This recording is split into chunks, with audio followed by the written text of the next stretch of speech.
Hello, hello, hello. Happy Tuesday. What did we get done last week? What does the to-do list say? We got... Oh yeah, Yotoi done, and we actually did some of,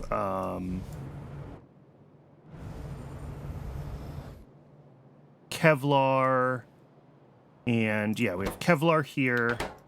And is this Aramids below it? That's not quite done yet? Maybe. No. This is all the outputs from the terephthalonyl chloride. Oh, this is Aramids. Okay. And Aramids haven't run yet. Aramids are waiting for molybdenum, which should happen soon. So that's fine. The to-do list says we need biocrud for hot air, and I don't remember what that means. I'm assuming that means that my hot air plant isn't working right because I don't have the biocrud to feed it. And I just need to generate biocrud.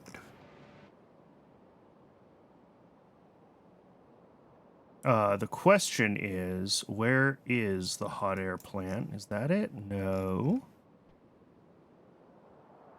It's going to be somewhere with a bunch of... Nope. Here we go. Yeah, this. All right. And yeah, this requests biocrud, and it's just not getting it. So we do need to have a secondary supply of biocrud available to this thing. How's science? Science is flat. Science has been flat for too long. Science should not be that flat for that long. It's Logi Science. Why is Logi Science broken? Logi Science has been perfect this whole time.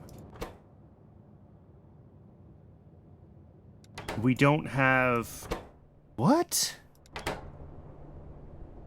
We don't have meat or guts or lard. How is that possible? Are these not running?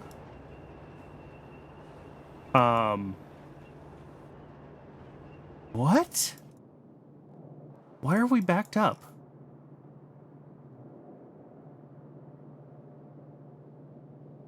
Okay, so we had... But this is stuff that would have spoiled on the belts already. Right, because basically if it spoils here, it doesn't get filtered off by any of these things, and eventually comes all the way through to the end. So seeing this here is quote-unquote fine, but what that means is that one of these was fully backed up at some point in the past and allowed all of this stuff to decay. And I'm guessing it's meat. Yeah, look at that. Meat is totally backed up on... Oh my good gravy. Okay. So it looks like we aren't syncing... Oh, you know what? I think our main use of jerky in the base previously was for where we're making... Is it algae? No, phytoplankton. And I switched all my phytoplankton over to tin because I didn't have enough jerky for how much I needed around the base, and I was like, it's easier to expand tin than it is to, like, intentionally try to make more jerky because managing animal byproducts is hard. So I think we just don't have a big use for jerky right now.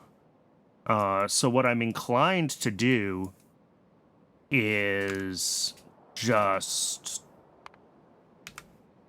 compost it. So if we find... Yeah.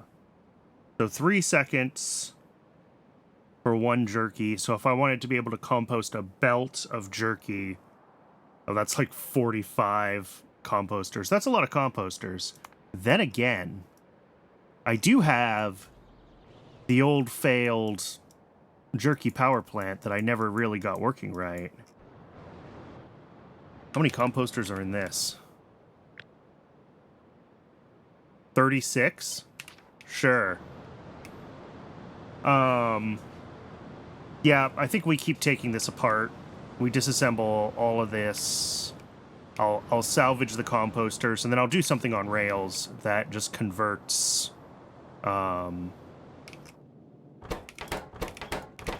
What?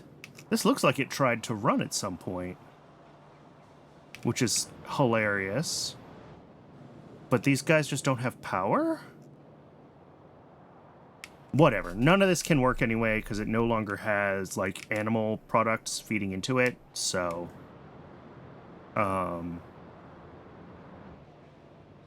Yeah, this is not a jerky sink, despite what having this here might imply.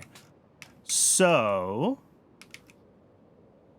I mean, this is already requesting jerky at a what I assume is a low priority. Yeah. So let's swap this over to be a void station.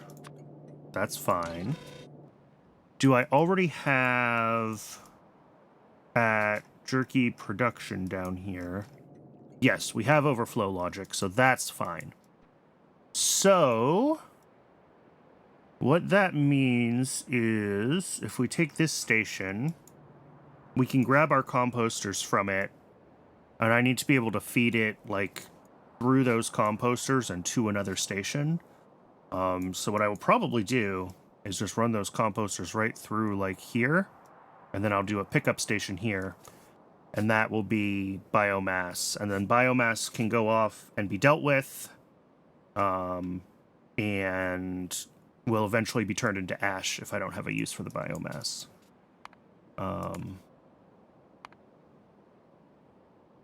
Yeah, because I can't... Oh, that's dig site. Workers' food.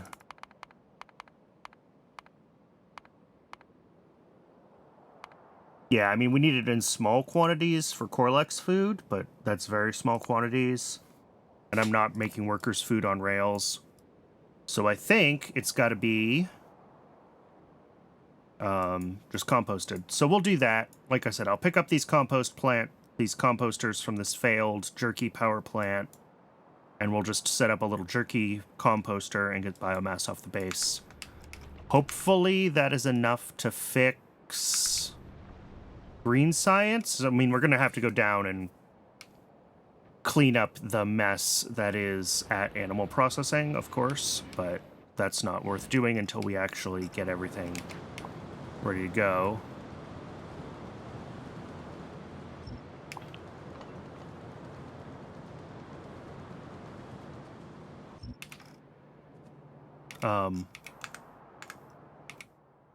Hello, bot?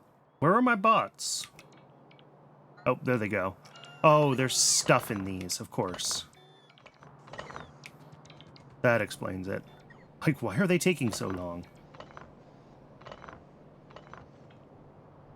And at some point, we do need to, like, clean up this whole corner of the world, but we'll just keep tearing it apart as we go. Because this never worked right. I never had enough bio-crud coming through to actually burn the biomass that came from the jerky. So, dismantling this is fine. All of this actually over here can be slowly dismantled, and that would give us a little bit of space that we could reclaim for the rail base. All right. So what we're gonna do is just right through here.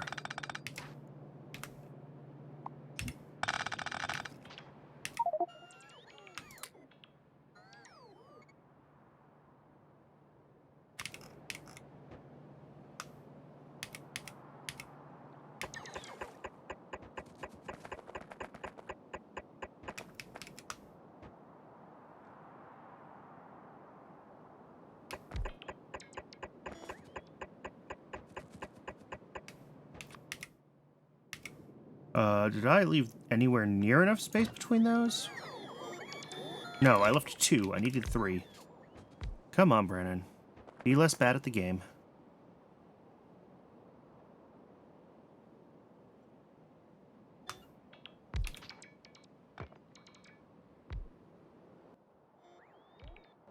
Are my guys... What's the issue? Oh, I don't have... Okay. I'll fix that after.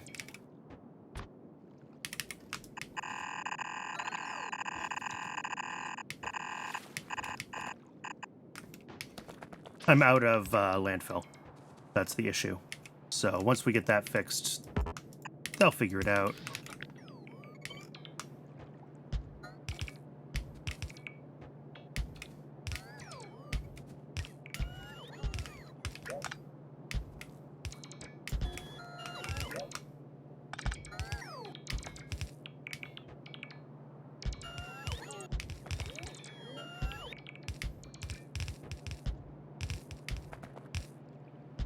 All right.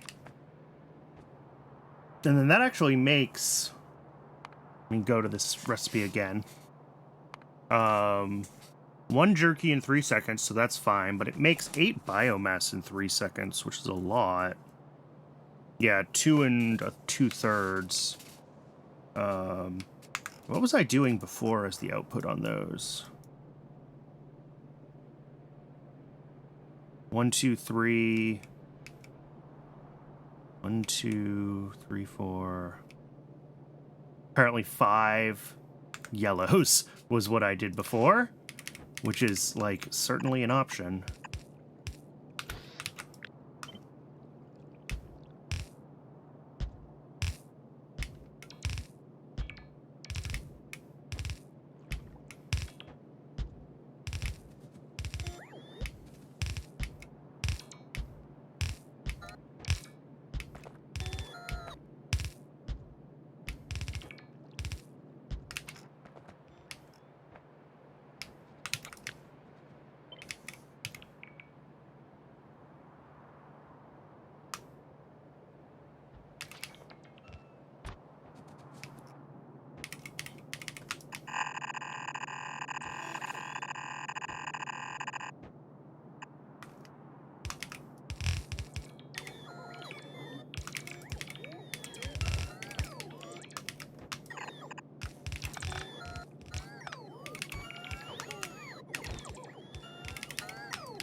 Right, and then this comes right in here.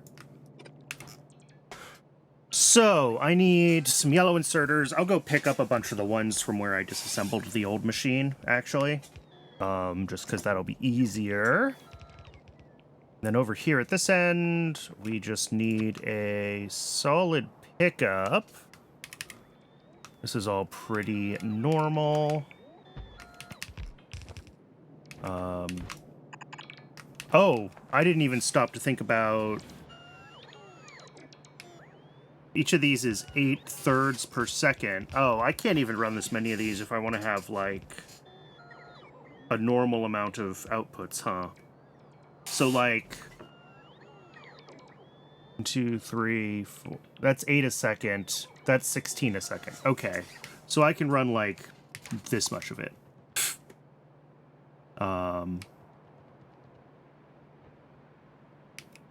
And then we kind of have to split off and do more. Let's think about this. Because, yeah, just 3 of these, like, merged, or sorry, 6 of them is already a belt. Not stacked, but a belt. I mean, I could do...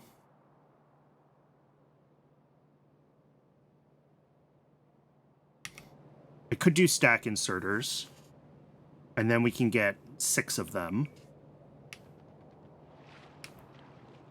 I don't think I need to void that much jerky, right? Like, that's the question, is how much jerky are we actually making? Is it many per second? Because, like, if I want to... I think what I would do is this.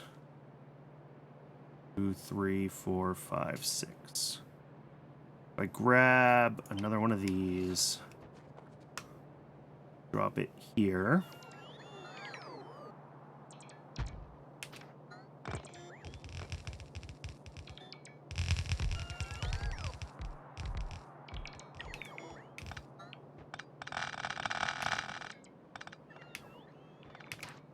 take this whole one apart.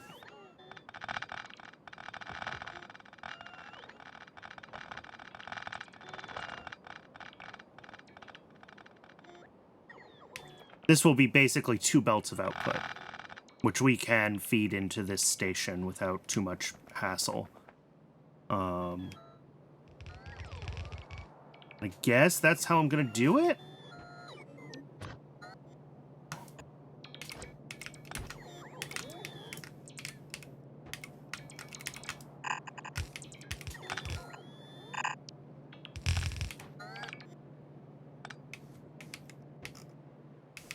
Yeah.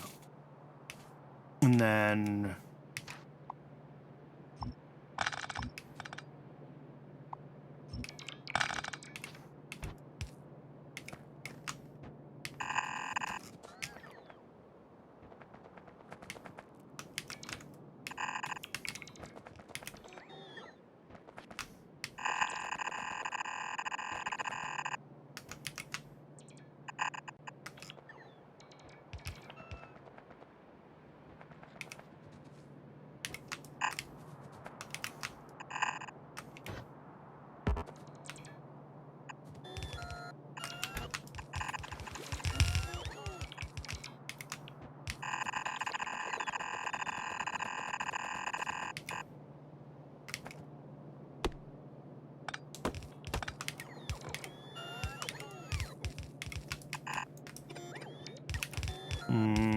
what I should do is that.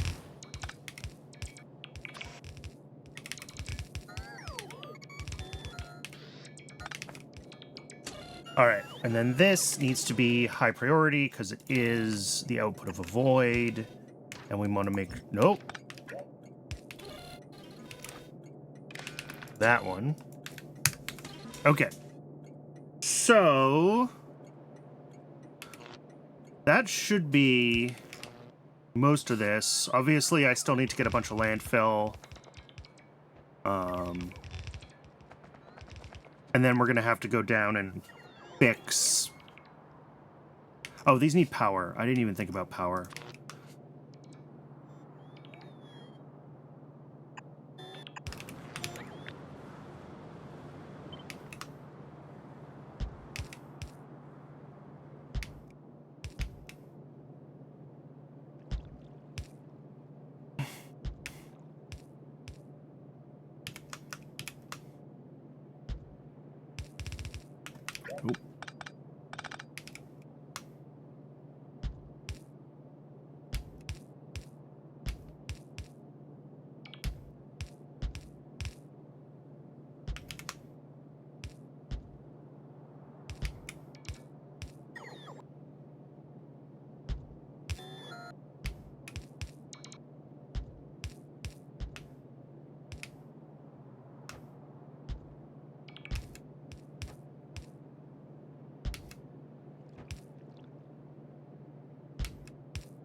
Oh, of course.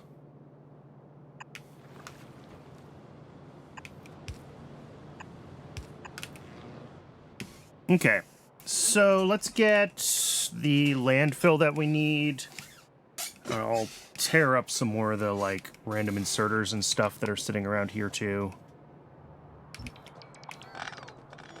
There's no sense leaving all these behind where they're not being used.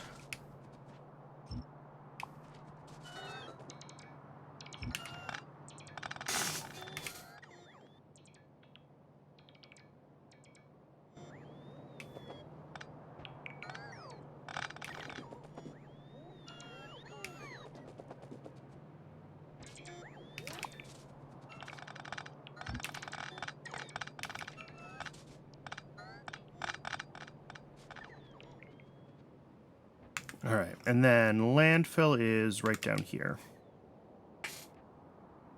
Or at least there should be some. I don't know how much this has been voiding stuff.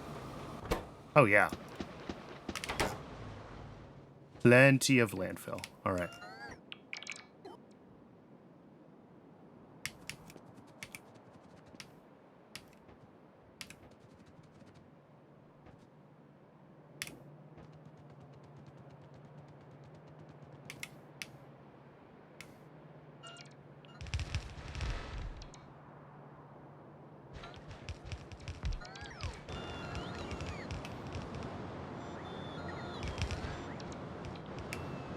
Did I?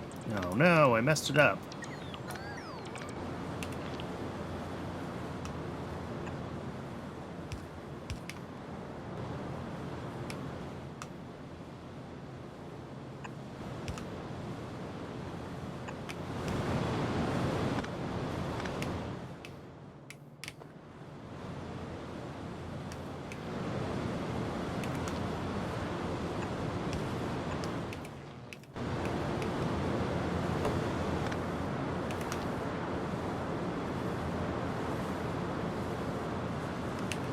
One, two. Oh, I see.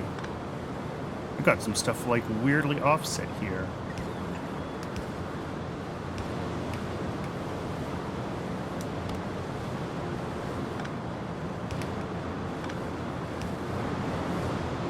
Sigh. That is annoying to have to fix. Okay. Because I can't really see.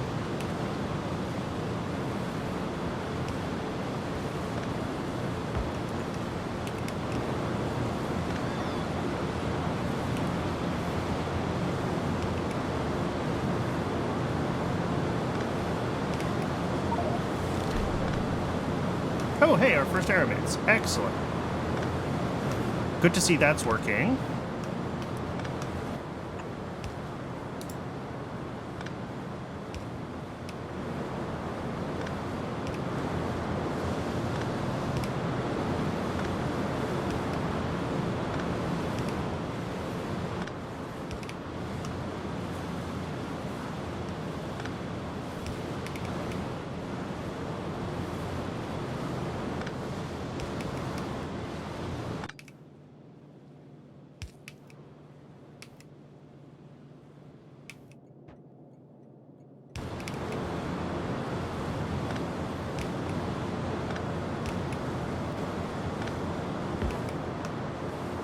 Up. Okay.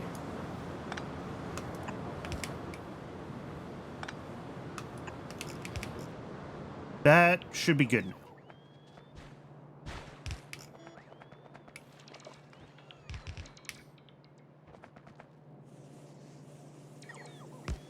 And then if I really need more throughput on this, I can theoretically double this and start using stack inserters, but like that's getting to the point where it's more stuff than a single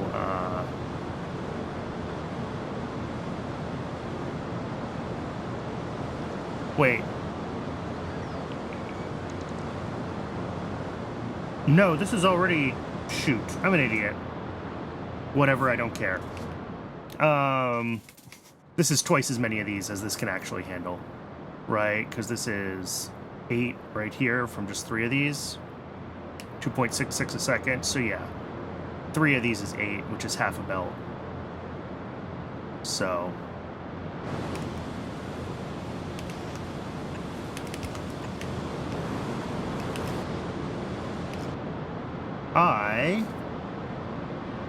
whatever. It doesn't matter. This is twice as many machines as it needs, but eventually I'll just swap out for red belts and it'll be fine. It'll be fine once red belts are in. We're still getting plenty of stuff through. This is going to be trying to... yeah.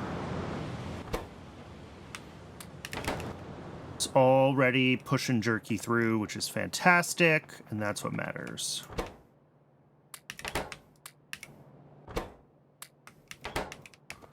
Okay, let's go fix meat now.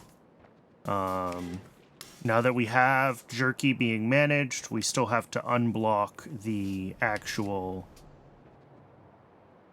meat processing.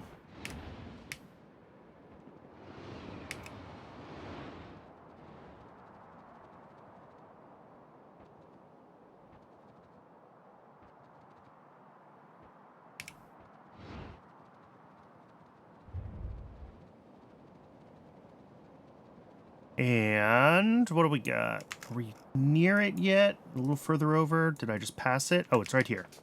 Perfect.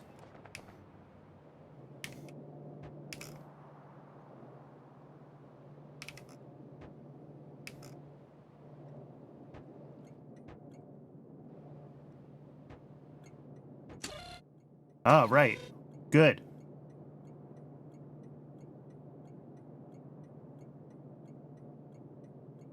This filters. Excellent. Brains, we have space for meat. We might... Yeah, okay, we're starting to get some space for meat.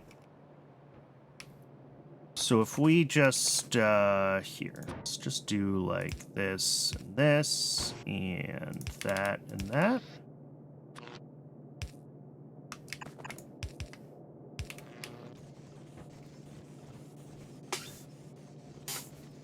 And that should get this system running again.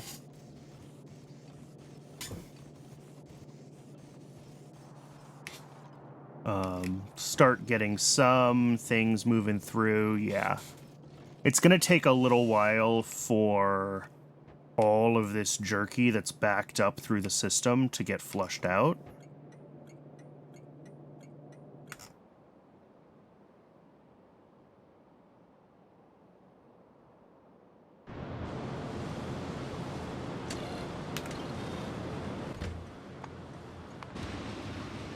Yep. This is coming to pick up another stack of it, though.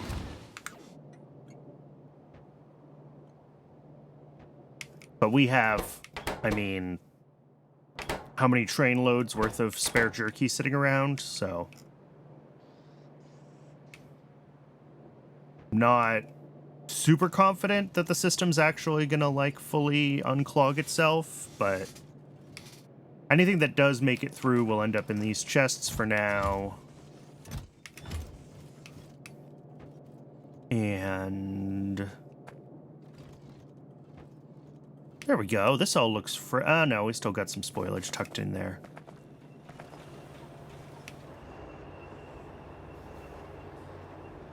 Oh, we're still, like, emptying. Oof. Yeah. What a mess. What a mess. What a mess.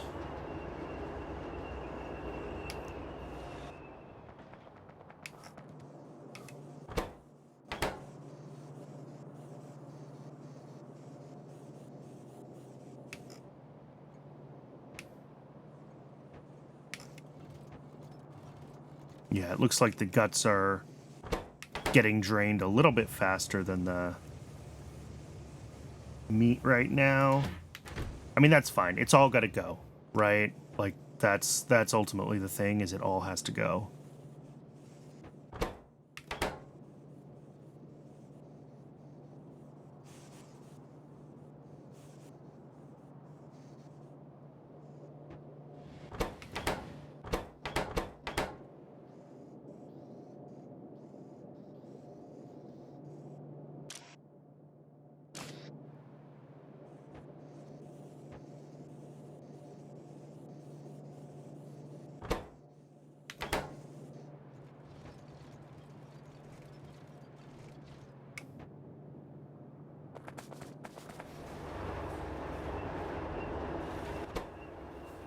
All right, so that's almost turned back on. These are all green. These are all green. These are green. Okay. So we're getting there. And that one's running now. Or will be shortly.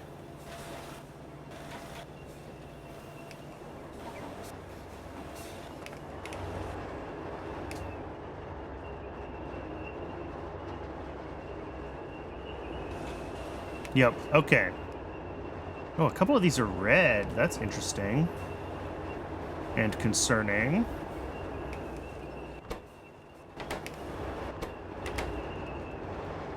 Oh, I see. Yeah, it's going to take a little while for...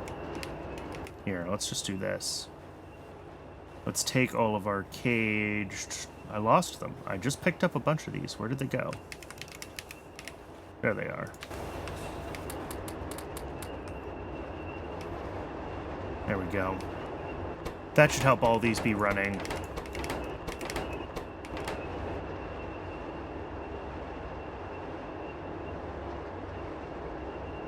The system probably does need, like, more cages in the loop or something like that, but it's fine. All right. So this is looking good. This is looking good. This is all running. We have meat accumulating, but it's, like, trapped behind heaps of jerky, and there's not a lot I can do about that. Same with brains. Same with guts.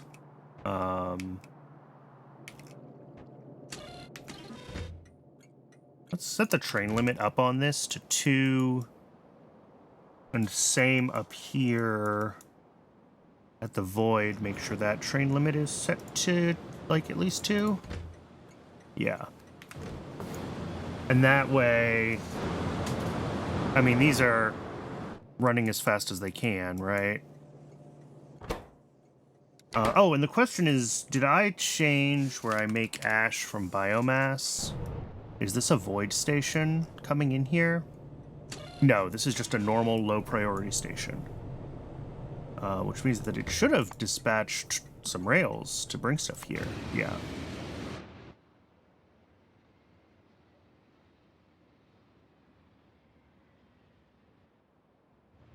Oh, that's that one.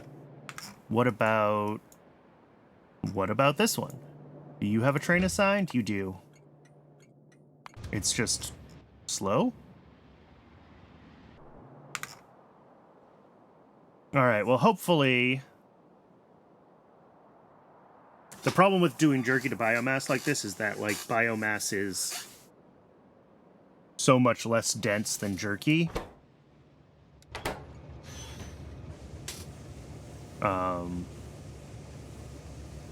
Hopefully we don't have too much biomass that we're trying to turn into ash. That is a concern.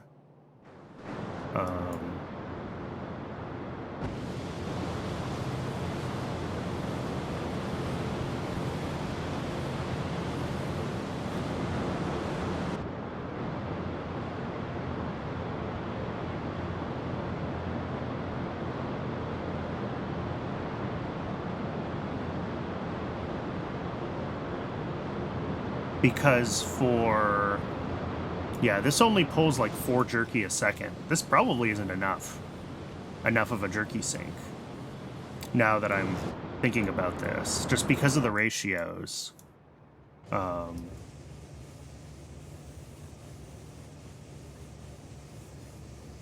We could do the biomass to ash directly on site. Maybe that's the better option. Because if we do biomass to ash directly on site, and then we're outputting ash from this station, ash is a lot denser, for one thing.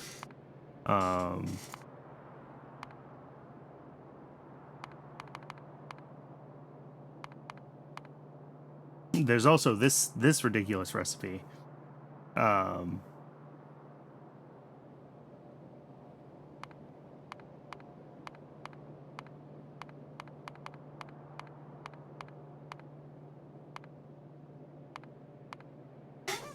Flue gas. Oh, I didn't realize I could do it to flue gas. That's interesting. But like 1 biomass to 1 ash. So we still have this awful like 1 to 8 expansion, but then ash stacks to 1,000 instead of 100. So that helps with that. Not a heap, but it does help.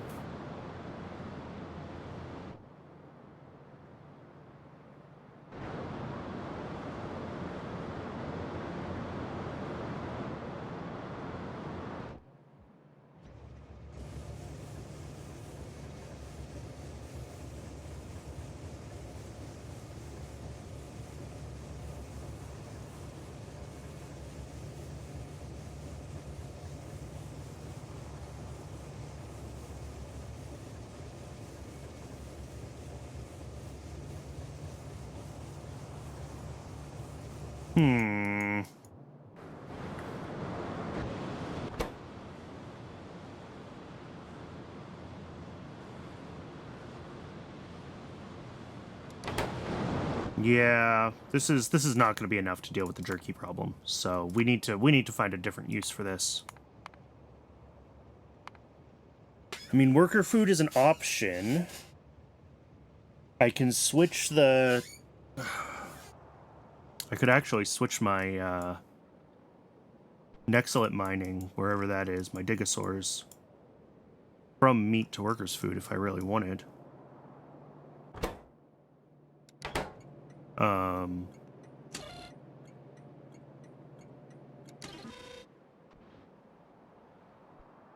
And that would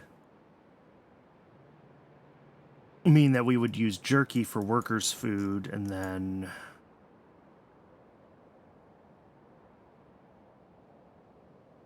use the workers' food. What does that look like? Because this uses 5 jerky plus 4 guts, which is also jerky if it's unused, right? Blood, water, starch. And we could definitely set this up.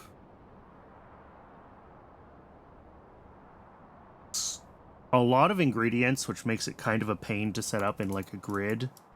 I guess I have this. This is the design I figured out for feeding in everything and dealing with like which parts of it decay.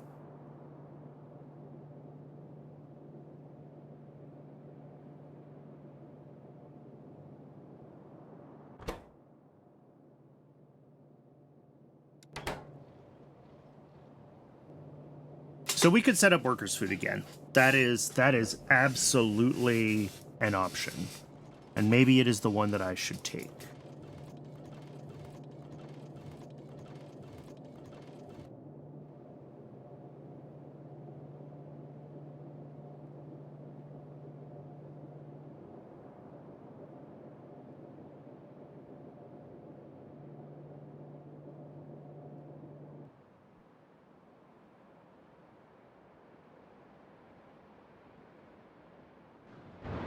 I'm trying to think if there's a better way of dealing with the jerky problem. Like I could centralize phytoplankton, and then we would only be pulling jerky. Basically, we do phytoplankton so it can use jerky, but falls back to tin. And then we pull phytoplankton out of all the places where it's being made on site. Here. And wherever else. It's going to mean some station shenanigans, because phytoplankton comes in as a fluid, and a lot of these stations aren't really set up to handle that. Certainly this one's not. What about fish? Yeah, oh no, I've got a fluid station for fish, so I could bring in phytoplankton. So that's an option, is to centralize phytoplankton and do phytoplankton off of jerky. Or the workers' food thing. I think it has to be one of those, though. And maybe it should be both. Make phytoplankton so that it can run off of either thing, and also set up workers' food. Because this composting is clearly not good enough.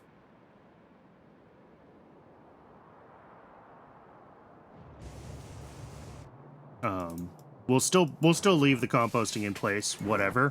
I don't care.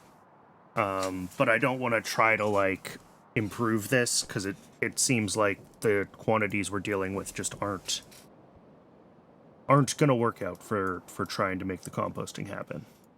So we're going to stop trying to make composting happen, and we're going to do workers' food, and we're going to do these guys. How much do we have here? We have 12 times 2/3. That's 8 a second here. We have 2 a second here is 10 a second. We have 14 a second plus, oh, that makes the farms, plus 1 here. So if we're making 15 a second. Okay. So, we want to make 15 a second from jerky.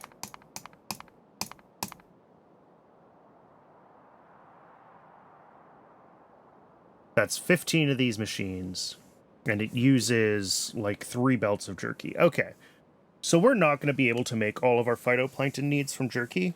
I'll design the station so that we basically can feed 2 belts of jerky. And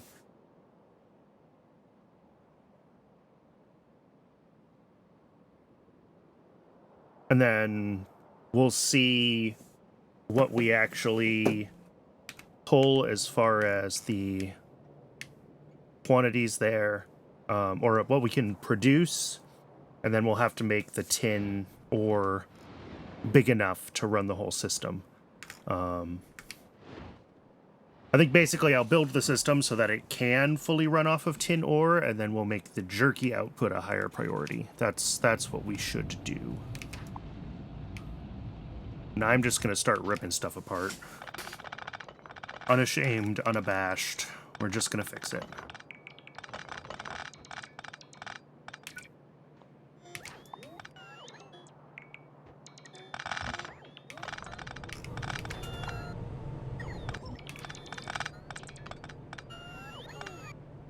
Oh, that's funny. I literally put 2 pumps next to each other. All right, this no longer needs to request the tin. Just grab that out. Who's calling me at this time of day? Sorry. Forgot to turn my phone all the way off. Usually I try to. All right, so that's that one.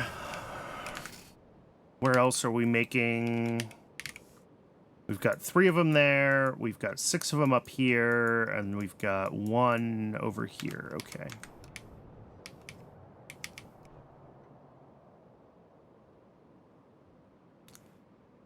And yeah, centralized phytoplankton is probably something I should have done a while ago.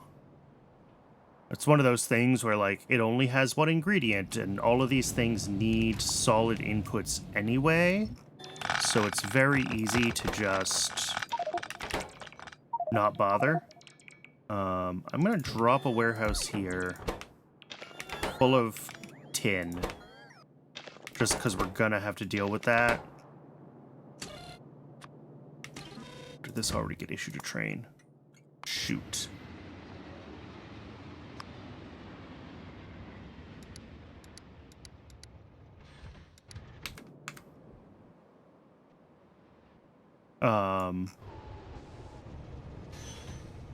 What about this one?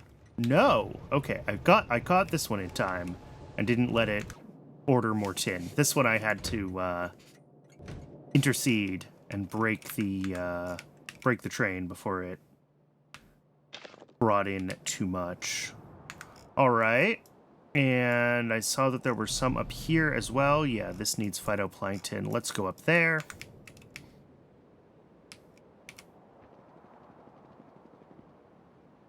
Oh, actually, I should be building these stations and getting things hooked up as I go. Otherwise, we're going to have a bad time, because I'm not going to remember where I need to fix things.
All right, that'll be phytoplankton in. When this is all hooked up,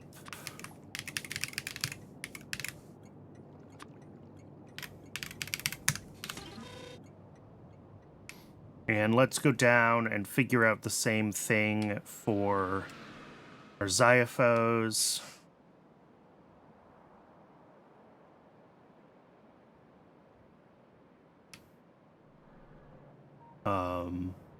Yeah, this was feeding in... Where's the pipe? This is the phytoplankton pipe in.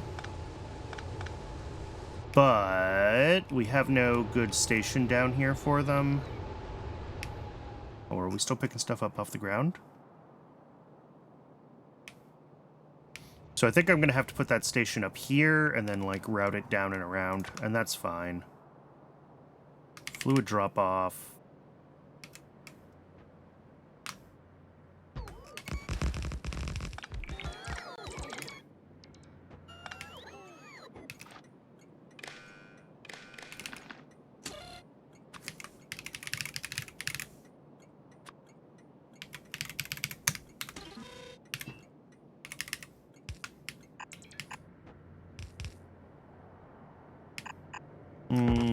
Let's not go too far south. Let's do it on this side. Do I have room through here? I'd rather do it like over here.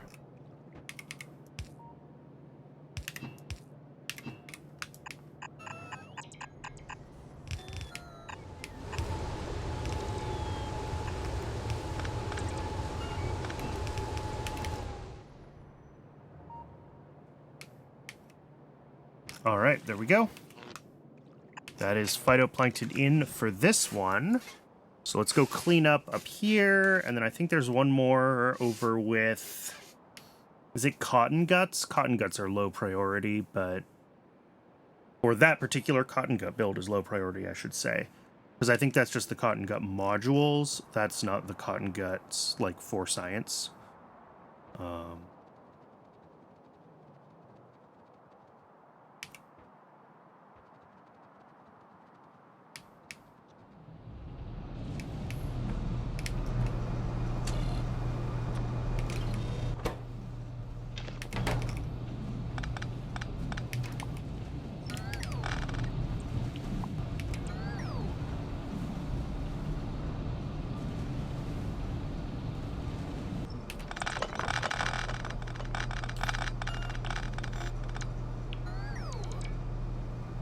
Alright, cool. And then, do we have a spot? Oh, we're already getting a fluid delivery here. Do I want to try to fix this? No, I don't really want to try to fix this to be a multi-station. I could. Yeah, let's do it. Let's make it a multi-station. Let's just donk that there.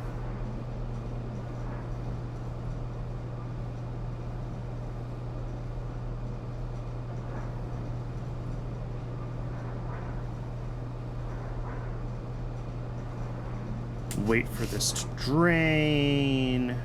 It's gonna go there.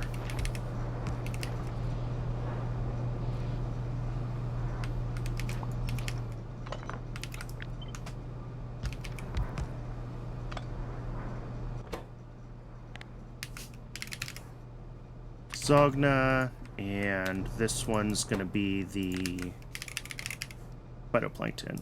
All right.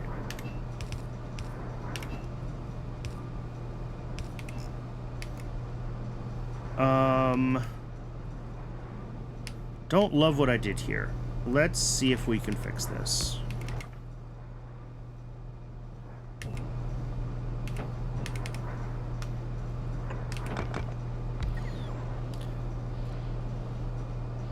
I'm doing this with a pump.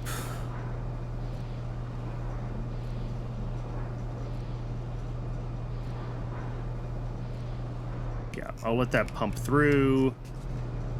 And then this will come like up here and across. Actually, that's not bad at all.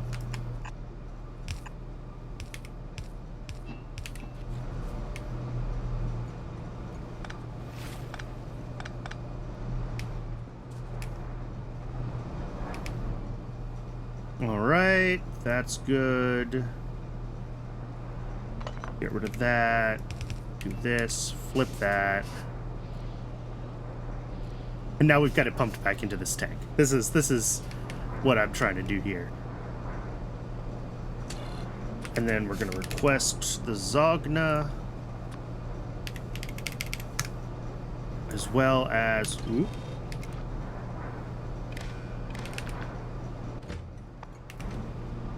as well as phytoplankton. Cool. So that'll get that hooked up to the system there. These can get picked up. Beautiful, beautiful, beautiful. And that leaves one more that needs to be fixed over in this corner. I'll do that last. I think I want to start working on actually getting our two... we're going to have our two different sources, right, of phytoplankton. We're going to have one based on the tin, whatever it is, the tin grade 1. And we're going to have one based on...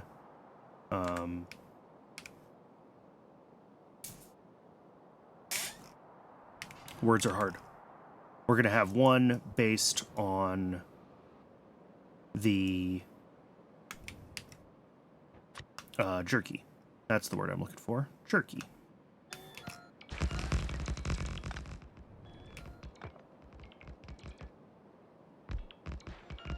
I guess I could handle it all locally with just like a top-up valve, if I so desired. But it's easier to do it, I think, as just two different stations with two different priorities and handle it at the rail level.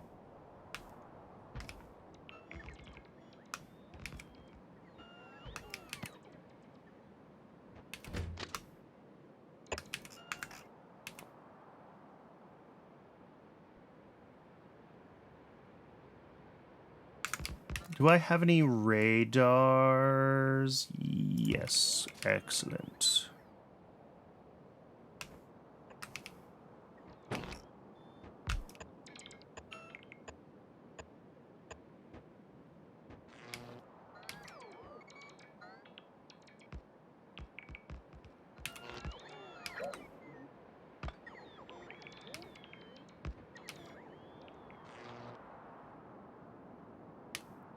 What did I miss?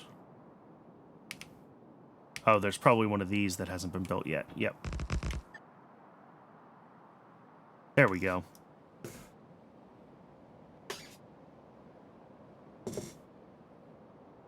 I'm not loving the size of this gap.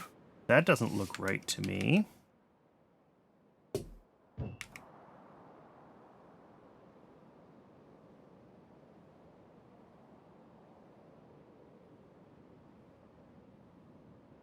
It's not right. That because this is misaligned? No, this is one out in the middle of nowhere, so this one must be on grid, right? And it is, all the way across the bottom. Okay. So I think I just misplaced the one up here.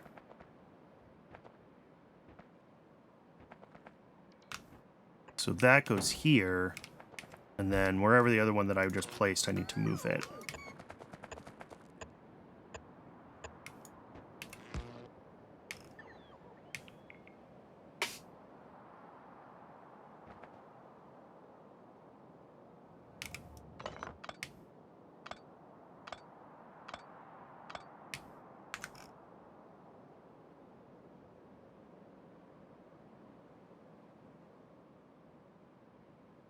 Yeah, interesting. Not sure what I did there, why I put that in such a wrong place, but whatever. Doesn't matter. I can fix it. And I did fix it.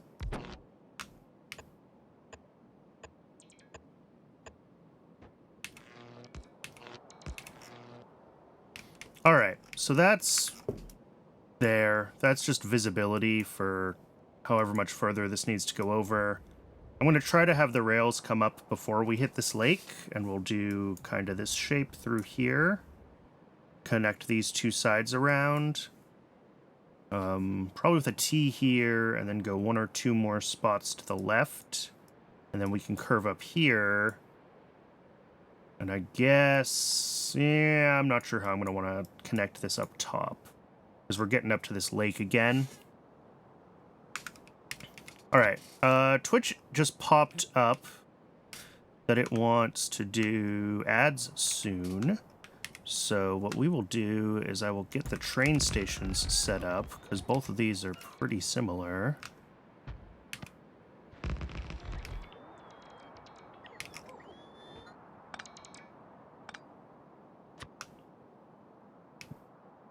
And a solid drop-off, and a solid drop-off. And then one of these is going to be for the tin, and one's going to be for jerky. And then we will have our two outputs. Yeah, that's reasonable.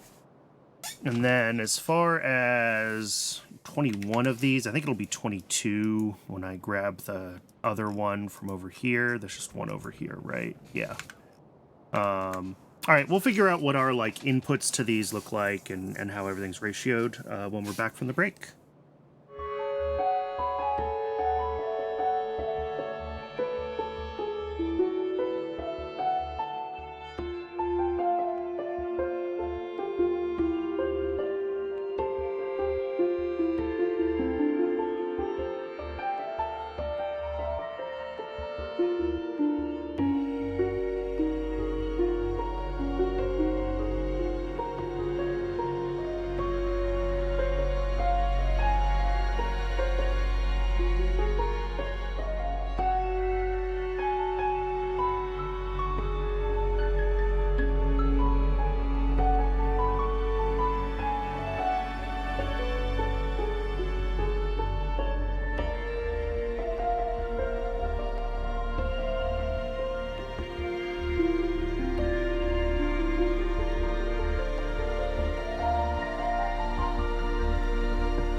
Okay, welcome back.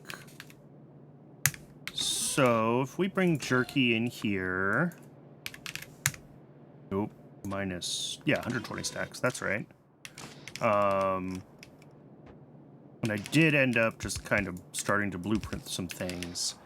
This is a whole belt of jerky processed down into phytoplankton. This is what it looks like. And that's... fine. This makes way more phytoplankton than we need, but that's okay. This will work quickly, it'll buffer, and then when we don't have enough jerky, it won't run. We do also, of course, need to make the... Oh, and obviously this needs to change. We'll get that hooked back up after.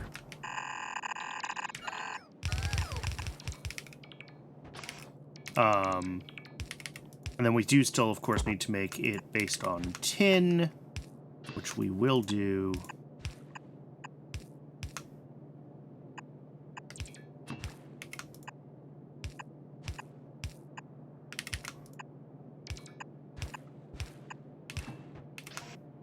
As well. Okay, there we go.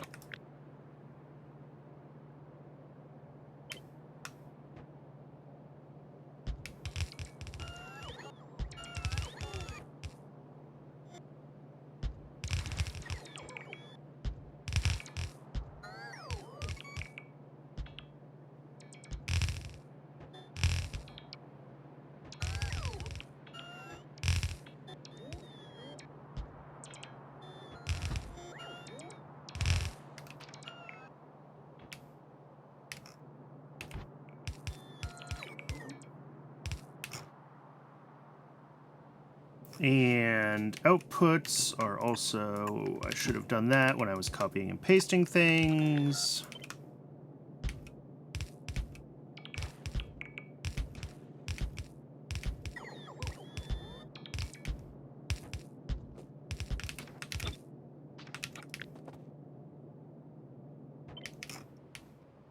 Output here and here.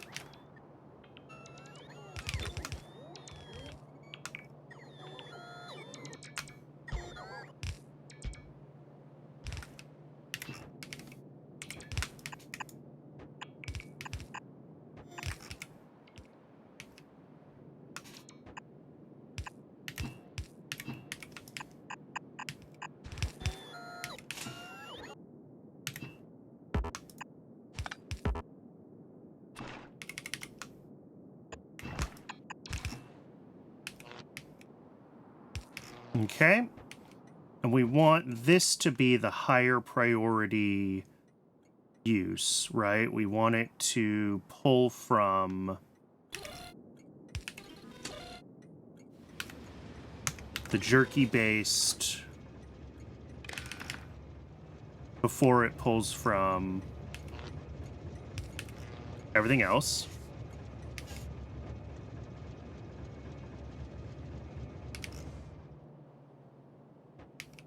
Oh, and power. I didn't figure out power.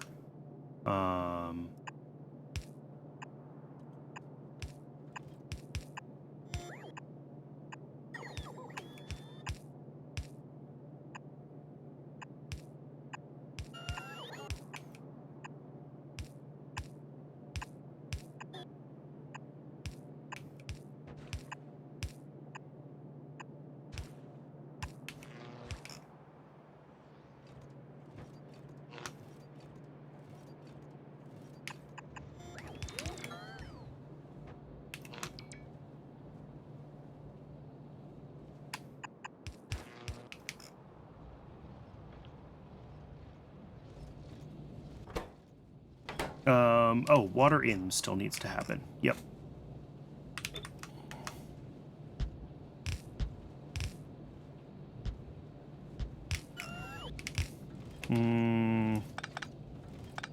Don't love that.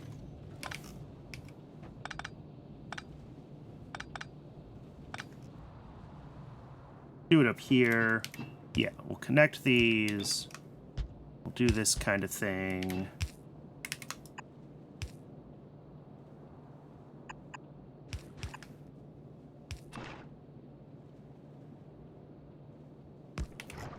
Beautiful.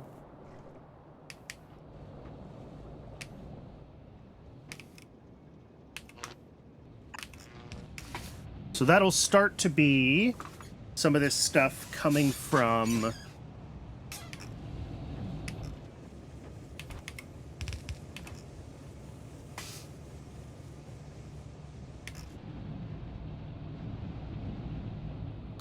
here. We do still have to do the other side. The other side, I think, is just going to be 24 of these. This is, like I said, this will make way more phytoplankton than we actually need right now. But I do want to make sure that when we are running it off of the tin, that it can maintain the system that way, right? That we actually have enough capacity so that if we have no jerky, the whole thing runs off tin. And that means that, well, we had 22 of the machines before. So we're going to make... I'm going to make just 24 of them, which is half of what I had there. So we'll have 24 machines, and I have the request here for the 24 that we need for tin, plus the additional 27 that we need here. But if we go ahead and copy half of this, let's even do like up to here. Yeah. And then this will run. Can I squeeze it in like right down here? Kind of can, yeah. Right there.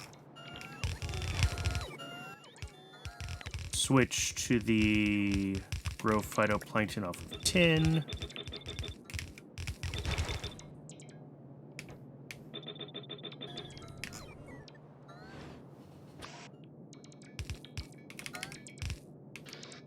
I don't know how much tin this is going to use. Very little.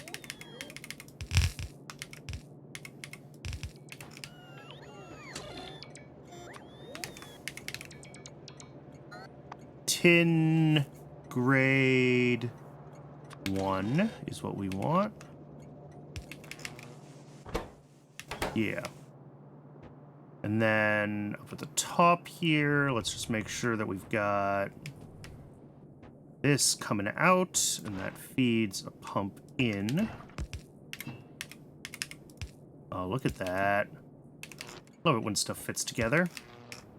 This is the preferred one. This is the high priority phytoplankton.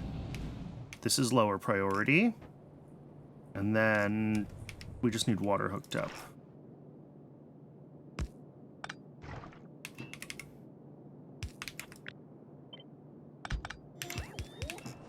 Okay, so that'll do it for this. As soon as we get the actual buildings, which we're going to have to help, I think, make by hand. We probably don't have 50 of these up at base. But this is way more phytoplankton capacity than, like, we currently actually have demand for. So I'm not overly worried. Let's go over to the other side of the base. There's one more that's on the ground, I think, that I haven't... Yeah. Yeah, we have one more down here. So let's get that one. We also need to get the station reset up for multi-fluid. That's fine. And then once we get a phytoplankton in, we'll... yeah, that's easy to swap this over to bringing in phytoplankton from the outside. And then we just have to go up to base and make like 50 of these phytoplankton farms, which is always exciting.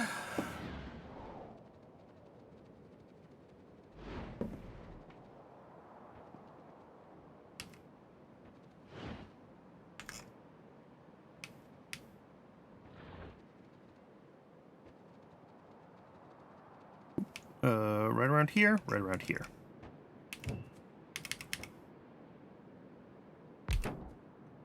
Let's remove that request just for now.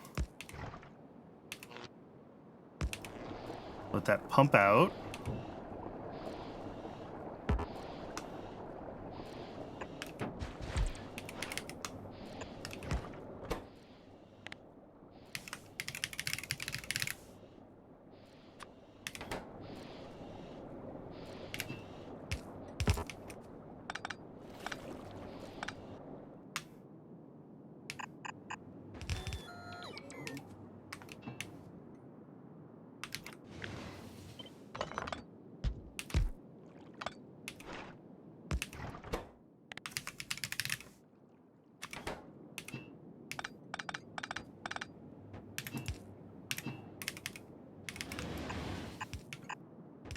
Oh, all right. That was already built to a clean multiple.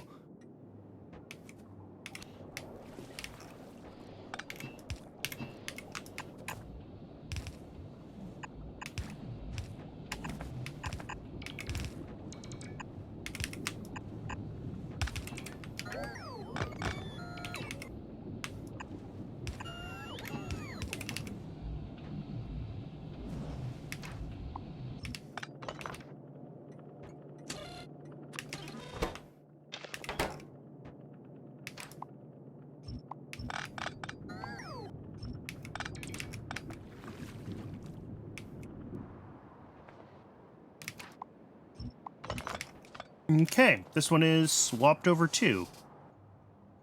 Cool. Let's just go make another, like I said, another 50 of these farms, and then we'll be able to go finish the build. What is... oh, a few of those that didn't get picked up. That's fine. And then this will be like the absolute last resort. Yeah, this is set as a void and as low priority.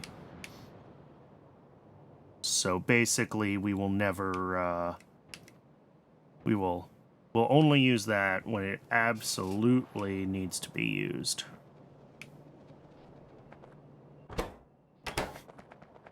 Random crap sitting around the base, always exciting. Okay, let's see how many of these are en route. 10. All right, what do we need to make these? Glass, small parts. We're gonna need some more lead too.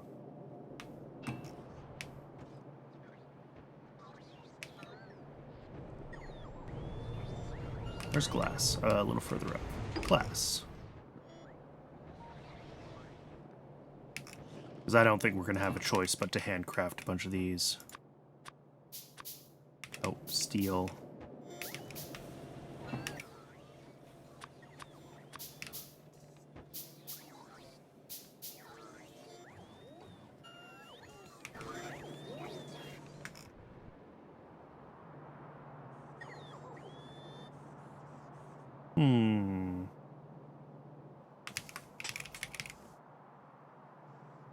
There it is. Yeah, well, okay, so we should get those additional 3 ones as well.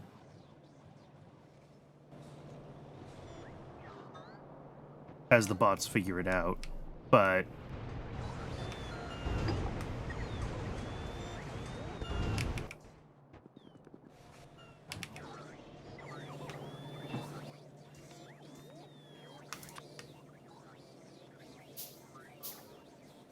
more duralumin, okay. More steel and steam engines. Yep, this is the joy of when we don't have enough of something and I just need many, many more. These use so much steel. I mean, I know I'm only picking up like a stack at a time, but it still feels like a lot of steel.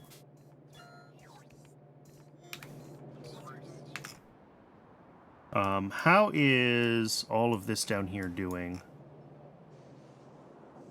We are, I mean, slowly getting jerky out of the way.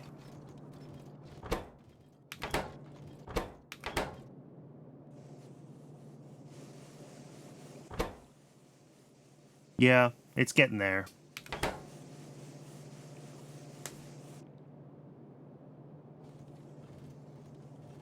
But it's going to be a little while before we get to the point where we can actually...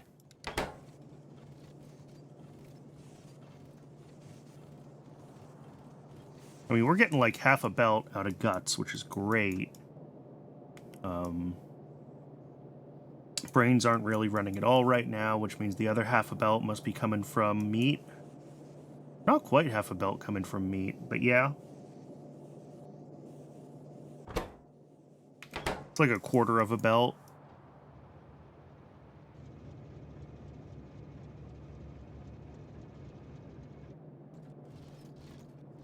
Oh yeah, so we're getting like a belt and a half out of guts, a quarter of a belt out of meat, and then whatever we're getting. Nothing from brains at the moment, basically. But I think that's okay because we have a lot of jerky in guts. And we have, well, we also have a lot of jerky in meat, but... Okay. How are we doing on these? We have 24 plus 5 on the way is 29. We need 22 more. I need steel.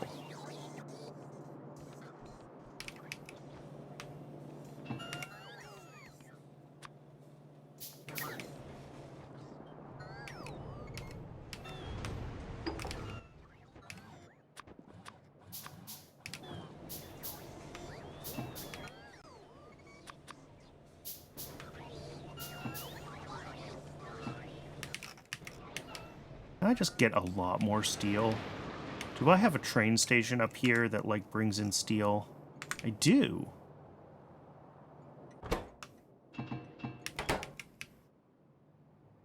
Also need a lot of duralumin. Alright, that I don't have coming in on a station, but I do at least have a lot here. Glass again? Glass and stone brick and steam engines. Excellent. Which, what's going on with my iron?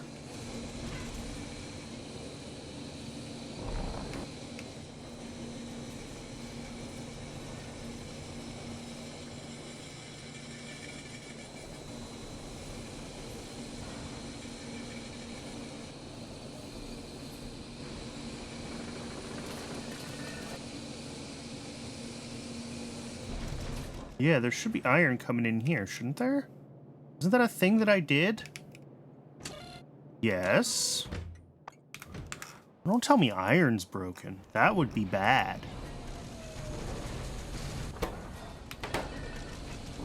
It's not broken, but it's like at capacity apparently. Ouch.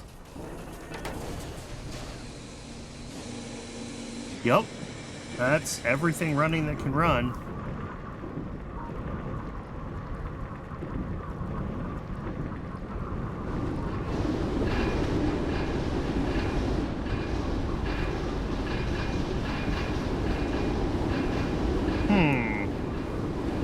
Do I have a bottleneck? Did I do that thing where I put too much stuff on one side of a belt?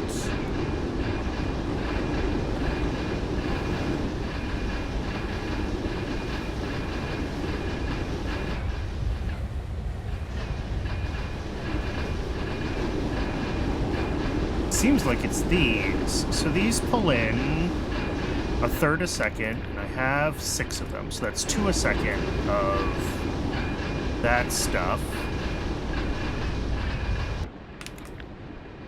We have, well, 11 of those, which is also about 2 a second.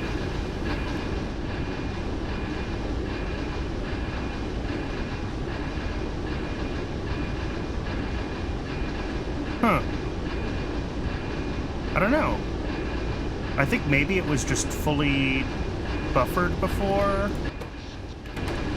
and it's just taken a while to eat through what's in the belt to turn on all the machines again. And if that's the case, that's fine.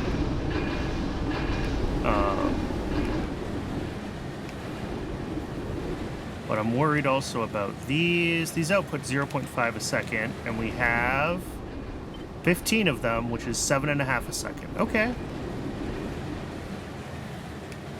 So this should be able to output a whole belt. Oh, half a belt, just fine. And yet, some of these are sitting blocked. This is all running. Yeah, I think it's just that we had this, like, buffered... All these belts were full, and it's just taken a little while for everything to, like, work its way out and fully turn back on. And that's fine. That's not, like, a problem with the build in that case.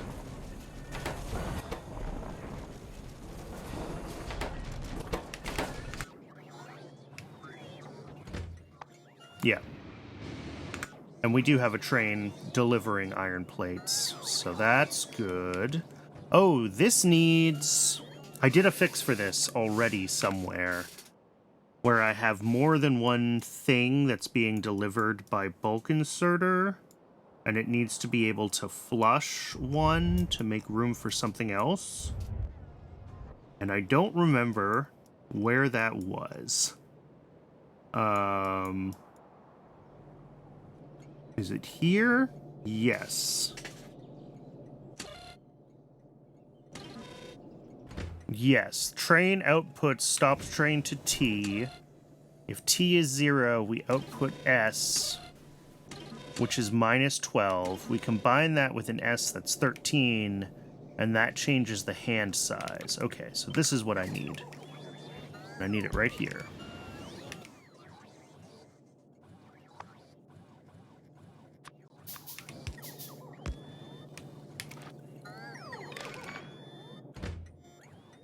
Read stopped train to T. Don't send to train.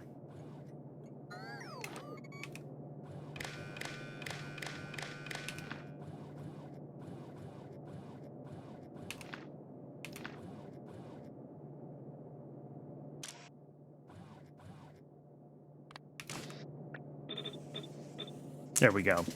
And that just sets their hand size to 1 so that they'll always try to empty whatever's in front of them. No matter, like, what the... Yeah. Guess I also need to do that with these ones, because they can end up in the same state.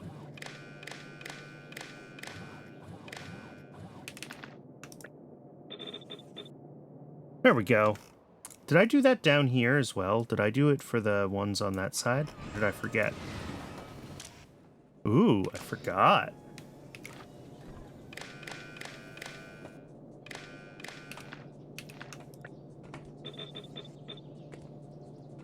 Yep. And look at that. One of the inserters was actually... Train is stuck. Excuse me?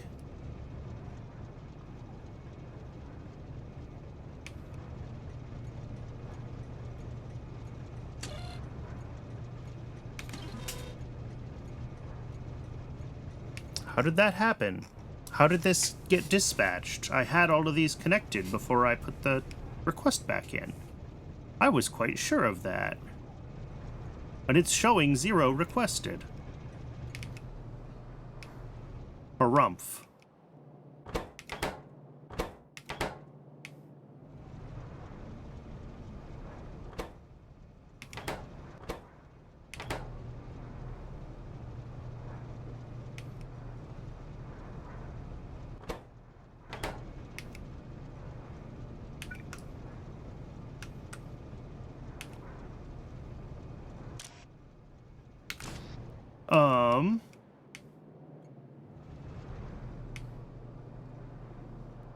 How do I want to fix this? I'm not quite sure yet. I'll deal with that in a minute. This should have another train requested. It doesn't, but it should.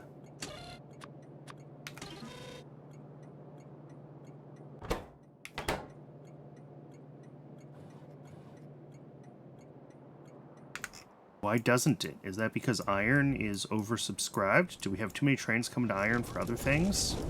Yeah, apparently. So we can push this up to 2, probably, pretty comfortably. If we go any more than that, we really need to set up waiting areas, and there's not really space to do waiting areas around here. But... The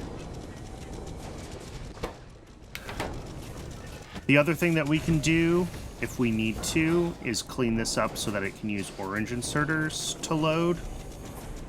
That would, that'll speed up getting trains in and out of this station if iron plate, just like bandwidth or throughput, is the issue. And apparently it is an issue. Alright, I have 44 of 51 of these things. What do I need? I need bricks, glass, and steam engines.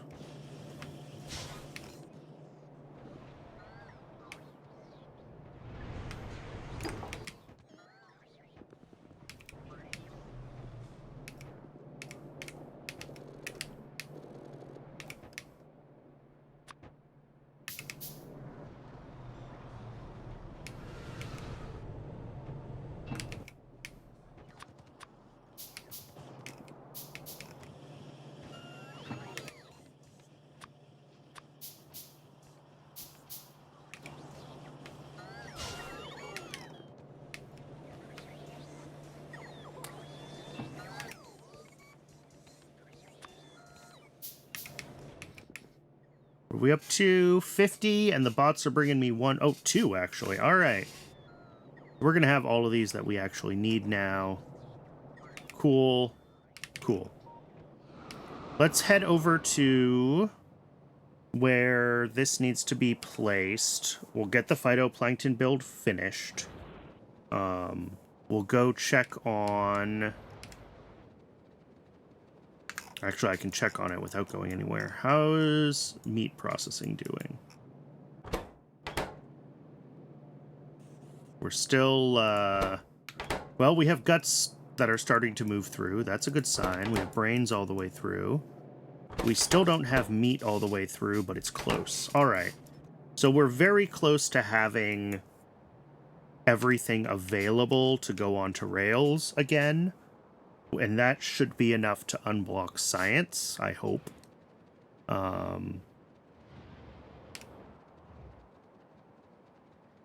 And should also help with the jerky problem, because as these other things get pushed out there,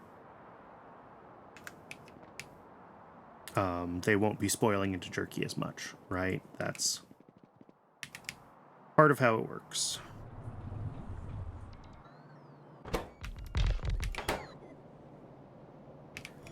Did I not? Oh, I did run power through. I just didn't, like, hook it up. There we go.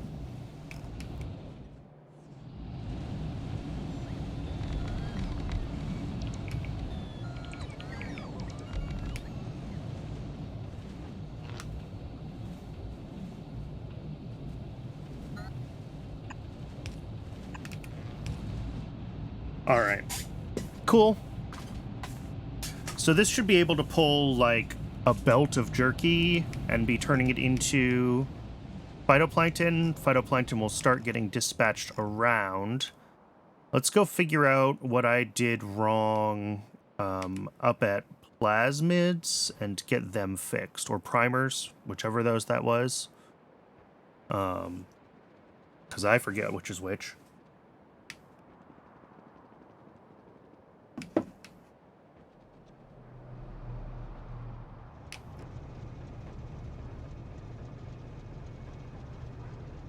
I must have just missed a time when this was wrong. Okay. Do the thing.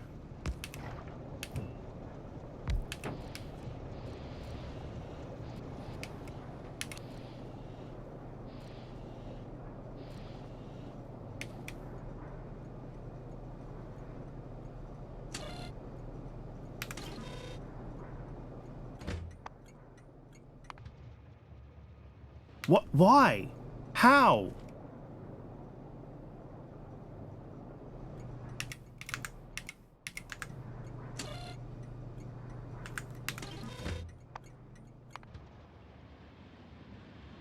No.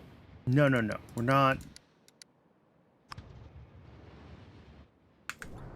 That'll get itself turned around. I'm really not sure what I did wrong there. Did I really drain this enough that it went below the 25,000 threshold? Maybe I did. Well, okay. Regardless, should be okay now. Yeah, no trains with this stop. That's what we want to see. Well, for now. It'll, switch over to the...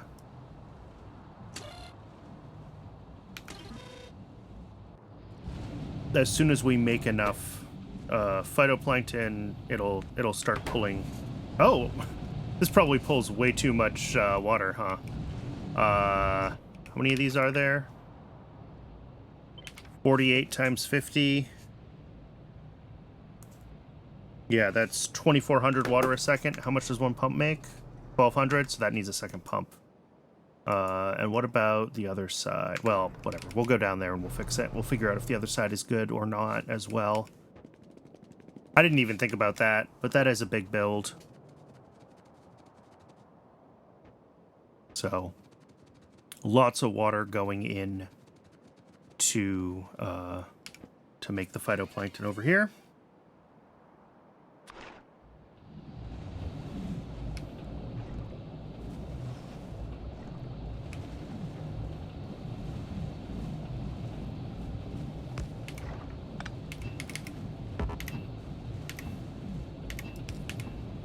Actually, we can just run each side off of one pump, and that should be enough. In theory. Yeah, you know what? I'm actually going to run a third pump. In theory, it's not needed, but I trust nothing. So let's just do it there. There we go. And that should just make sure that this actually can...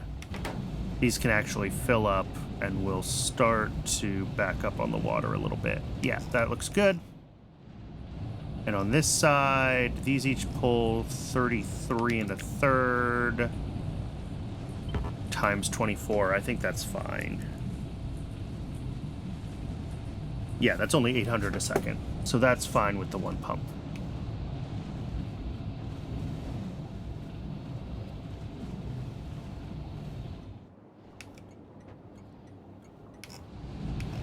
All right. Yeah, these are all on fully now. And this should be pulling pretty much a whole belt of... Yes. Cool.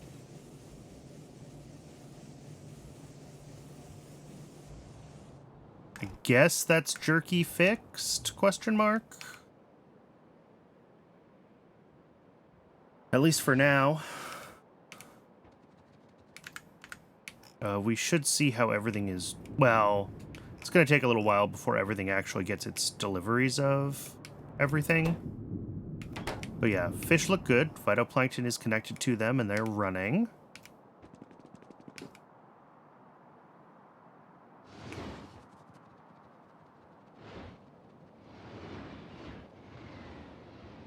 Over here, we're going to have where I pulled Zips and Zais. These haven't gotten a delivery yet. They do want it, though. So that's just because we haven't had time for that, to make enough of the phytoplankton to deliver here yet.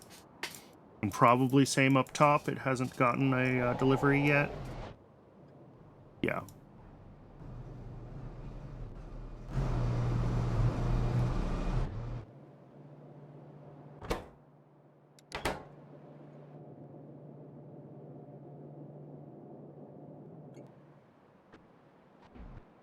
All right, as far as Logi science goes, we're waiting on animal samples, which are waiting on still meat and guts. Okay.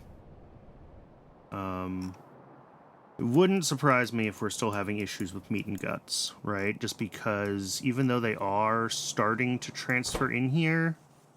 Okay, we have some that are less spoiled coming through now, so that's a good sign. And what about...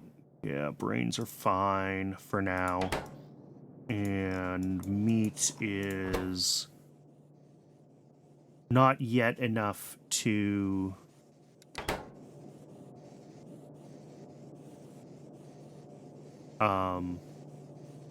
not yet enough to get a delivery, right? We need 2 rows of it before it'll get delivered somewhere. So we're getting there, is the answer. We are slowly but surely getting there. It's just gonna take... It's gonna take a while.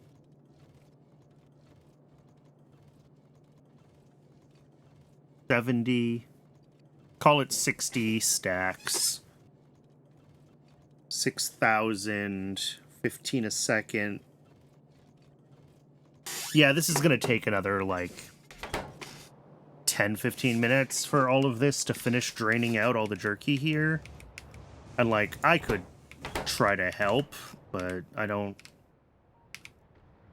know if it would be that helpful. So I think we just have to wait, is the answer, unfortunately. So science is stalled for now until things keep cleaning out. More saline water somehow. I did that, didn't I? Didn't I set up another salt mine over here? Yes. Yes. I'm calling that checkbox checked. Sodium hydroxide, the new cool way, we don't have yet because we're waiting for this salt and salt accessories tech. But what we can do is start setting up salt mining while we're waiting.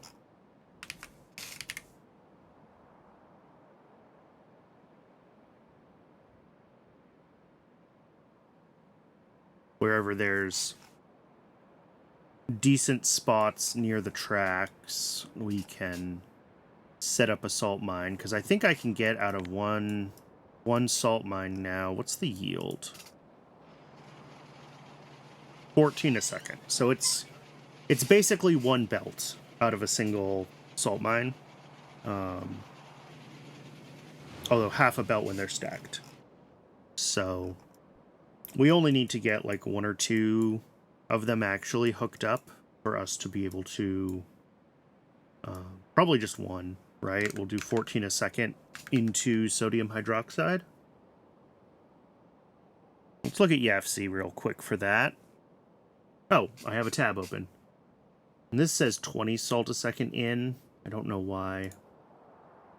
Let's just do 14. That's not what I want. I want set fixed ingredient consumption, 14 a second. So this is what we would build. Makes a bunch of CO2, makes a bunch of sodium hydroxide, needs a bunch of coke, which is fine. We have so much coke. And we need a certain amount of limestone just to be able to bootstrap it. I'm not sure what that looks like as far as how much we actually need in the loop, but that's something to think about. But we can do the shopping list for this, for sure.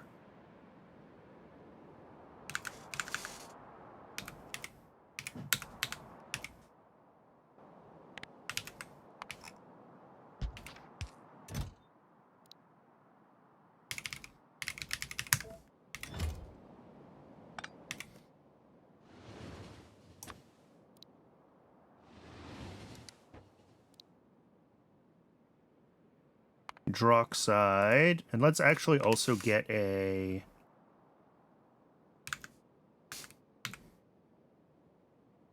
limestone.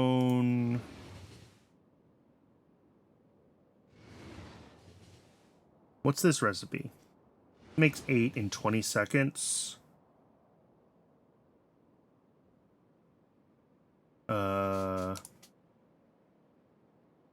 Oh, wrong way around. Let's make this a nested table. Lime from coke and limestone. And we link this internally. There we go. Oh, geez. That's a lot of soil extractors to bootstrap this. We're not going to do 18 soil extractors to bootstrap this. That would be silly. We'll do a few. We'll just do like 4. That'll be enough to get it started.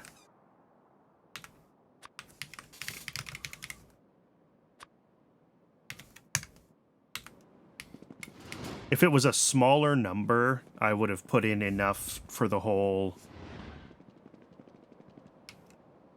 build, but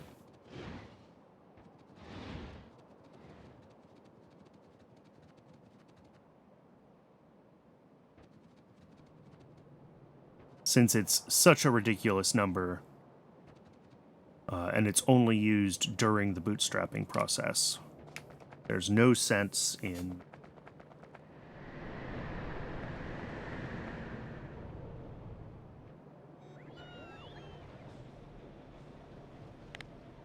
Oh, and the other thing is a source of biocrud for hot air.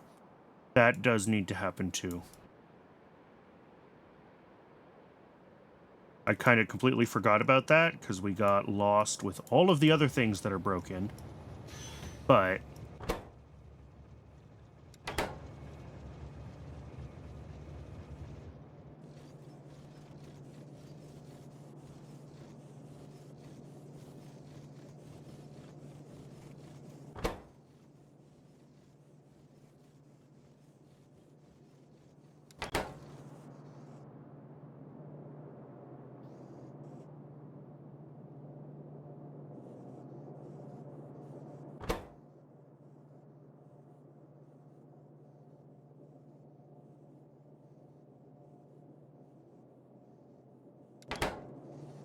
All right.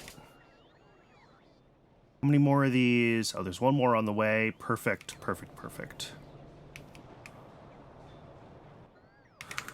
Where do I want to do this? It's not a huge build, so it doesn't really matter where I build it.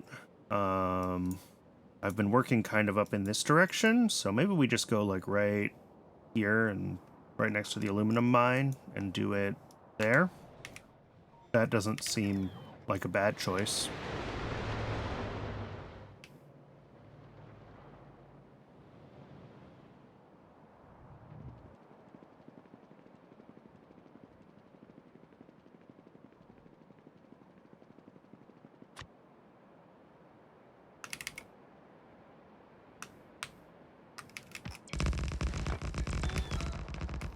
All right, so as far as inputs and outputs go,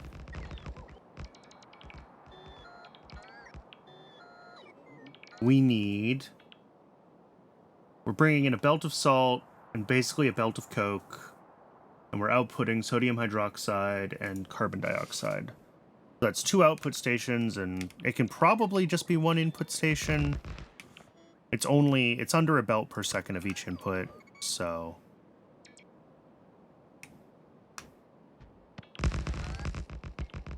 but that's still a grand total of like 3 stations, so we will do the full length thing.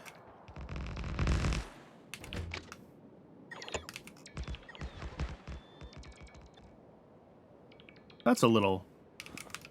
What did you do there, automatic rail blueprinter?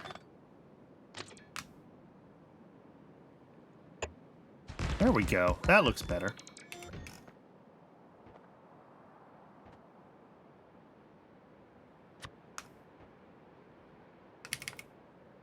Okay, so we're going to start with solid drop-off station. This needs to request salt and coke.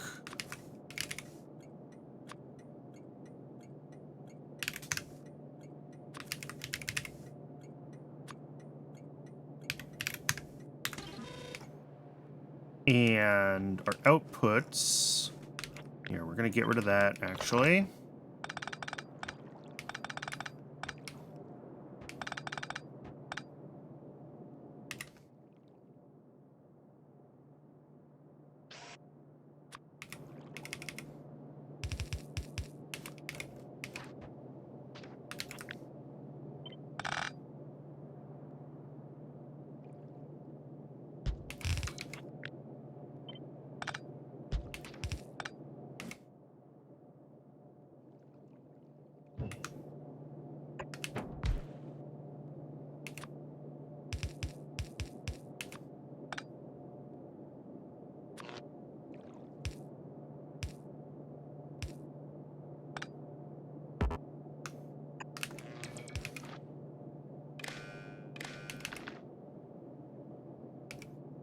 Okay, and this side.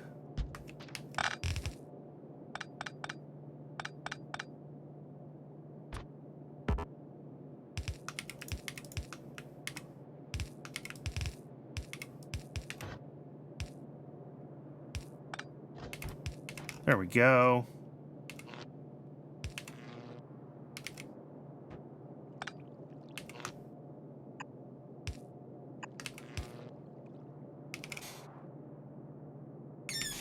And then our outputs are going to be here. One of these is going to be coke. One's going to be salt.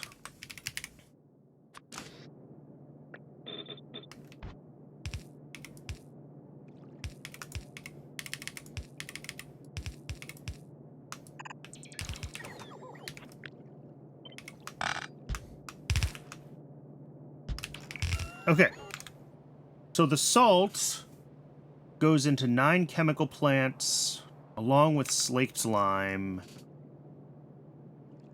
So let's grab chemical plants. Oh, I always forget how big these are.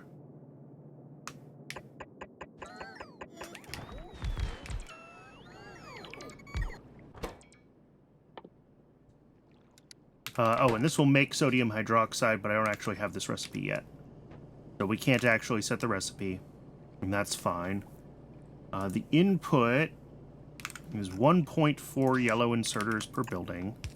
So we're going to use blue inserters.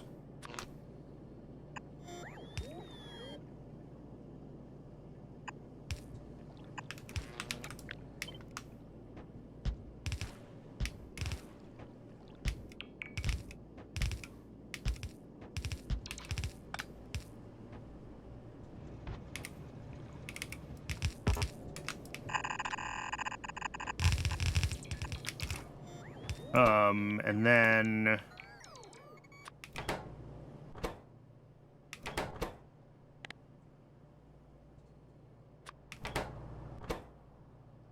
trying to pick something that's going to have like solid and fluid inputs and solid and fluid outputs. Here we go. Okay. And I'm going to assume that I can use this as a proxy for... Oh no, this only has solid outputs. It's just the hydroxide and the limestone. It's just the lime as an input. Okay. That's easier then.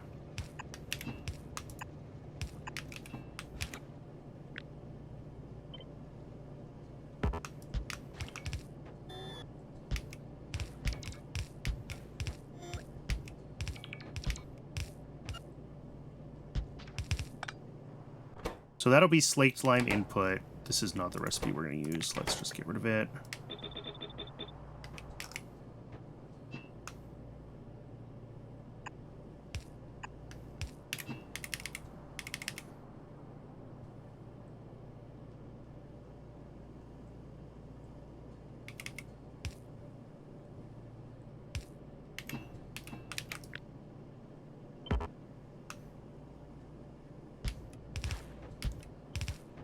Three, four, nope. 5, 6, 7. Okay. So that'll be the output, which is whatever. Oh no, there is no output. Brandon, there's still no output. Why have I become incapable of remembering that there's no output? Okay. So on the output side, we output, 14 sodium hydroxide a second and 7 limestone a second. What a pain. So that's, well, a blue inserter each for hydroxide.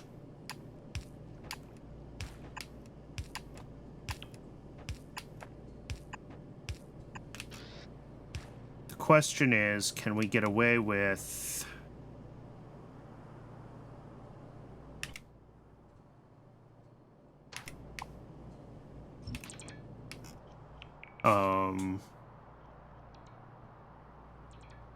because there's only 9 machines here, and I think 5 machines,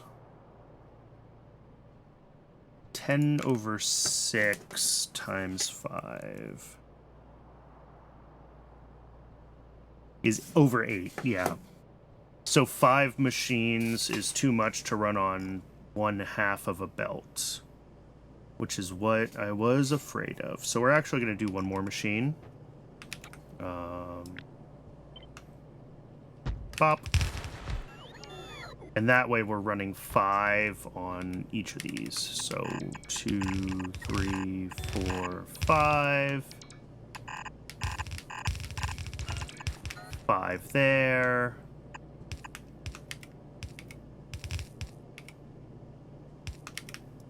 There we go.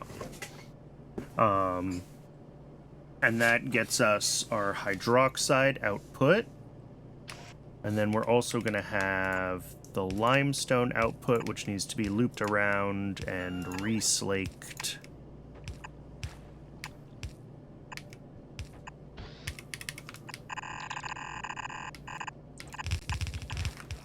Oh, and I need to filter those. So this is the hydroxide. This is just limestone. And they do also need...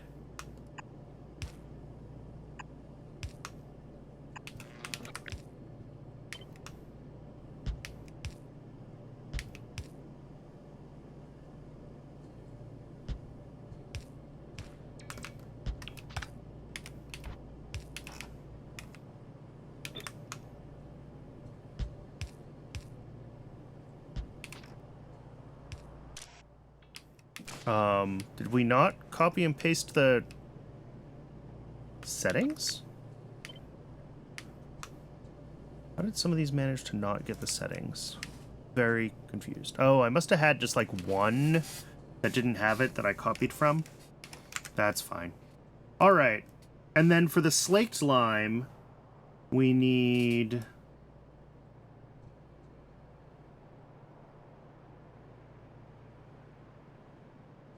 It's 4.2 chemical plants. I only have 4 now. I need one more chemical plant because I used an extra one. I'm actually going to make it... Do I make it 2 more chemical plants? No. No, that's fine. We'll just do what we need there. So these are going to cook. The limestone back into lime. We'll line it up.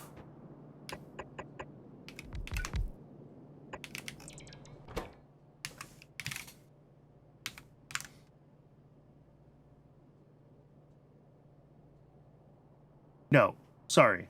The limestone gets cooked back into lime in the high-pressure furnaces first. Ah! Sorry, I'm hitting all the wrong keys. Okay.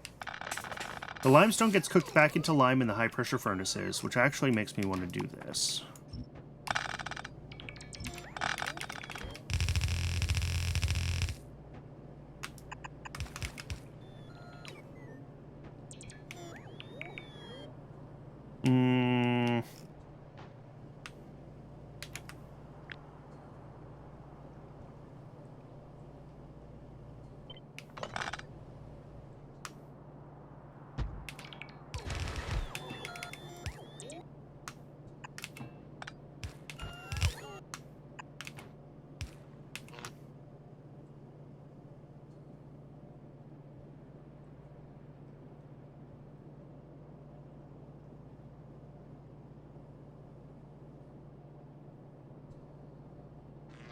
Eh?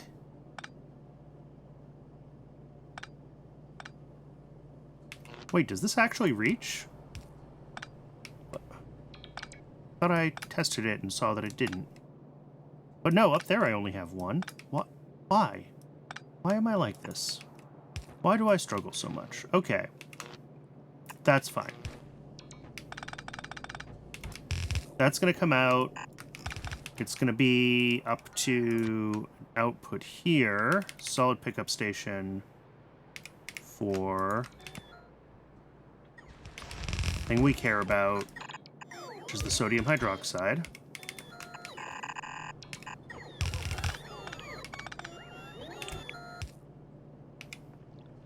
Down here, we're gonna just put a path through.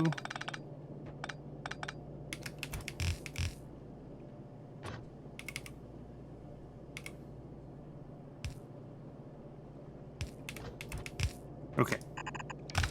So then we have this feeding into our high pressure furnaces, which are going to make the lime. There we go.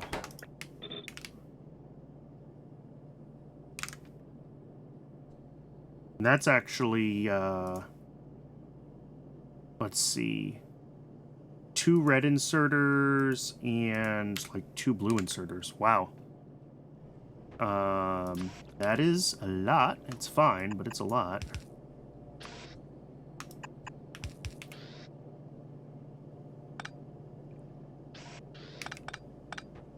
Oh, and it is add break o'clock, so I'm just going to get these inserters positioned, and when we come back from the ad, we'll figure out what else needs to get done for this build. See everyone in just a few minutes.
And one of these.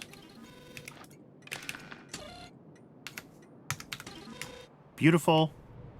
And then on the output, we're going to have 2 a second. So that can just be one of these, I think.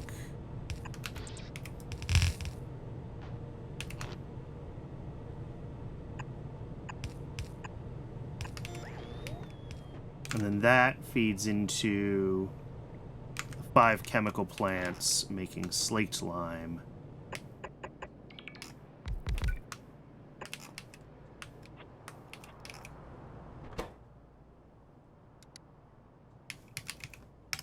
Which I think is also a recipe I don't have yet. Yeah. Okay. While we're waiting for the ad to finish, let's go ahead and take a look at... Yeah, cool. So guts are emptied, which means that we should be pretty much working on... Awesome. Yeah, and we do have meat, like, available now. Meat is running. That is good to see. We should have brains available. We do have enough brains to put on a train. So that looks good. So we might be okay. We might be okay.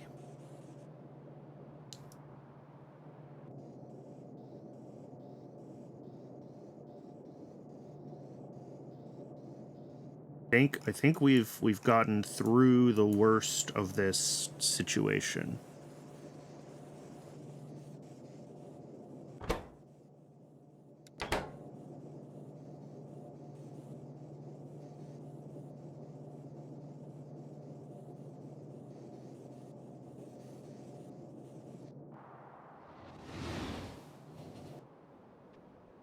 And then as far as that fixing science goes... Oh, they're running. Excellent.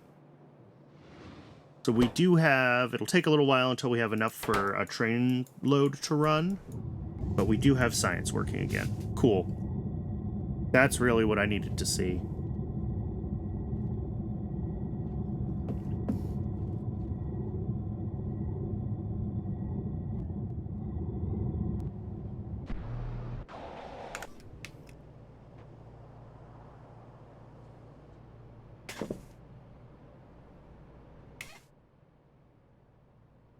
Oh, and we have the soil extractors, which are feeding in... Yeah. Alright, welcome back, everybody. I just wanted to figure out here... I think this works fine. So we did get all of these guys. These turn limestone into lime and CO2. CO2 goes out. That's fine. These will make the slaked lime from the lime. We don't have that recipe yet.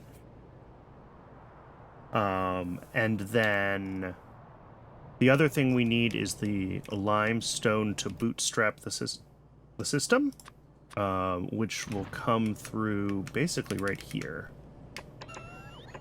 These form guys. Input priority is on the other side. Then if I grab a water pump, if I grab power,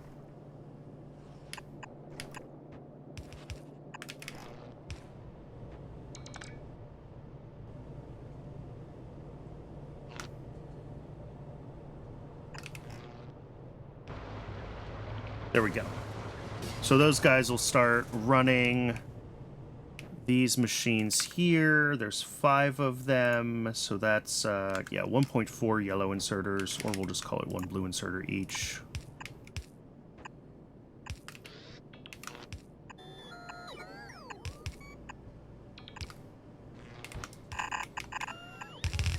And then they will output slaked lime, which, let me just pick one of these that's a fluid output. Yeah.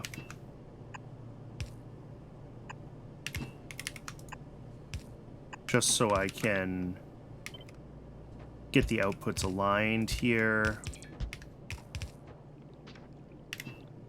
this comes over here. There we go. So that'll be the slaked lime loop. And this is not enough limestone to turn on this system at all, but it is going to be enough just to kind of get us started. And yeah, 7 a second for the limestone and the lime, so half a belt is fine for those. Okay, so we need a salt mine. And we need one more chemical plant to go here. And we need science to actually turn itself back on, because we haven't had science running for 2 hours now.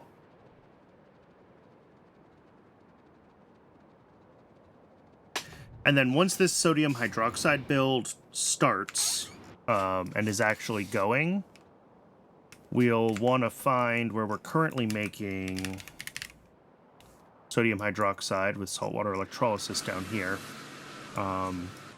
And we just need to change our priorities, because right now this is high priority for a chlorine output. And we want to change it to be high priority hydroxide output so that chlorine can be its primary product and we're not trying to void chlorine from it.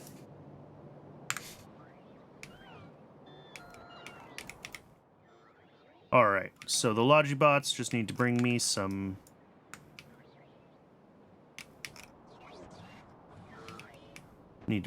things.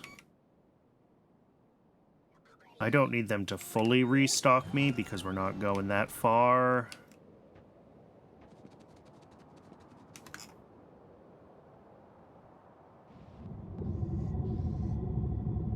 Alright, these are running. Oh, and we did get a delivery of science packs, which means, hey, we have science again. Excellent.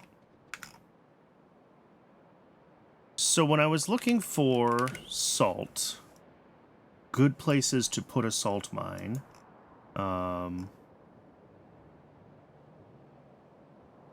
could actually do one right here and drop it off like right over here.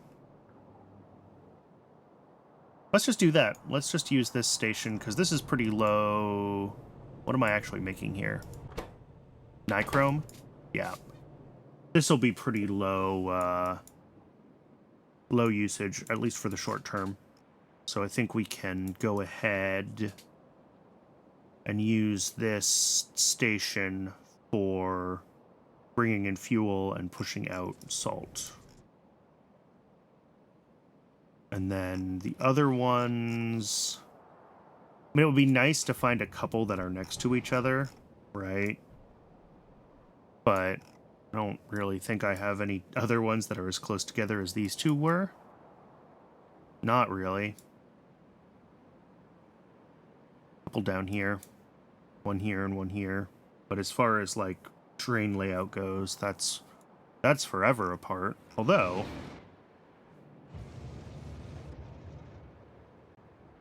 why did I make this so big? I have something that I thought I was going to do with it. This probably needs to be set to only 2. Yeah.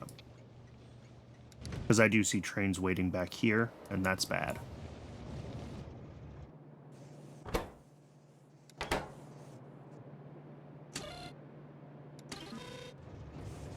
Okay. So yeah, I mean, I could do... station at the end here somewhere and hook up this one and this one. I really only need the one, right? I scaled my sodium hydroxide for just one. So I think it's fine to do just one. So, yeah, let's go up. Let's send rails up north and we'll do it up there. So that means taking apart this corner, which is bound to make some of my trains angry. To there.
And then, what do I need to do here? We need to have a solid pickup.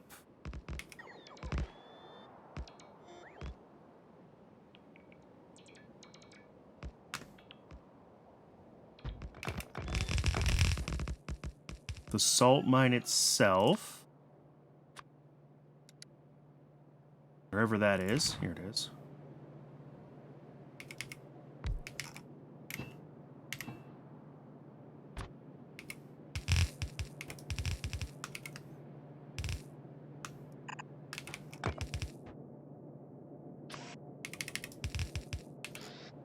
All right, and then we need fuel in, which is a fuel station.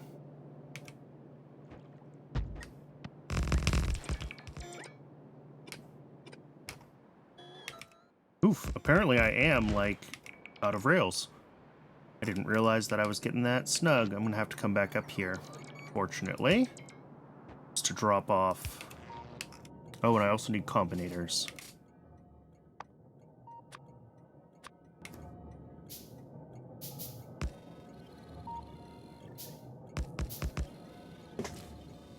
Mm-hmm.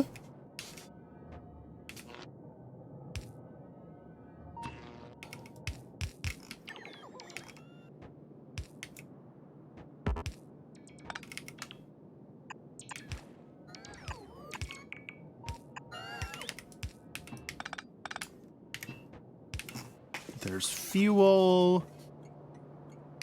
So I think that's pretty much done. Yeah, I'm going to have to come back with signals and apparently these ramps. Otherwise, we're never going to get anything routed here. In fact, we already have trains that can't path. Excellent.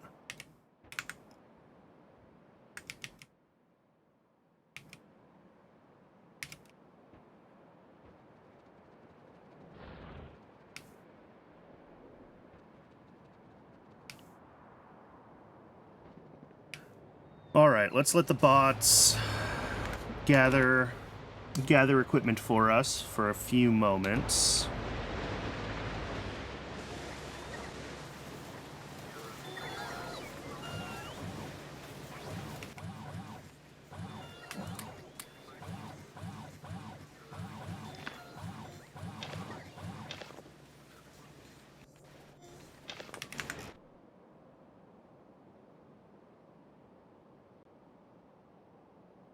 And, oh, right. Yeah. We have a radar at the fuel station. So, those radars are not... That radar's not on, like, our proper radar grid. But it does at least give us visibility into that region. So that's fine by me.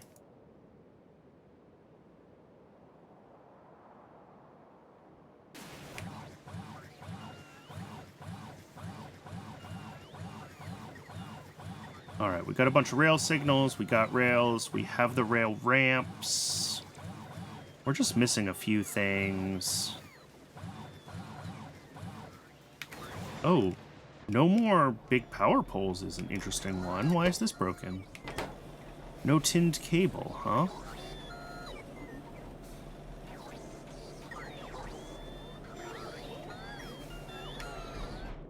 Is that supposed to be this line? That seems like it's probably supposed to be that line. No tin.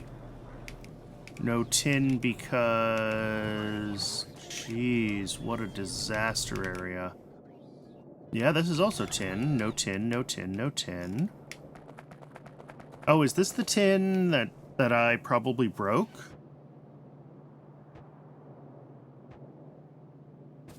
Because I shuffled this old tin patch around, and I'm gonna bet that I, like, didn't actually get it working again.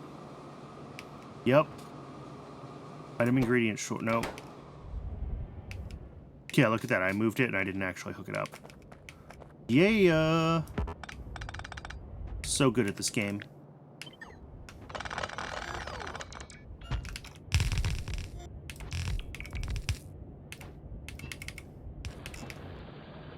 Alright. That'll get tin running again, which will get tinned wire running again, which means that I will eventually get more large power poles. Just a small bug. Minor issue. think everything else is probably good enough as far as... Let's drop off that salt. Let's drop off what we need to finish the rails up here towards this salt mine. And then we will also want to do... we'll want to drop off the last chemical plant over there. And beyond that, I'm not sure what's next on my to-do list.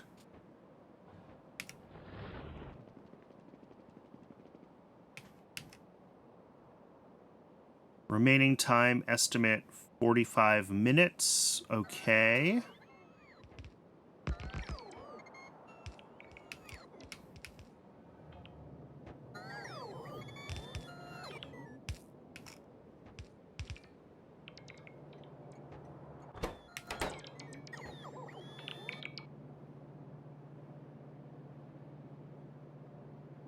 Beautiful.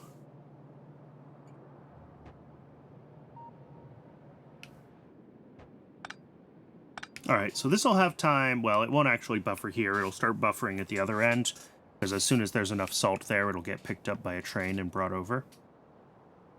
But down at this end, basically, like I said, just waiting for the recipes to unlock, and then we'll have that new sodium hydroxide plant.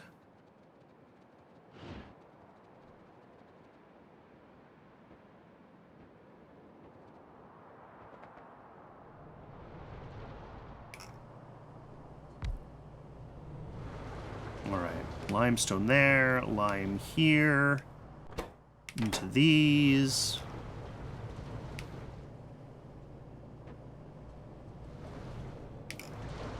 And we do have an extra chemical plant here.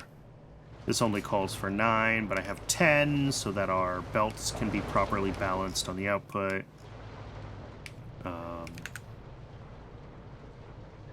It might actually run with 10 of them, but...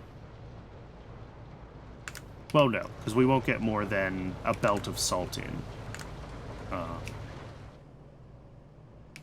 Whatever.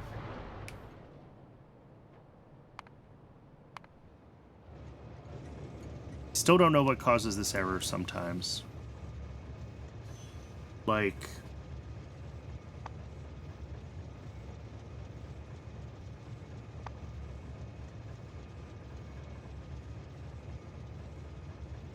Yeah, you're supposed to go pick up tailings, and you didn't. And I don't know why. Okay, let's salt mining, sodium hydroxide. What I have left says biocrud for hot air. And what I think I mean by that, if I remember my things from last week reasonably well, is that our hot air, wherever it is, yeah, here. Oh, and this got some biocrud. Cool. But we're not getting it consistently, and that means that these don't run consistently, which means that this doesn't always run consistently. It does seem like it's working now.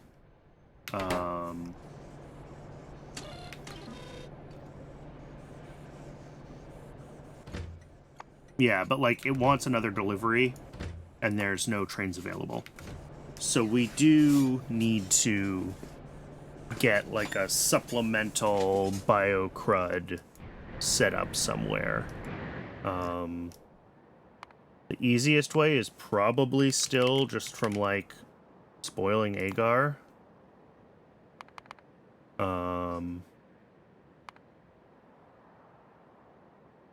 Because, yeah, biopolymer seems like it's far away, just by its name.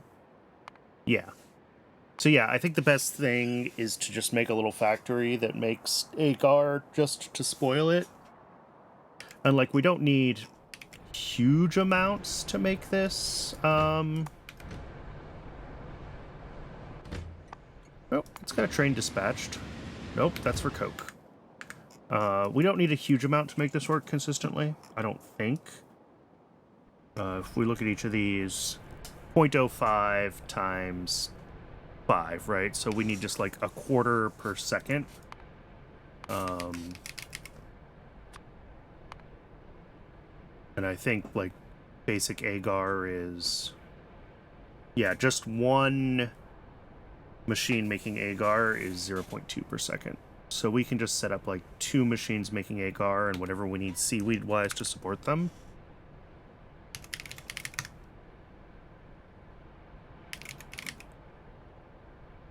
Alright, so we'll do biocrud from agar spoiling.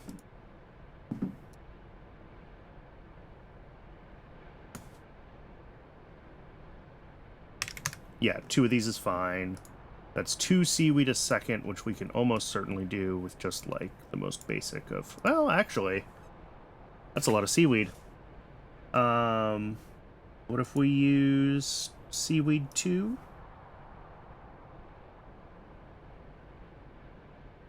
Yes. Okay, but we have to bring in inputs for that. I mean, 10 seaweed things is actually not that much. Maybe we just do it. What I really should do is get, like, Seaweed Mark II researched, or even think about Seaweed Mark III, but for now, yeah, let's just get 10 seaweed crop facilities, 2 high-pressure furnaces, and we'll set up a secondary agar input for that system.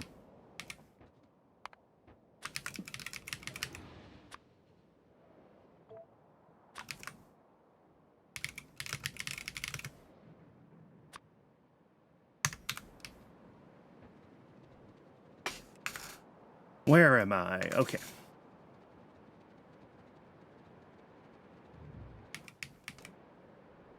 Uh-oh.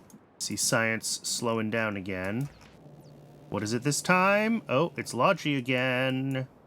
That doesn't make me happy. It is running.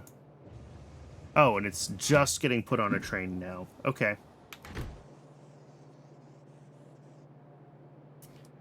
Yep. I guess we're Logi limited for the short term.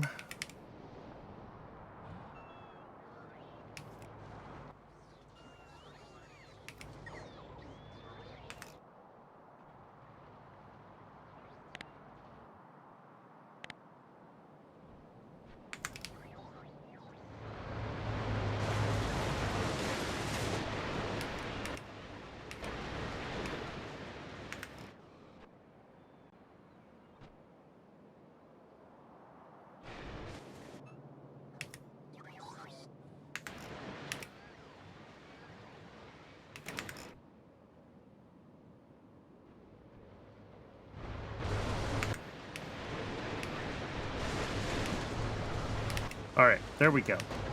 Do we have everything else we're going to need for this? Inserters, pipes, belts. Yeah, we're good.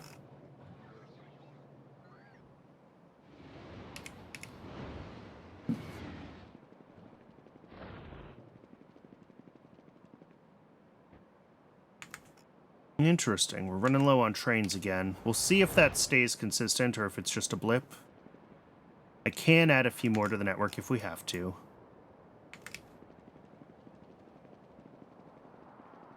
But our depot capacity is kind of being pushed right now, so I want to make sure we don't overdo it as far as how many trains we put in the system, because we will be sad.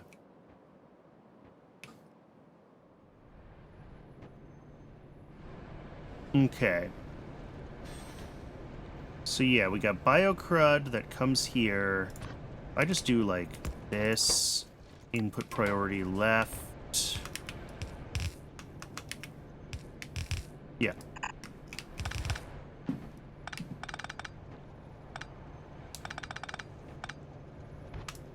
We can do just like this, put in a warehouse.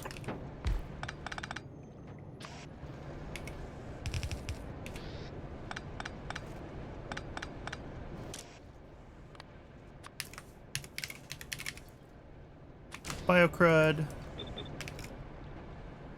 And then, yeah, okay, the furnaces are big enough that we kind of want to do, we do want to do a belt. Okay.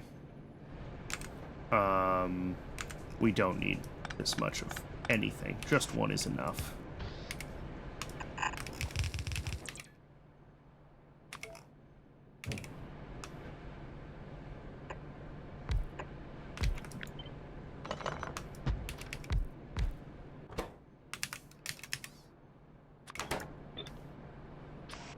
And remember, this is just supplemental.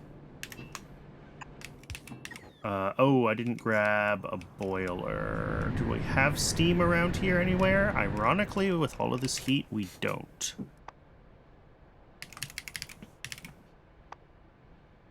What do I need to be able to make this? Some plates. Okay.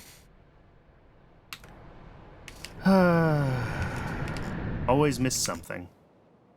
I should have plates around here, though. Because we make... Yeah. Let's go steal them from our small parts factory. That's fine.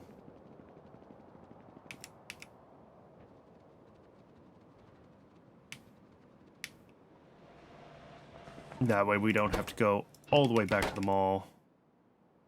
Just for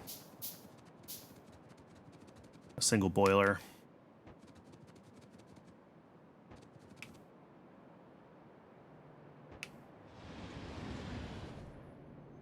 Input is 1 seaweed per second each.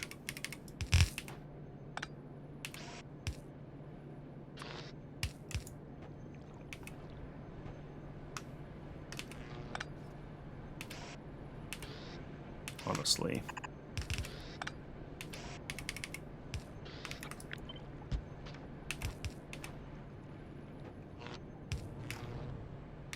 And then seaweed facilities.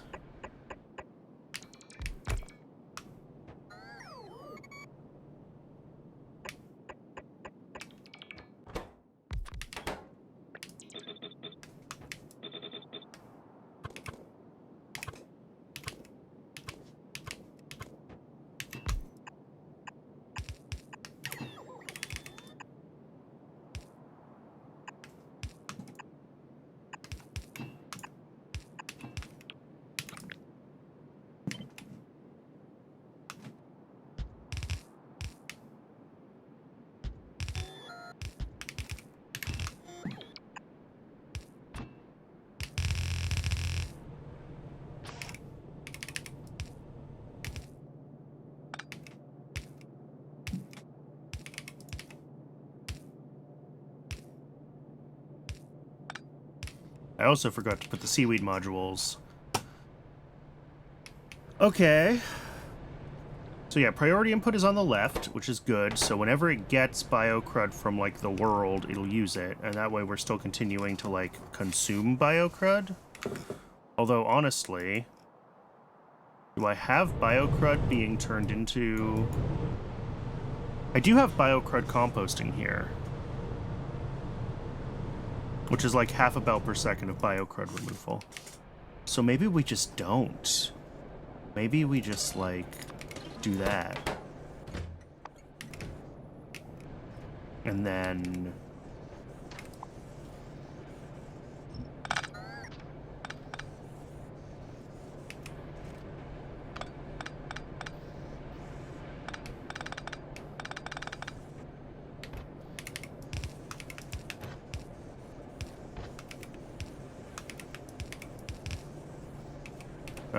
well, that's not right, for one thing. But...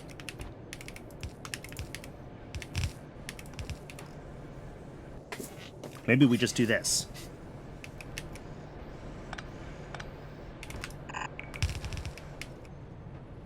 And then we always run off of the biocrud that we get here. We just make it locally. We don't even bring it in anymore. I think that's probably the more reliable way to do it. Alright, so I just need a bunch of seaweed to use as modules.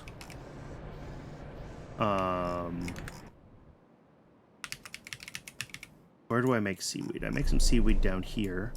I don't have a lot of it available, but I have some. Let's see if that's enough to get started.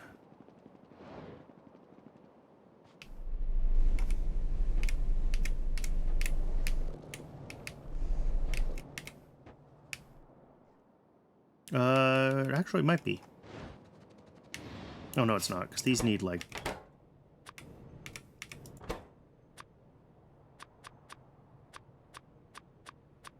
No, so that's about half of what we need.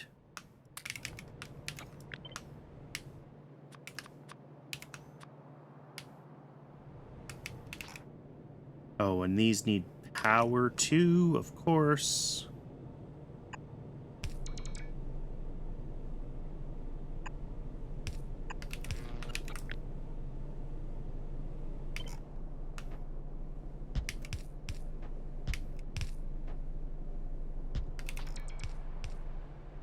All right, that's power. That is... Why aren't you running? Oh, I didn't actually hook up water. I just kind of got halfway through it.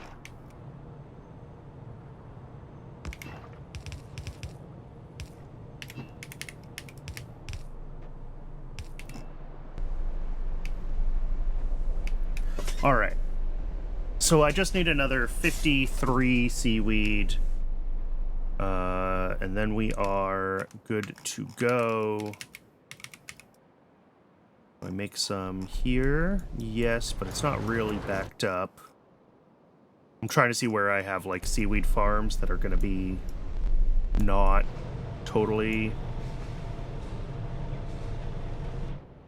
emptied. Oh,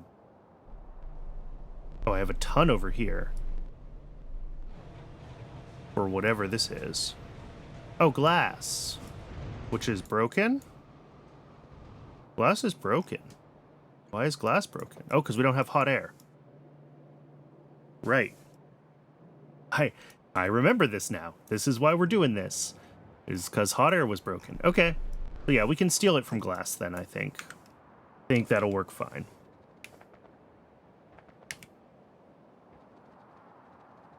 And then this hopefully keeps hot air running all the time, right? It does pull in a small amount of... Oh, that's... Jesus. Way more than I needed. Hot air does pull a small amount of hot coke oven gas from other places, but it recycles most of it. So I think we'll be okay there.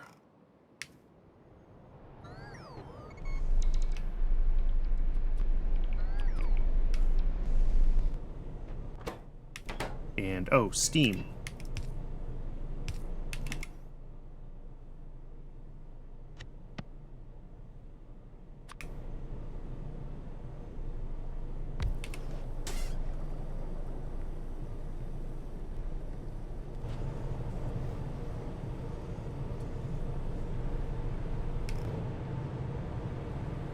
Yeah, and it's going to take a little while for the agar to start spoiling in here and to get pushed through, but that's fine.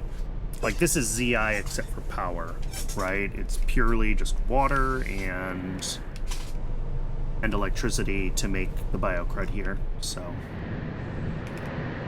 And then, yeah, we mostly try to recycle the coke oven gas as part of the hot air process, which is what this does. This reheats our coke oven gas. But you can see there is like a 5% loss, and we have to be able to top that up from other sources. So, like, this could still die eventually if we're not getting coke oven gas from other things, but that seems highly unlikely to be an issue ever. Salt and salt accessories is still running. So what else can I be doing as far as red chips goes that we already have researched? Because that is the next big goal. All right. Terephthalonyl chloride is done. And that means Kevlar is also, like, available.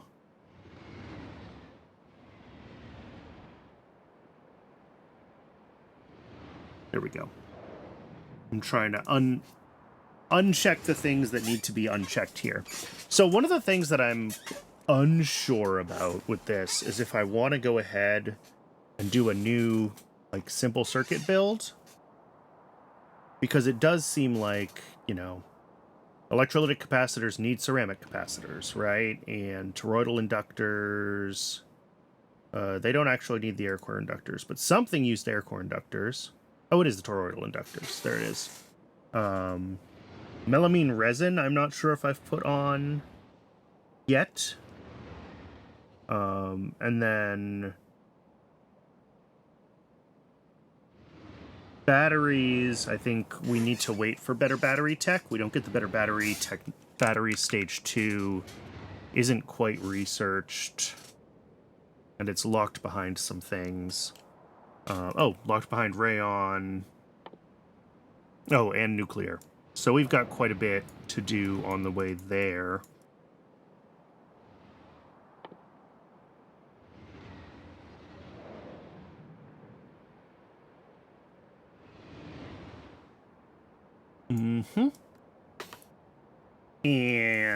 But yeah, battery stage 2 would be fantastic. But I'm debating if I want to be doing like all of the tier 1 circuit components like on Rails again. Like, is it time to finally do the migration or not? I'm really not sure. So we're going to keep thinking about that. But as far as what we can build here, we can do air core inductors, right, to whatever scale we need. I'm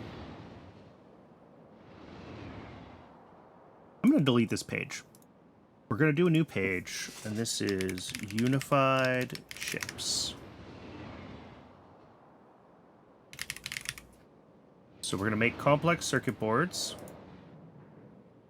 We're going to make simple circuit boards.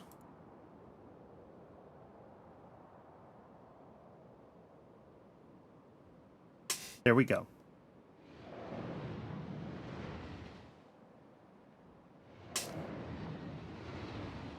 So these are what we're doing for both of these. We're going to have vacuum tubes. We're going to have air core inductors, capacitors, resistors. We have solder. We have batteries. We'll assume we have batteries. So each of these is, builds of various sizes, right? So this is simple circuit boards and everything kind of below it. And then for complex circuits, we have transistors, microchips. We have toroidal inductors, which increases how much air core inductor we need by quite a lot, actually. Like half of our air core inductors go to toroidal inductors. Diodes, which is more electrolytic capacitors, which also increases how many ceramic capacitors we need. Medium power resistors, which increases how many high power resistors we need. Optical fiber, which is kind of its own thing. Solder, batteries, and MOSFETs. MOSFETs also need... what else do we not have available yet? And this is where we start to be like, okay, we need lightly n-doped silicon. We need heavily n-doped silicon. We need lightly p-doped silicon. Are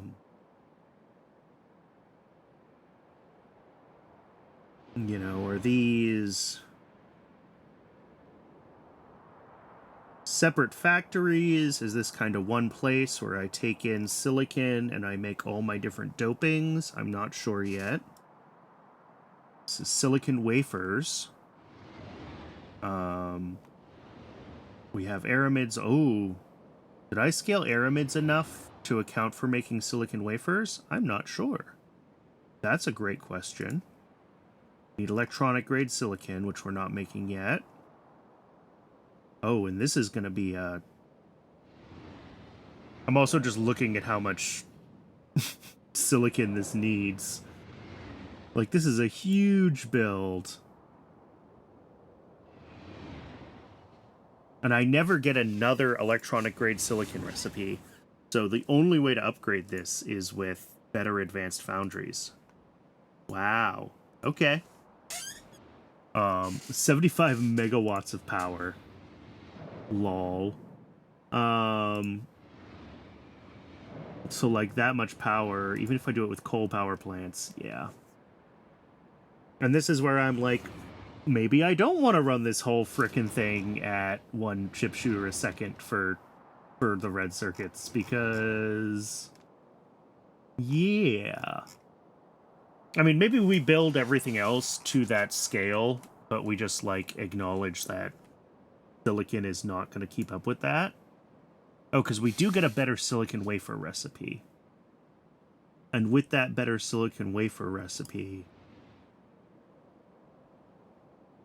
you know, that uses more aramids, but from polycrystalline silicon slabs. Oh, yeah. Okay. So when I look at this, what I see is let's build electronic grade silicon to like this level.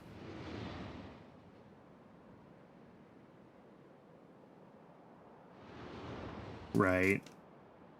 Maybe a little more. Maybe we build double this, because I'm sure we'll need more silicon for other things. But... And then we're going to start with the crappy recipe, but we'll upgrade over time. Because, yeah, that goes from 12.5 electronic grade silicon to...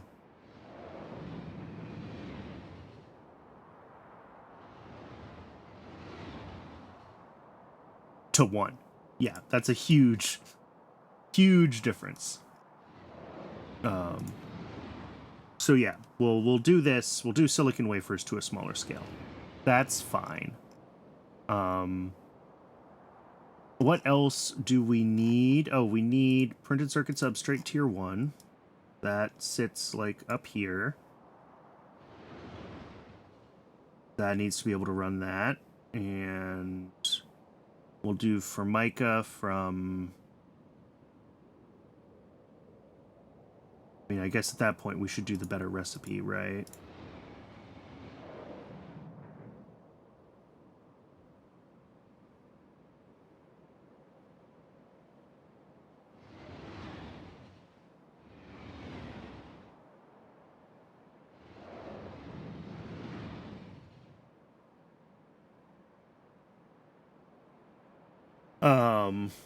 I probably should just output the black liquor and do the black liquor processing somewhere else. That's fine.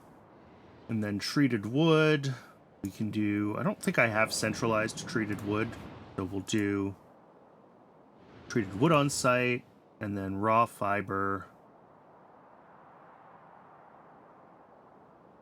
Yeah, that's just a small amount of wood. I could use our better fiber recipe. No, but we need the raw fiber, not the 10 wood to 8 raw fiber. Oh, or 10 wood to 2 fiber. So I actually could use this recipe instead. Use a little bit less wood, but bring in more... Have to output another byproduct, which is regular fiber. Okay. What are our inputs here now? Water, pumping, logs are an input, sodium hydroxide is an input. I think everything else is good inputs there. And then we also need the tier 2 printed circuit substrate,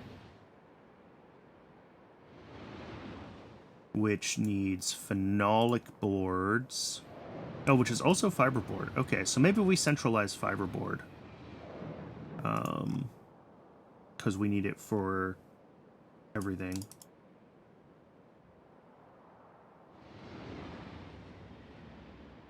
Yeah. Because then we just make... of power coming in, and we'll do fiberboard as its own build.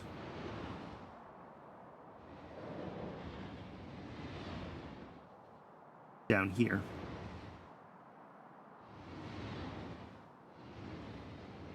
Which we'll figure out. And then what else does this need for inputs? This needs etching solution. We're going to need a lot of etching solution, and we only have one recipe for it. We only have one recipe for it. Phosphoric acid, sulfuric acid, hydrogen peroxide, and lard. All right. I'm not sure if we're making enough phosphoric acid for this. We're probably not. But that's relatively easy for us to build out, is the etching solution. And then, what are the other inputs to this? Bakelite. Are phenolic boards used for much else? Blade Mark III. And Brakes Mark III. No. So these are just for, I assume... Oh, mechanical parts Mark III. Okay. But that's like way in the future. I don't care about that. And then the other thing we need is Bakelite, which is, phenol, which I haven't made yet. And zinc chloride, I'm not sure if I have available on rails. Yeah, phenol from lignin, lignin from cellulose, cellulose from wood. All right. So yeah, this isn't too bad to do a bunch of phenol. I'm not sure if we have this unlocked yet, but maybe we should make that our next sort of primary. Oh, and formaldehyde. Do I have formaldehyde on rails? I'm not sure if I do or if we're making that. All right, so I want to check if I have already on rails. No, we have more things. Silicon carbide, nickel silicon, cermet.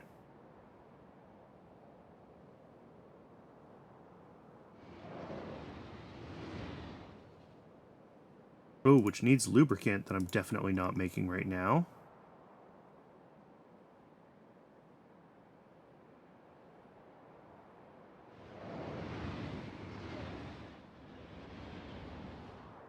Why would I do this? Like, sure, it uses less clay, but clay is, like, free.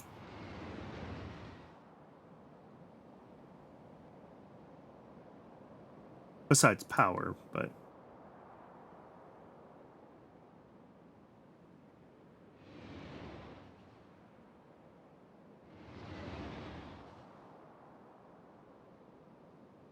Alright, so that's this factory. It needs to bring in nickel ore and molybdenum ore, which is fine. Ash, which is fine. And lubricant, which I'm not making right now. The other... I mean, there's a bunch of stuff here that we still kind of need to have being made. And batteries are the other thing. And, like, right now, like, yeah, we'll just feed batteries from the belt base and hope for the best. But long term, we'll do a new battery build with one of the, 600 for 3 batteries is only 200 per battery. 122. It really thinks this is cheaper, huh?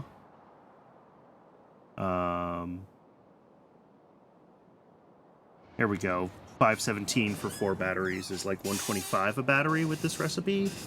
So we got options there. Some stage of this needs heat. Lignin. Can we run it off a burner?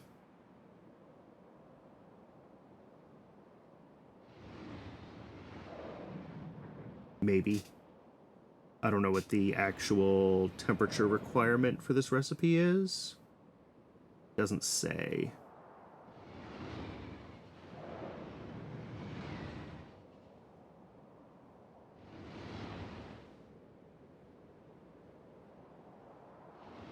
Bakelite, I probably want to centralize. Yeah, because we're going to need Bakelite in all this stuff from machine components stage 2. So we want to centralize Bakelite so we can scale it up a little bit if we need to. Which means that all of this stuff comes out. We'll do Bakelite as its own thing. Scaled to like 1 furnace or something.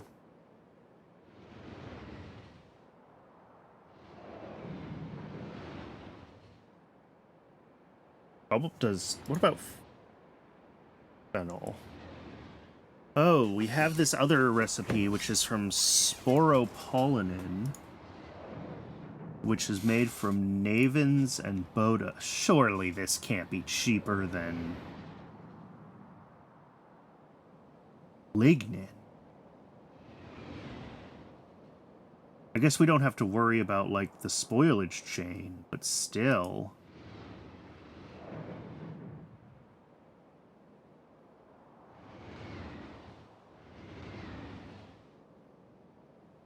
And is this used? This is used for other things, too. Another nylon recipe. BPA, which we need an epoxy, which is used in, yeah, some of these things that we need later on. Okay. So I think phenol also wants to be its own thing. Probably at a bigger scale even than this. Jeez. All right. So as far as this is plenty so far. As far as things that we want to kind of think about building now,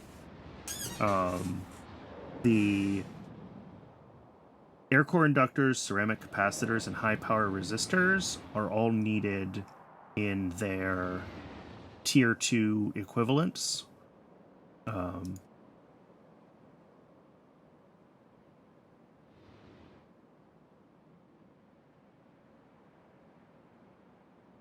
A bunch of these guys need tinned cable. And I feel like I should centralize tinned cable because I can switch it to a casting recipe not too late after we're in blue science. So we'll do like a separate tinned cable build. See how much of that we're making. Yeah, like 10 a second. But we start with just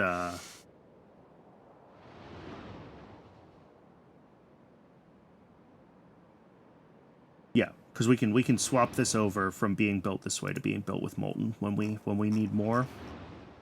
And then melamine resin is used in a bunch of things, and we haven't figured out sort of our total build for that yet. All right, that's not bad. We need a lot of formaldehyde. I think this is the recipe we're using right now. Because methane is kind of free. This is saying we can do it from refined natural gas, which is true. But this just makes CO2, I guess, as a byproduct, which isn't awful to have around. There's also this one.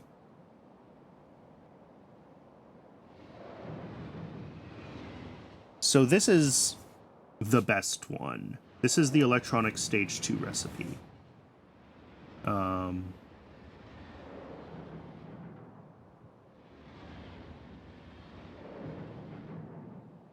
But it thinks this is...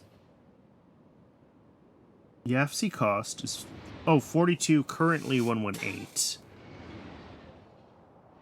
And that's probably because it thinks that there's long-term a cheaper methane recipe or something. Yeah, I don't know. But, like, I think once we get access to this recipe, this will be fine, right? And we'll do methane from moondrops. We probably don't even need that many. Yeah. Of course, anytime we do moondrops, we have to do an extra one to make moondrop modules or whatever. Yeah, but this is fine, right? This is not a big deal. And we might already have a formaldehyde build that we can just scale up or tweak the recipes we're using.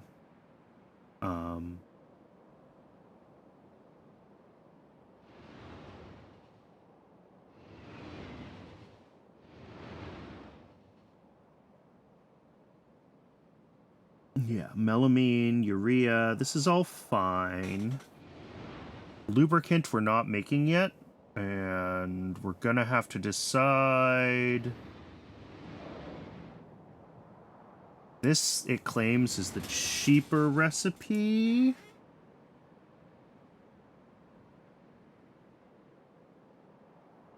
Oh, boy.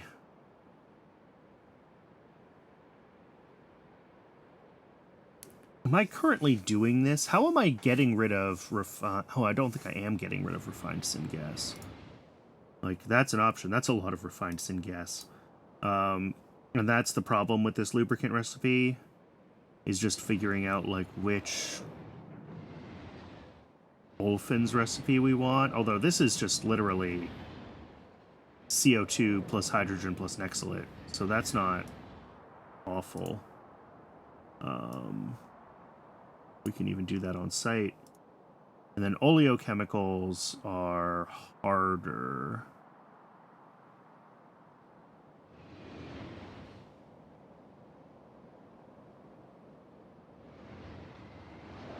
Okay, nichrome is better than the titanium one. Well, it has better yield, but it's, like, ultimately more expensive. It also makes glycerol, which I don't need right now. So I guess we would do this.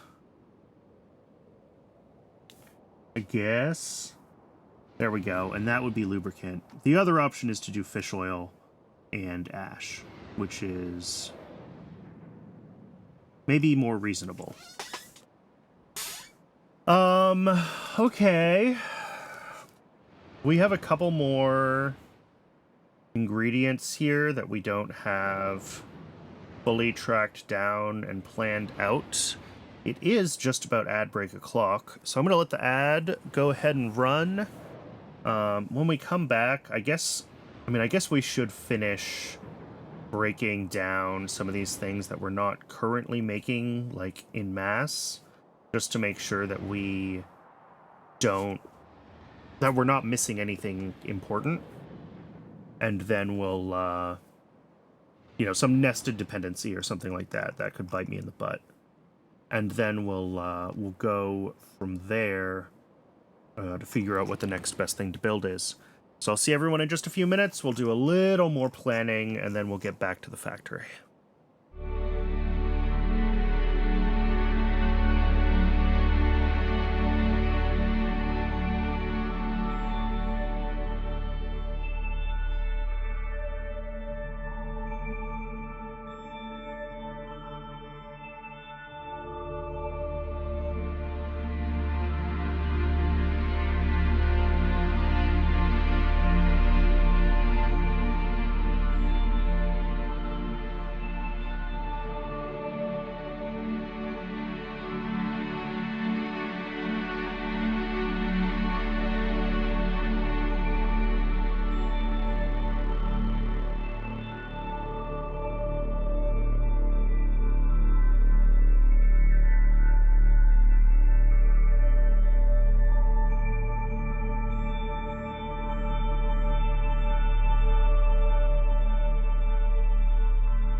We're back. Sorry about that. I couldn't find my water.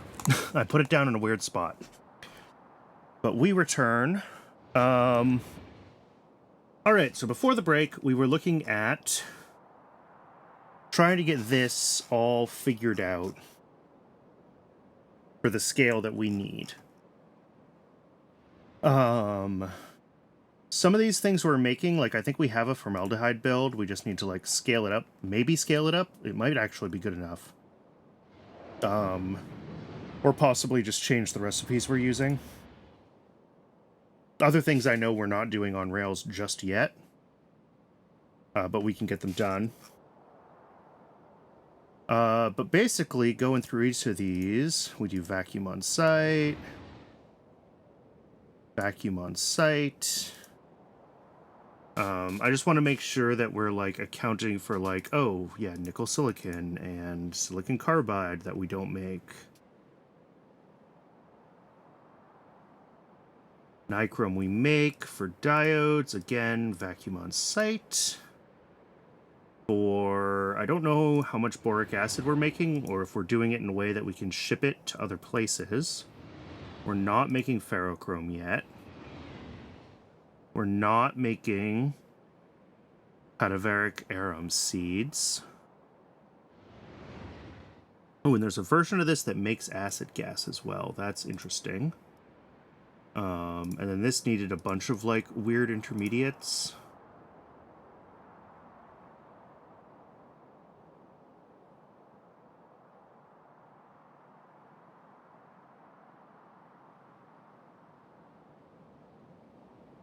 Yeah, glass core we need to kind of make separately. Cladding we might make separately.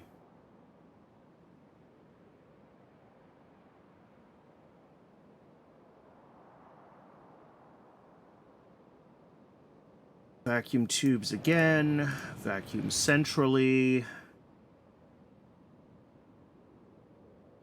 Antimony pulp. Phosphine? I don't think I'm shipping phosphine gas out of my base.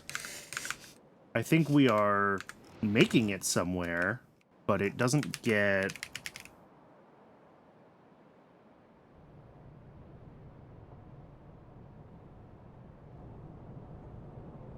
Yeah, so we output phosphine.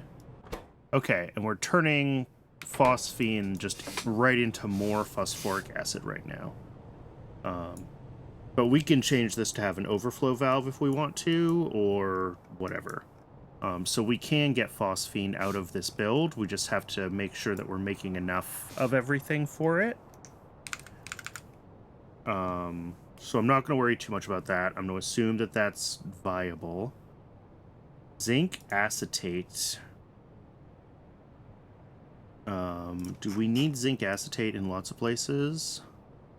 It's also used in Nexolite batteries, and we are going to need those. Okay. So, yeah, I guess we'll do zinc acetate centralized. Electron-grade silicon. Yeah, silicon wafers are a whole mess right now. And we know that that is the case. Etching solution. I don't know if I'm making hydrogen peroxide at all right now. So we'll have to look into that. We do need to do a black liquor to organic solvent, I guess. Do I just want to put acetone out? Yeah, because we also use acetone for a couple other things. It'll be used in BPA and MIBC.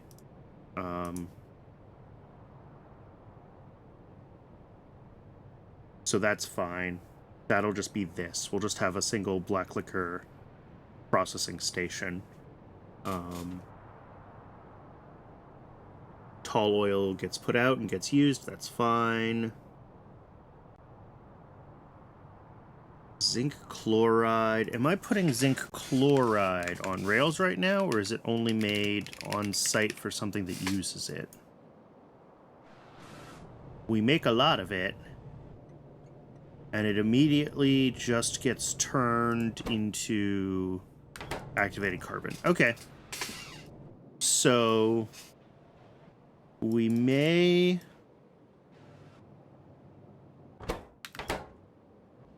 be able to route some of the zinc chloride off to another pickup and not need another build for it. That's fine. Some of these other things that I've just been throwing down at the bottom. Ferrochrome doesn't look awful. Zinc acetate doesn't look awful. Boric acid isn't awful. I just don't think we're making it on rails yet. So that just has to happen. Silicon carbide is made from powdered quartz and coke.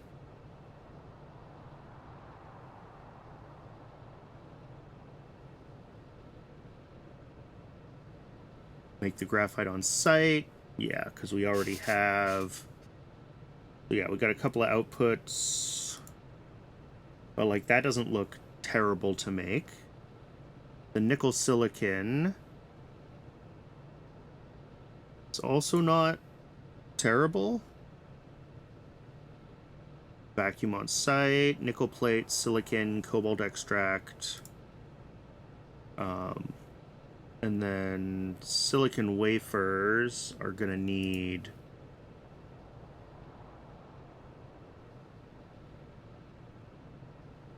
pure trichlorosilane.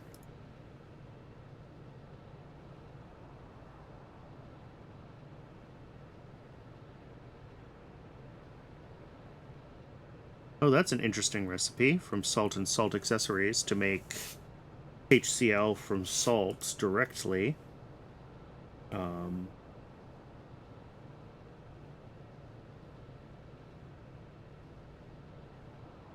Lol, that's a lot of coke. Okay. I mean, it's fine, but it's a lot of coke. Oh, and it's also a lot of quartz ore, geez. But we're not making this at this scale, right? That was the thing, as I said, I want to make silicon wafers here at a lower scale, and then everything else will make up for using the tier 2 recipe as soon as it's available to us.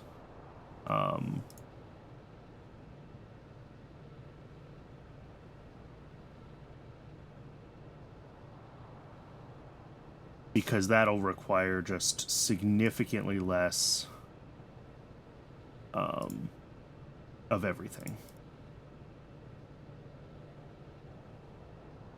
And actually, if we go down to... Yeah, so we'll scale everything to this, like, 5 foundries making electronic-grade silicon. And then we can change how we're converting from this to that.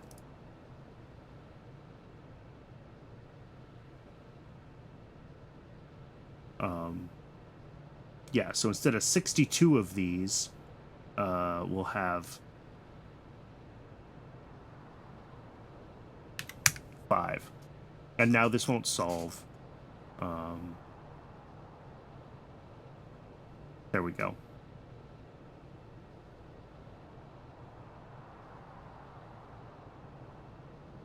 But then this portion, or this portion down to here, is basically the same. And, oh, and the HCl is fully recycled in this process. I didn't realize that. Cool. It's a loop. I like loops. And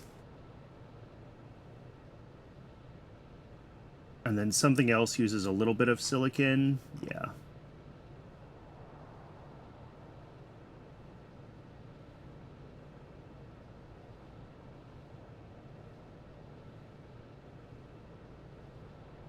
Pure sand and coal dust into silicon. Cool. That's its own build, too. What I should do is I should pull out the electronic grade silicon to its own thing.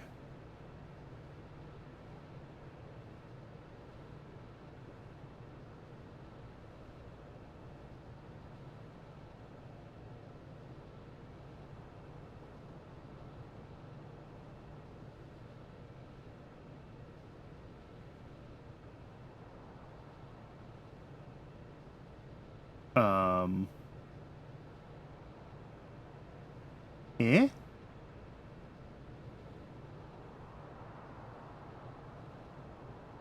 Did I leave another thing making silicon wafers somewhere?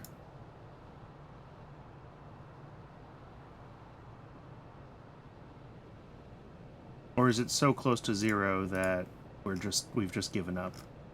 I think I got it a little bit confused. That's okay.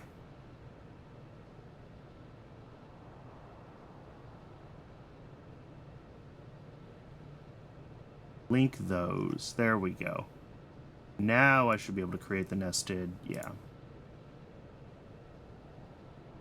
Crushed quartz, aramids, which we're making. All right, yeah, and that small amount of silicon will go to my silicon doping, which I think is just going to be one factory ultimately. And then the rest of our silicon will come from this recipe.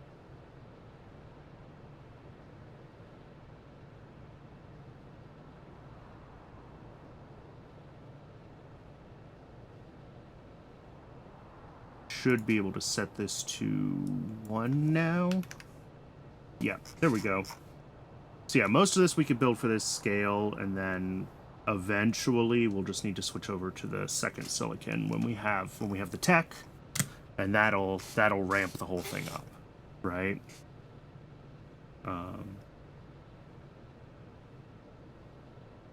So I think going through this, what's left? This is a bunch of inputs for the optical fiber.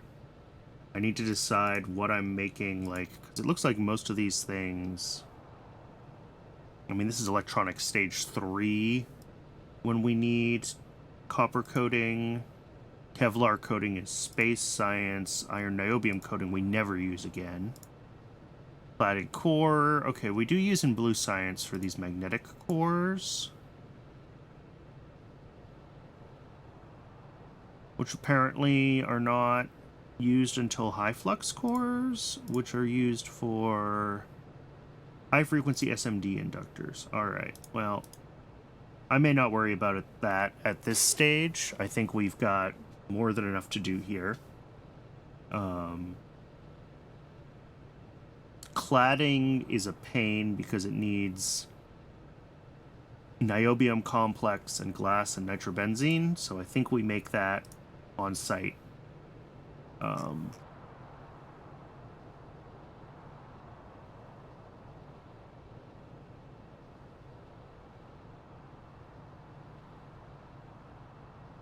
It's 12 inputs. It's 12 inputs. What a pain. And like, they're all in low quantities. It's just a hassle to deal with that many inputs for a single machine.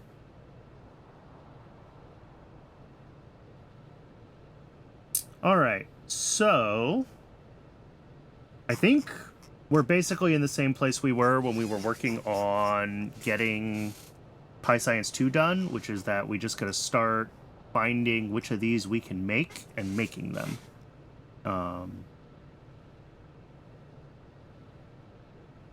So I think it's fine to do ceramic is on site, clay, steam. You know, we got to kind of do this for several of these things.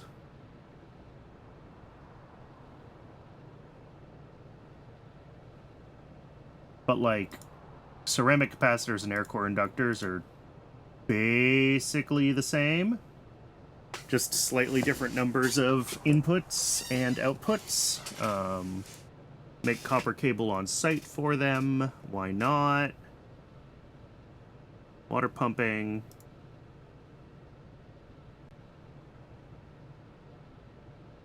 So, yeah, I think we just gotta start picking things and getting them knocked out.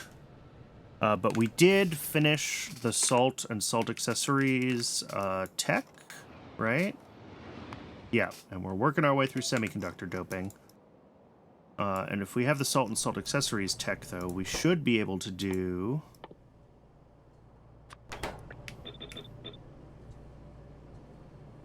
slaked lime there. And... sodium hydroxide here. And we can't reach the last couple of machines.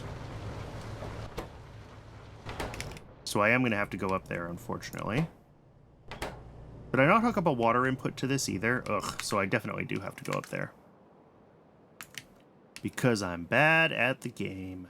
Well, because I didn't have the recipe unlocked yet, and I didn't know exactly what I needed. Train is stuck. Yep. That is a stuck train, all right.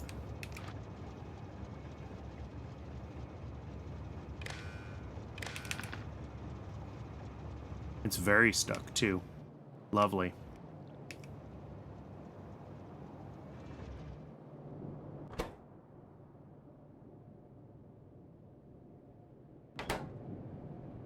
Wait, how do these not have fish? How did that happen?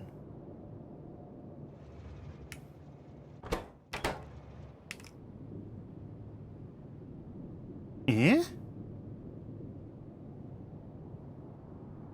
I'm not sure how this can ever happen, that this system gets into this state. Because there should always Did you hear be... that? I think something just exploded. Man, we are in a lot of danger. This is like Christmas. No, it's better than Christmas. This should be its own holiday. Explosion Day. Explosion Day!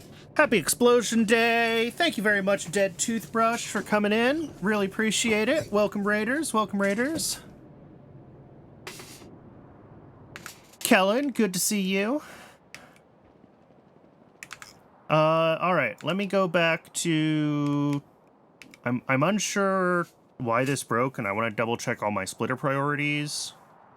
Because something went wrong with making fish eggs down here.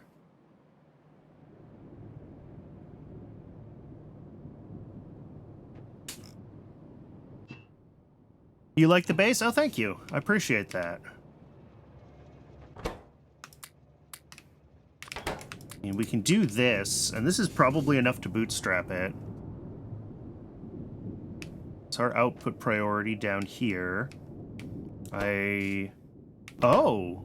These guys don't have oxygen. Did I... Aha! There we go. That's what broke. Okay. So we were making fish eggs, but they weren't being turned back into fish. Cool. I recently changed some of this plumbing, earlier today, in fact. So that's what I did, is I broke it right here. So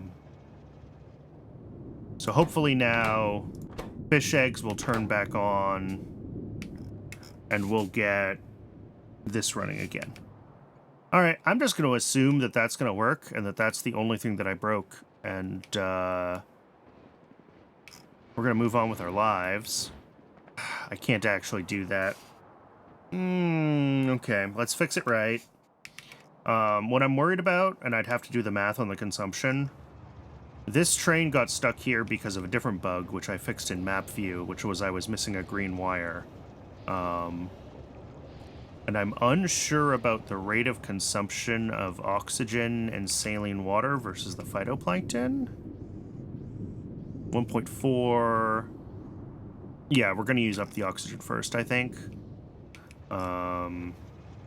Which means that this will not unstick itself naturally. I'm going to have to do something with it. So let's get it. Just do this. This is what I always end up doing. Except actually put power where it connects. And then pump it back in the other way. Hope that it didn't ever try to actually dispatch another one, because I've seen that happen. I think we're okay. All right. And then because of how this is all plumbed together, this will drain first, and we won't get dispatched another train of phytoplankton until the...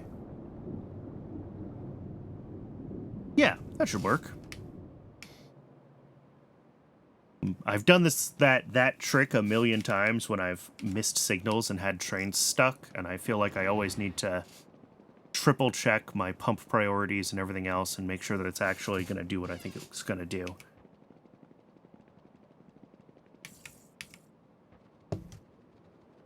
All right.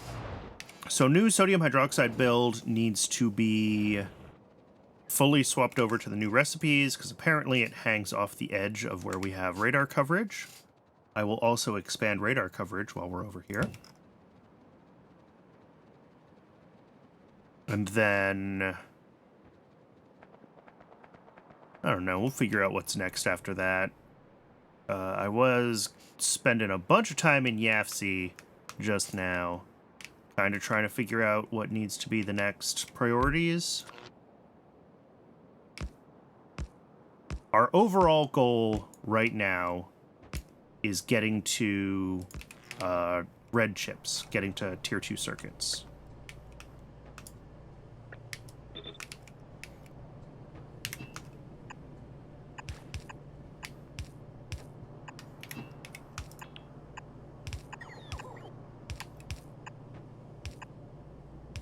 And that is going to take...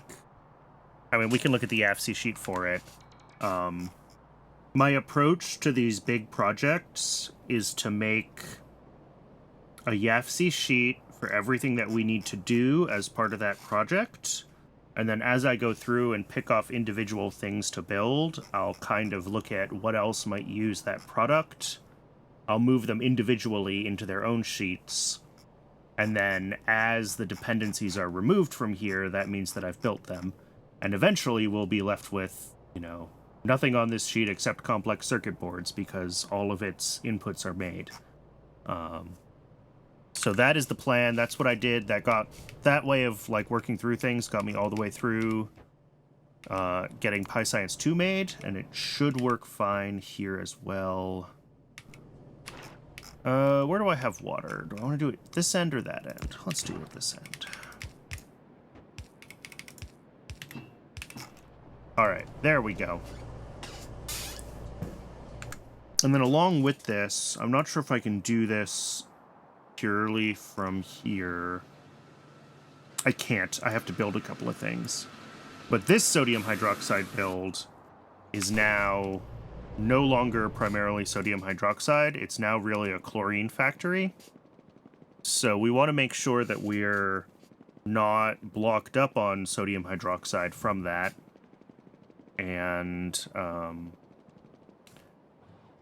so we need to switch around some of the priorities of the outputs and which ones are potentially voided when they're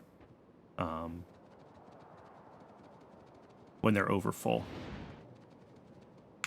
Because right now, I believe it's set up so that chlorine will be voided and is a high priority get rid of thing. And that's not what we need anymore. We want it to keep buffering the chlorine. And we want it to make the sodium hydroxide from this build be the high priority thing to get rid of. Yeah, so we don't need void logic at all anymore. This is just a normal provider station. And then down here, we want... I'm not going to set up void logic on this yet, because I don't actually have a sodium hydroxide void. But what I will do is make this be a high priority station. So as long as there's sodium hydroxide here, it'll get used. Otherwise, it'll pull from the new one. And we don't have enough sodium hydroxide, or we didn't until I built this. So I do fully expect that I made a mistake. Oh, I didn't plug in power. All the way back to the opposite corner of the base again. At least it's relatively quick moving around, but...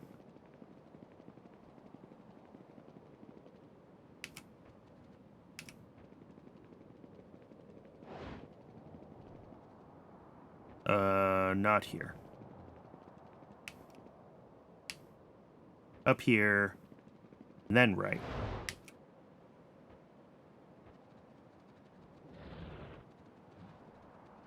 Okay, let's get this.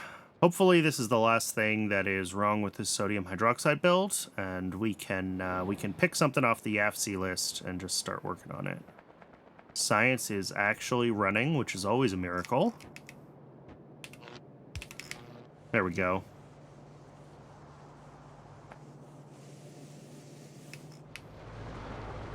Yeah, and all these should start to turn on. Cool. Where are you? Oh, that's fine. I was like, why are these red? But they're red because, of course, the inserters don't fill them when they're backed up. So the, as they turn back on, there's kind of that second of blip.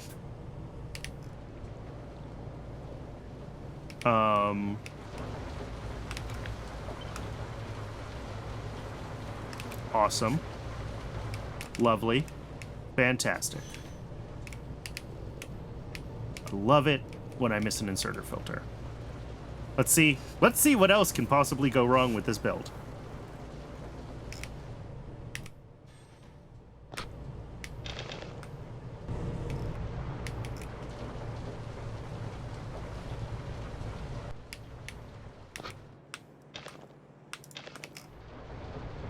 And I mean, I think we're doing okay. Everything here is turning on. You're not turning on because I didn't...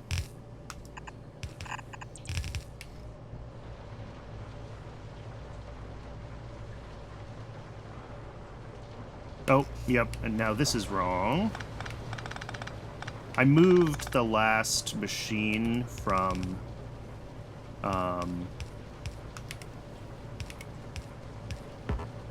the left end of the stack to the right end of the stack to give myself a little more room to move belts. And I didn't address that the belts need to swizzle to make sure that we get all the machines being able to output to both sides of the belt. Alright, I think this is good now. These two machines are always going to run part-time. That's normal. This is all running fine. Why are you off? Oh, there's still a little bit of sodium hydroxide at this end of the belt. Okay, that's fine.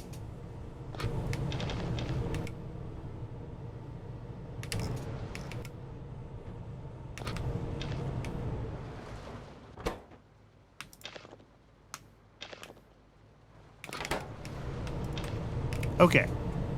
I think I've actually got this fixed now. Yeah, that looks like we're getting like 7 items a second at the densest, which is what this should be. Okay. I'm happy with that. I'm calling this good enough. It's running. We have heaps of sodium hydroxide now, which was the goal of that build. So I think we're good there.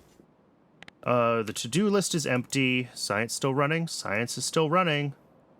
All right, let's figure out what our next project is. So the easy stuff to do right now, if I feel like doing something easy, is all of the things to rebuild circuit ones. Getting all of those components onto the belt base, separate from...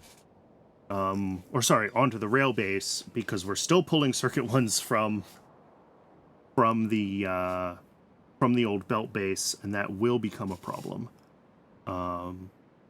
So kind of looking like back through the lower end dependencies. I think the builds that are worth doing are melamine resin, and apparently fiberboard is also just...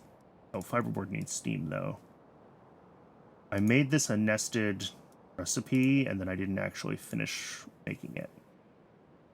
Treated wood, bring creosote in, make wood from logs on site always. And then wood to fiber, or do this recipe.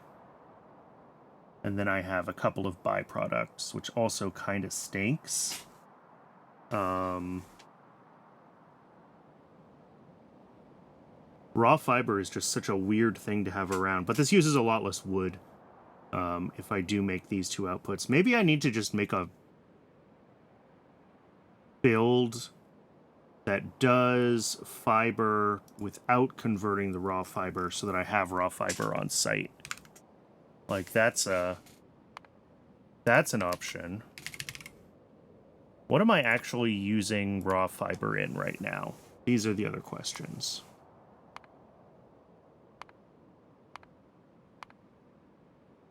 Nothing. Nothing. Okay. So it's really only used, at least right now, for fiberboard. And it looks like future recipes for fiberboard and scrondrix, and this is tier 3 and 4 critters, though, so this is way beyond me.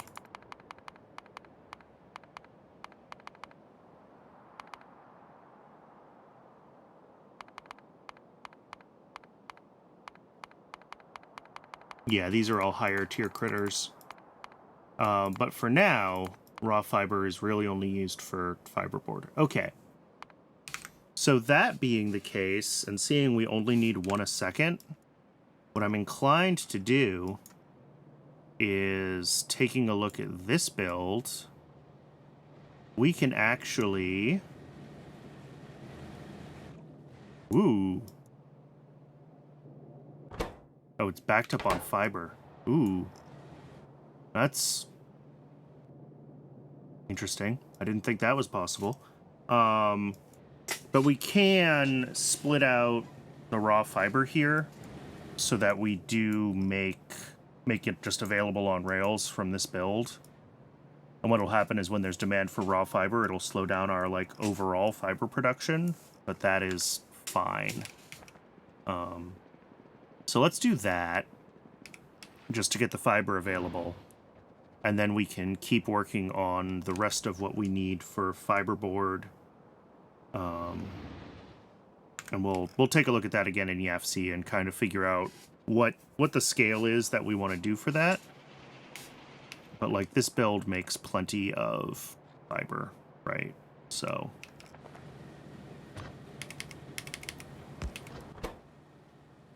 I am going to prioritize it left instead of right. Because I think...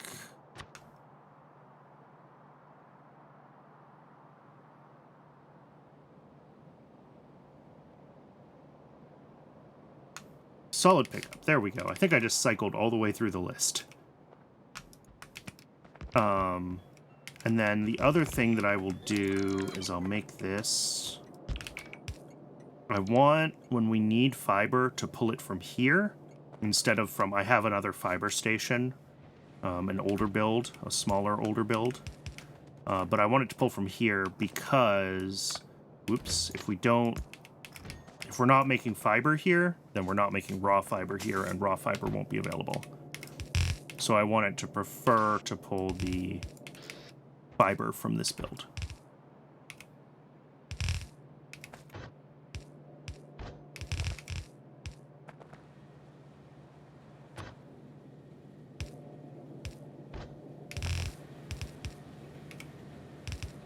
All right.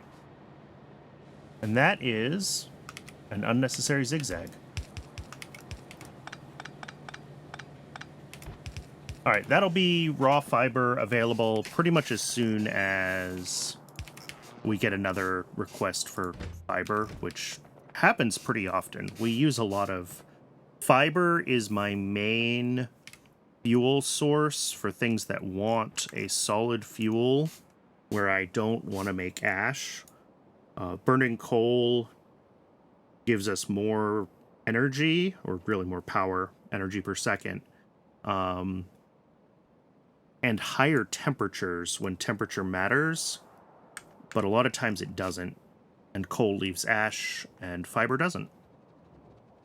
So doing fiber as kind of our main fuel has been working well for me. So this guy should get pulled from soon TM. And we can look at the other fiber build. Yeah. Oh, which is also fully backed up. Wow. But this is normal priority, so it will not be pulled from yet.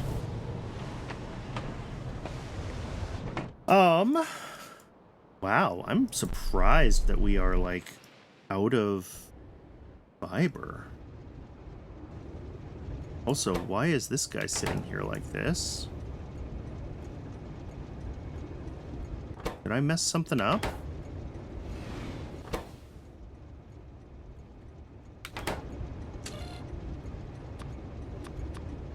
Oh, it did. This should be 30. With 4 items like this, we can only pull... There's 120 slots, so trying to have 5 slots dedicated to the ore is not going to work. Yeah. That train is stuck, and that sucks. But I'm not gonna worry too much about it. Like, something will use lead, and the train will be free. So we're gonna leave that alone for now. And I think let's well, since we just made fiber available, I think we should do fiberboard.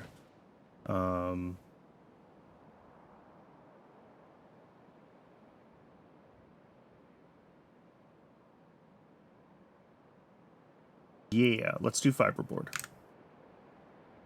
So let's take a look at, we need at least 0.87 a second. All right. I think this is going to be used in a bunch of things moving forward.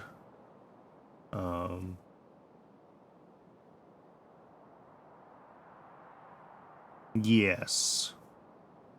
Oh, it's also used in starch, which I'm Huh? How am I making starch if I haven't done...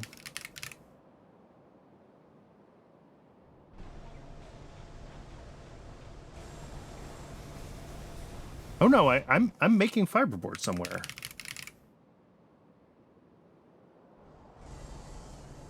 Oh, I made a little fiberboard factory. I forgot I did this. Cool. All right.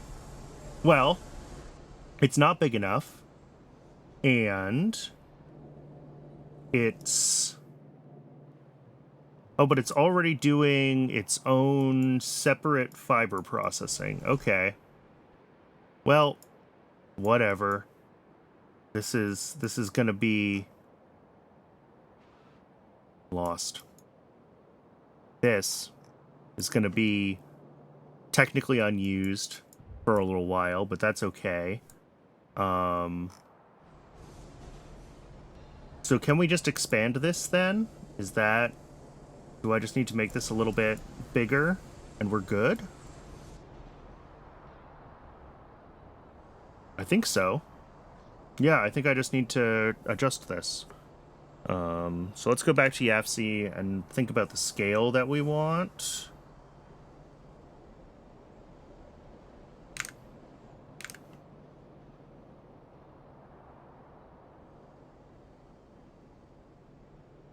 We're going to bring in sodium hydroxide. We're going to make wood on site. That's fine. And we are apparently doing this. Whatever. Don't care. So for this to make sense...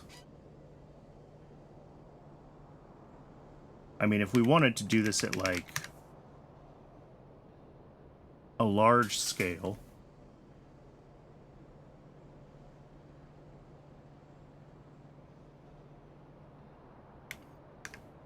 There we go. 5.3. But this is a ridiculous scale, right? This is bringing in... Well, it's actually not that much wood. A lot of creosote, though. A lot of water. I think we can probably go for, like, this scale. Which means we do, compared to what we've already built... Yeah, we need a bunch more wood processing units making the fiber... And... Or maybe we get rid of the... fiber processing on site. Yeah, let's get rid of the fiber processing on site. I like that plan. And we will bring in the fiber. And then it's just everything else is basically the same. So we need another pulp mill, we need another tar processing unit, and we need however many electric boilers we need. Where is steam? We need 3 1/3, and we have 1, so we need 3 more. Okay.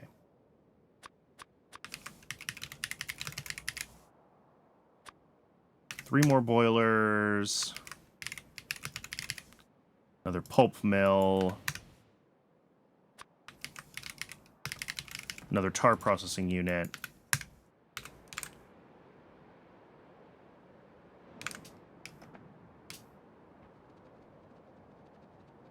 And then we'll just get that build like up to the scale that we're going to need to use it for circuits, because it is currently too small for that purpose.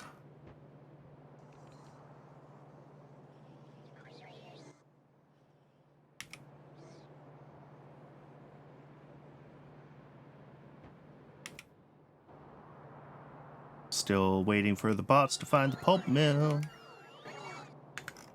Ooh, it might be coming from down here. Oh, yep, there it is. All right.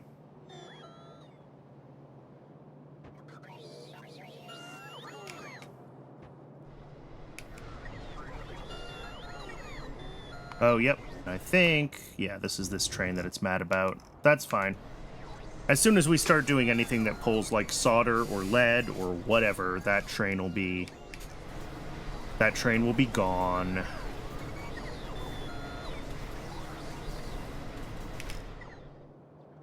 Okay, so we need to go fix fiberboard, and then we'll look at whatever the next thing that I want to do.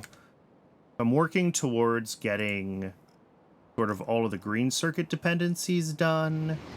Then that might be like melamine resin. And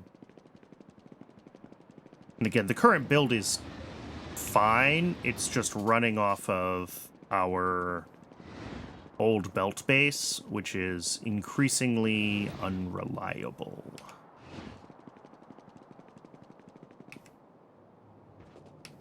All right, so we got logs coming in. We need a second one of these.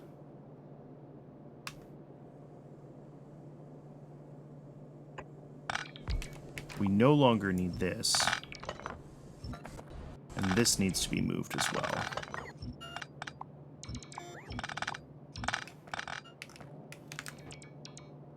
And then, oh, I forgot to check. Yeah, still just the one gasifier to do black liquor into aromatics and acetone. That's fine. This fiber output, I'm going to swap to be, or this raw fiber output, I'm actually going to change to be an input.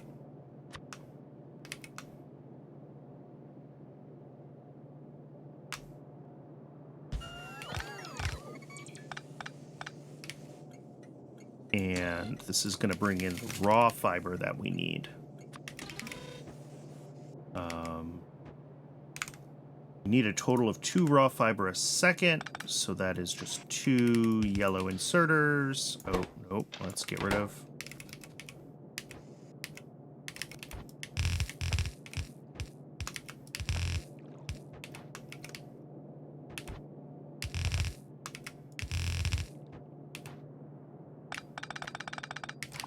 Because we're not doing our own fiber processing, we don't need this output anymore.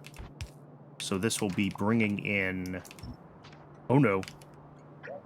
Shoo, boy, that was awful. I don't know what button I just bumped, but...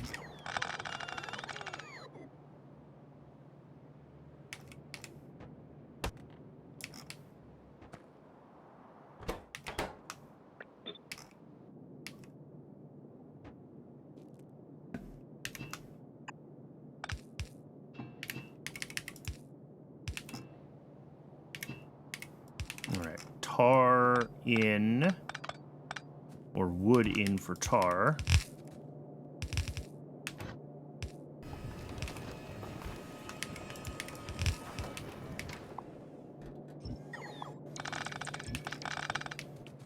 And each of these uses 0.5 and outputs 2. So actually, let's do one higher.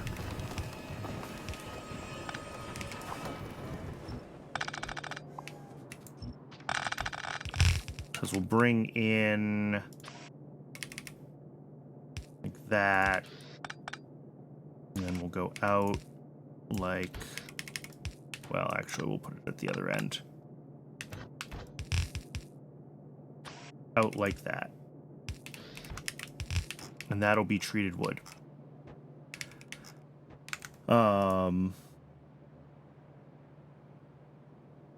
Yeah. That's fine. Power.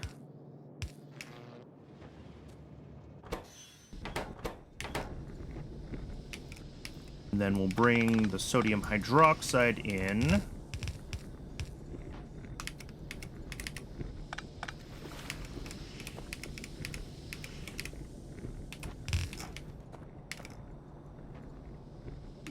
And then we have 2 pulp mills now,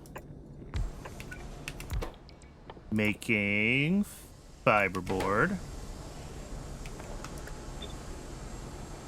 And this is just going to be miserable to get all these inputs and outputs sorted. That's fine.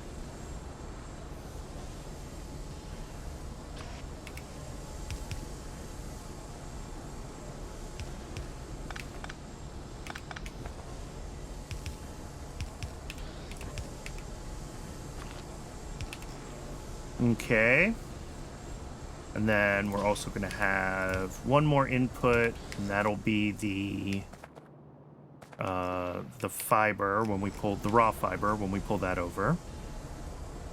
Now we need steam. We need to bring out the tall oil, and we need to bring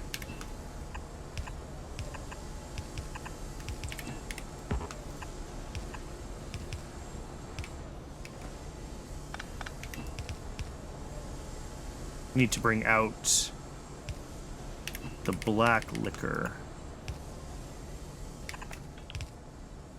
which is easy enough to do.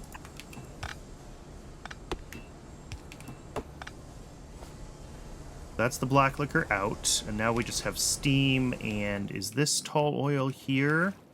This is tall oil here. Yep.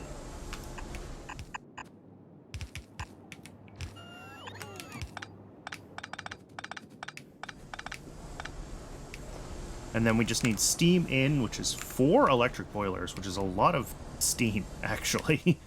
But I think... Oh, they just fit. Love to see it.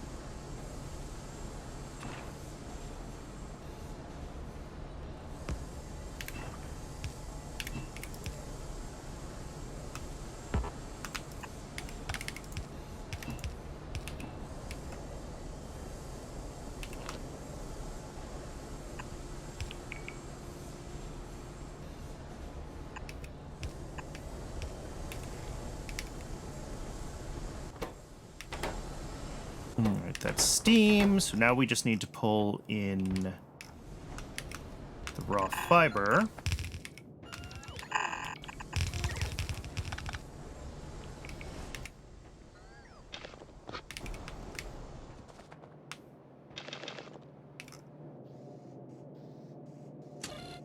Oh, I didn't actually set a request for this. Oops.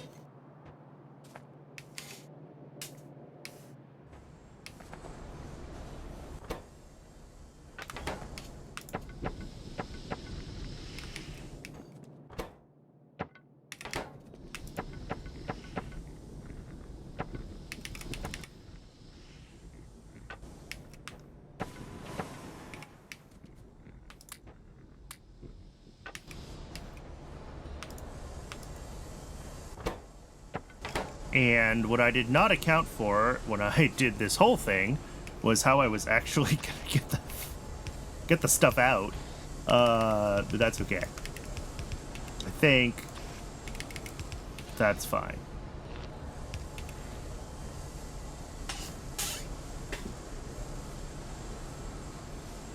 That'll work. It's a little silly, but it works.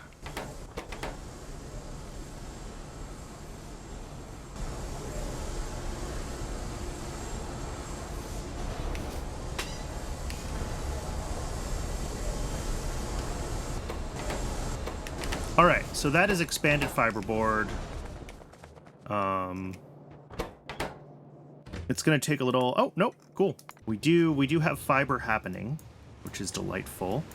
Our demand for fiber isn't gonna be like crazy, so once this fills up, it's not gonna impact the overall throughput of our raw fiber all that much.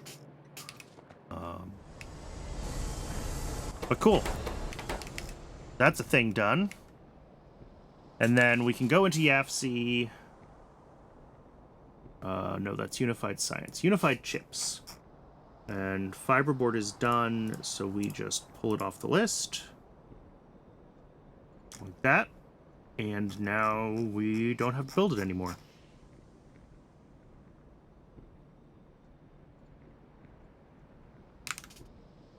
And we're just about to finish researching semiconductor doping here.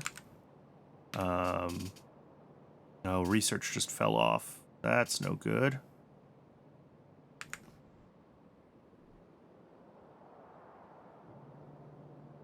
It's Logi Science again. Is it just loading up the train that's being slow? No, Logi Science is broken.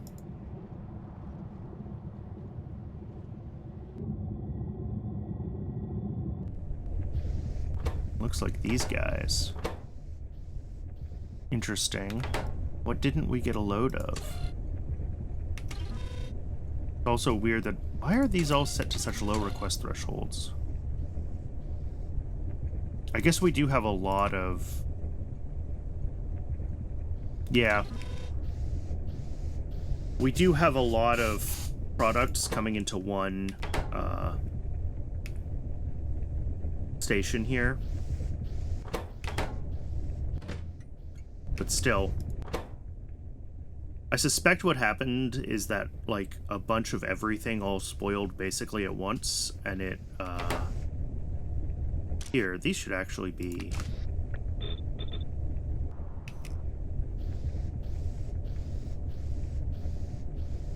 That should minimize bulk decay by always pulling from the less, or from the more spoiled things. Okay, so Logi Science is turning back on again. How does animal processing look? That is a question that I should be double-checking the answer to pretty frequently.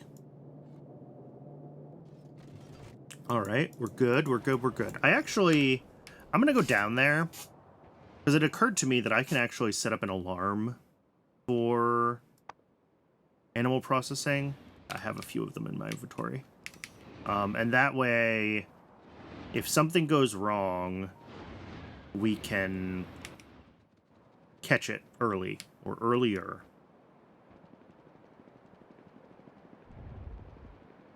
Because when it went wrong, we ended up with... Basically, nothing should ever make it down to this end. So if I set up a speaker here...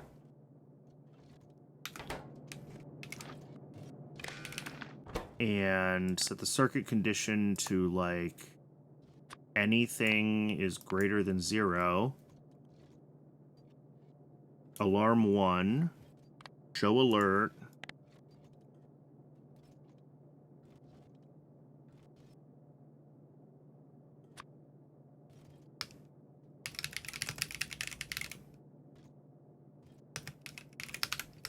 There we go. And that way, if anything, like, is decaying back here and then getting through all these filters, it triggers. All right, it is time for an ad break. So when we come back from that, we'll figure out what the next thing we need to do for red chips is. I will see everyone in just a few minutes. I recommend getting some water and stretching your legs while the ads run. Take care of yourself as a human being. And, yeah, I'll see y'all shortly.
All right, we return.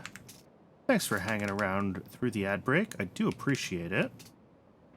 I do try to run the ads just once an hour, just long enough to keep pre-roll ads turned off, because I think pre-roll ads are awful. So I noticed during the ad break that this happened. I don't know why this train is set to manual.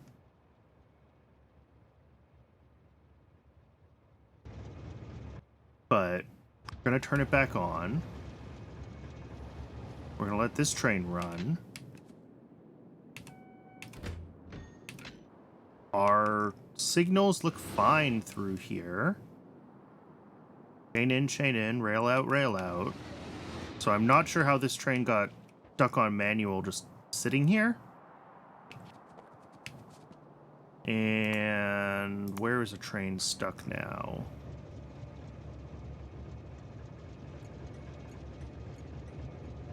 Yeah. Oh. Shoot. Did I miss another set of inserter filters and we let some limestone sneak in? Or was it just still on the belt? It was still on the belt. Okay. Let's go fix that. That's an easy fix.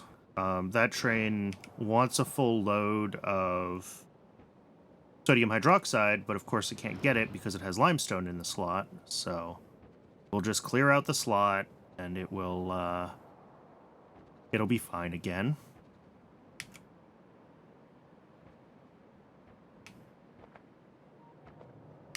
It's always something. Little mistakes piling up on top of each other. All right. That looks fine. The other thing I noticed during the ad break was that glass is not running. It doesn't have pure sand. Pure sand is backed up on biomass. So we are making heaps of biomass somewhere.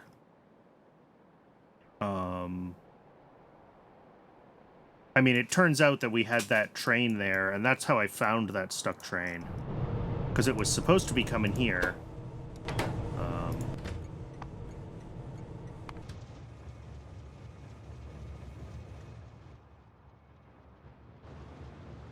Oh.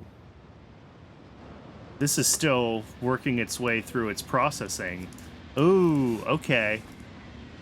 Yeah, that might have broken some things.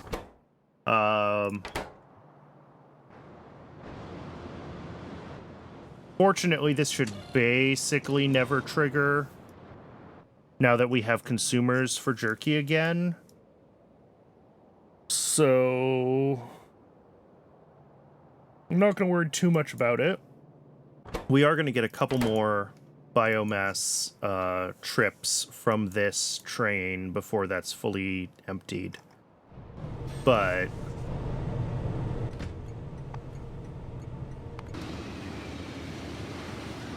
hopefully they'll be able to start coming in from other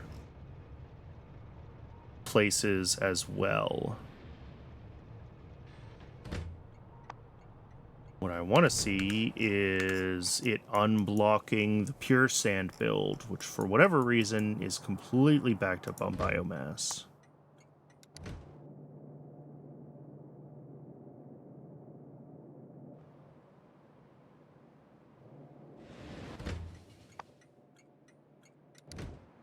It's not, and that's making me nervous that we have someplace else that has way too much biomass.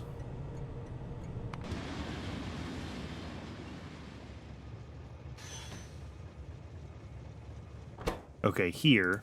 Yeah, that makes sense. Because this did just have to run for a while to fill up its raw fiber. And the other one...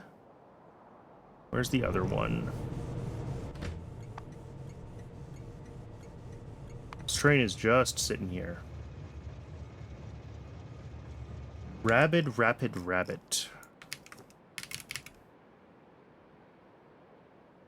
Oh, that's here still. All right. So yeah, it's these that for whatever reason are being prioritized to be drained, which is, I guess, fair. And this is also a high... No! Oh, I see. Yep, this is a bug. Okay, this should be flagged as a high priority output, because if this backs up, then we don't have pure sand, and if we don't have pure sand, then we don't have glass. So that's the bug, that's the issue, is that these are not properly flagged, which means that the other byproduct stations are currently being prioritized to be like, well, these are also way backed up, so, yeah. I'm not going to say they shouldn't be running, but...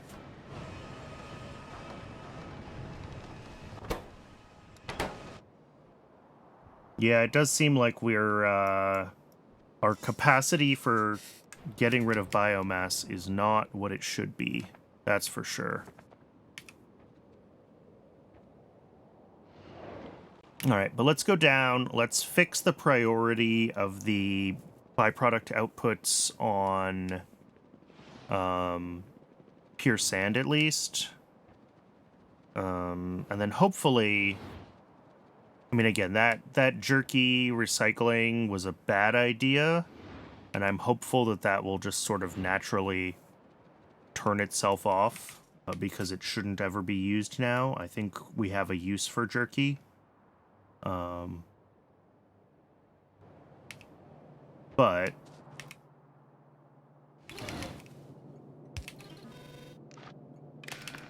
yeah, these should have been marked as high priority from the beginning.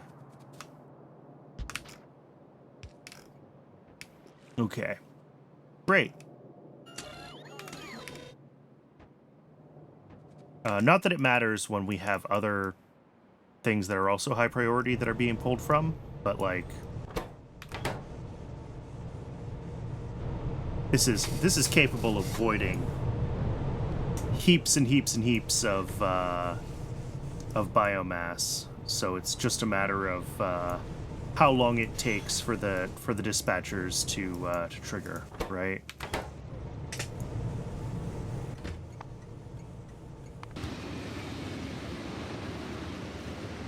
Eclipsed Wraith. I wonder where that is.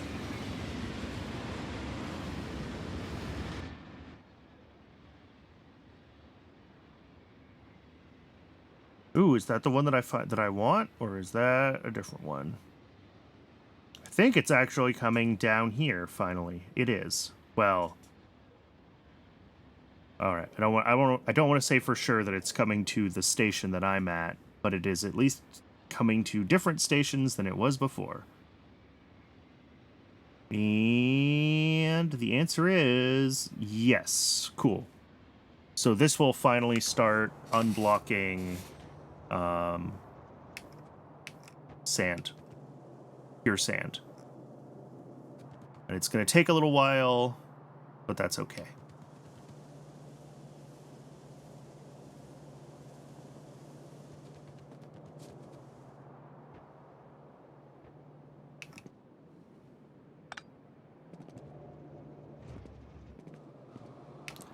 Okay. I think that's fine there. Is Logiscience still trying its best? It is. Yeah, okay, so this is... the lard here is all about to spoil, kind of all at the same time.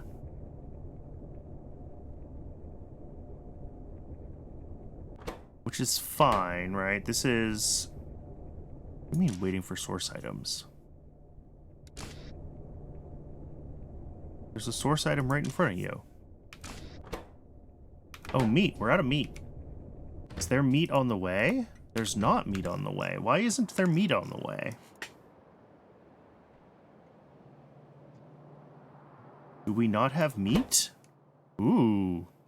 Yeah, we're low on meat.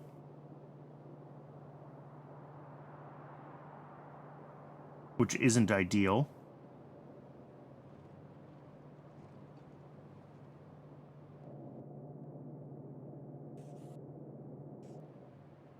And are we running?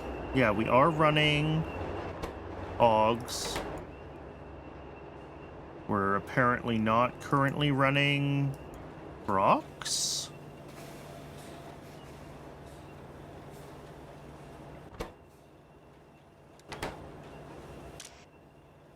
Yeah, the Vrock signal is disabled, which means that formic is full. Or formic is above... Yeah. 120. That's fine. I mean, we shouldn't need to run...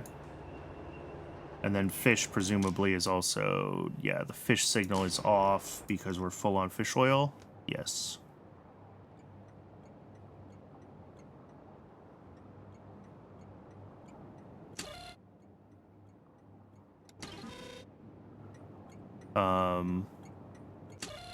Yeah, I don't know why I have that set to such a low threshold here.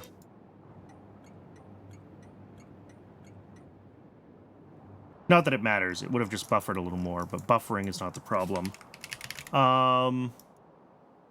We are now making formic acid the fancy way. And I wonder if we want to make sure that the base prioritizes formic acid from ants rather than pulling from Wöhler synthesis if we don't need Wöhler.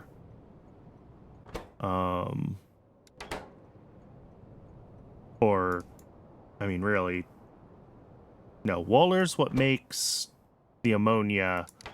This is just chemical formic, I guess. Whatever. Doesn't matter.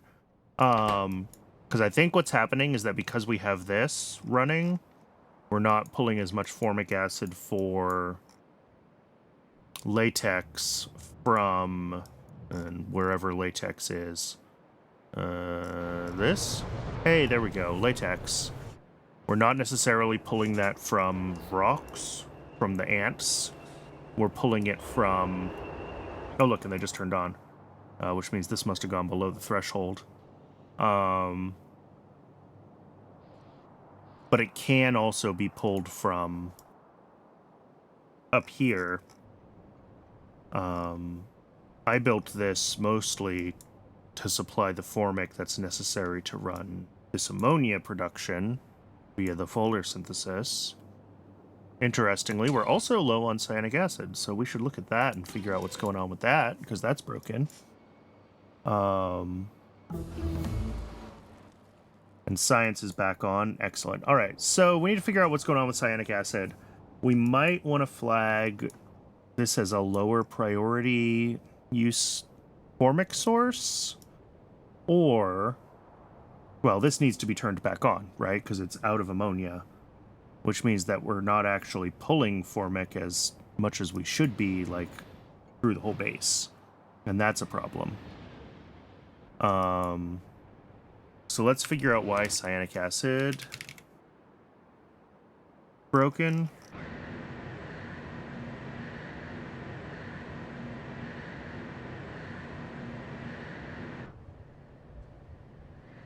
Oh. Wait, really? Why am I like this? Why? Why, Brennan? Okay, so this is doing its own ammonia on site to make the cyanic acid instead of pulling from our centralized ammonia.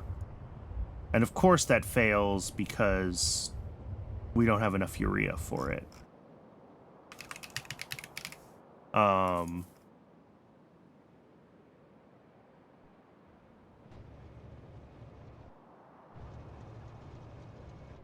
So I think I want to change that station where I make the cyanic acid down here to get rid of this ammonia production that's on site, and we just bring it in from other sources.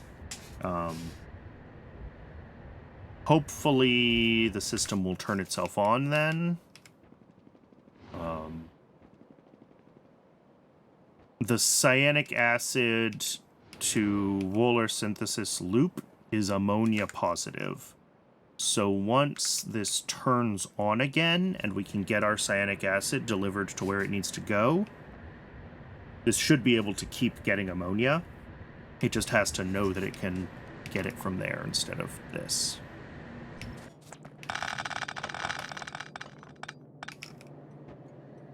And then that also gets rid of a direct request on urea, which is always fantastic.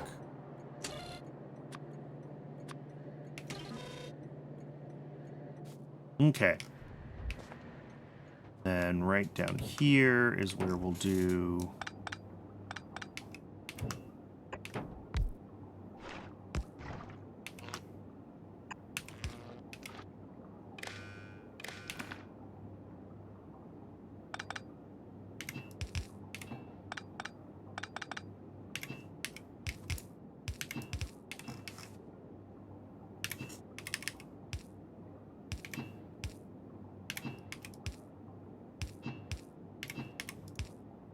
All right. And then we just need to pull the ammonia over to this side.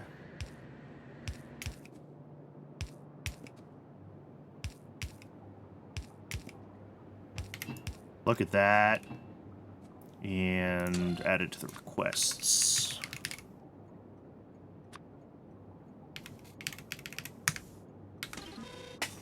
Okay, so with that now requesting ammonia, it still might take a little while for it to get it because, like, our ammonia production is still pretty minimal.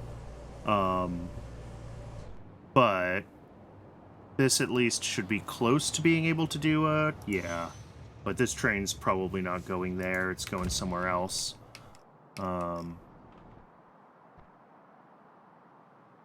So it's going to take a little while before the Wöhler synthesis loop fully turns on again, I think.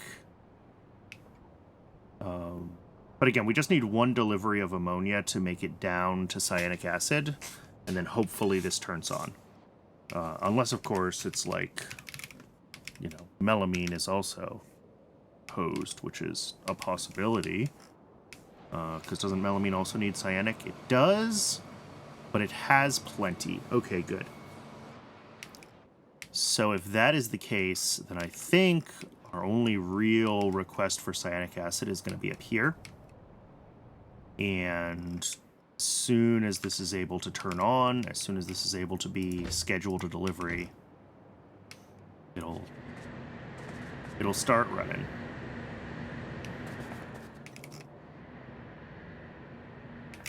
Is there anything else that I can do to try to make this work better, or is it just a matter of waiting until this does what it needs to do?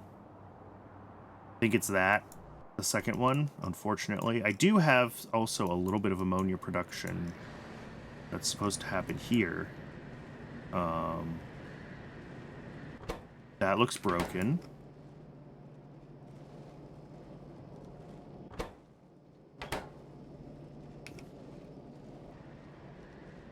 How did I break this? Oh god, how long is this belt? Oh. Okay.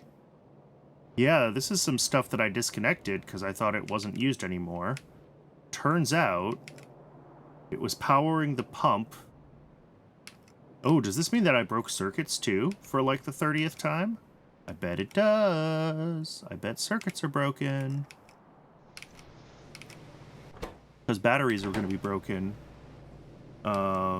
Yes, batteries are broken, which means circuits are broken. Excellent. I'm glad I caught this. Okay. So I need to get this pump repowered. Where am I now? Down here. I feel like I'm spending too much time on weird failures like this, but this is why when I'm looking at doing red circuits, I'm thinking about just migrating the whole base over to circuits from Rails instead of from here, right? Because I just don't trust the old base. Also, apparently, this is all fully backed up, which is exciting.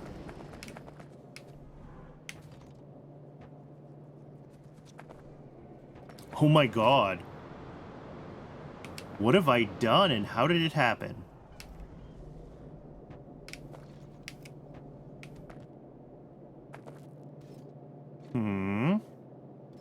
Sure. We push it out here, and it's the highest priority input. Uh-huh. If that fails, it comes to here, where this is the highest priority input. Yeah. Ash comes through to here.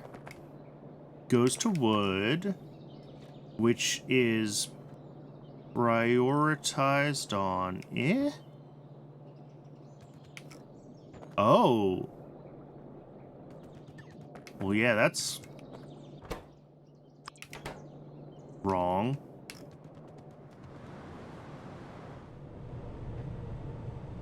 I don't even know how to turn this on.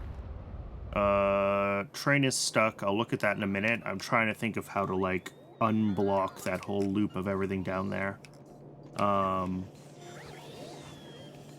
mean, obviously, turning this on helps. Turning this on will get some assemblers moving, where it'll potentially pull some wood, whatever. Oh, I don't need this group anymore. But it is far from the...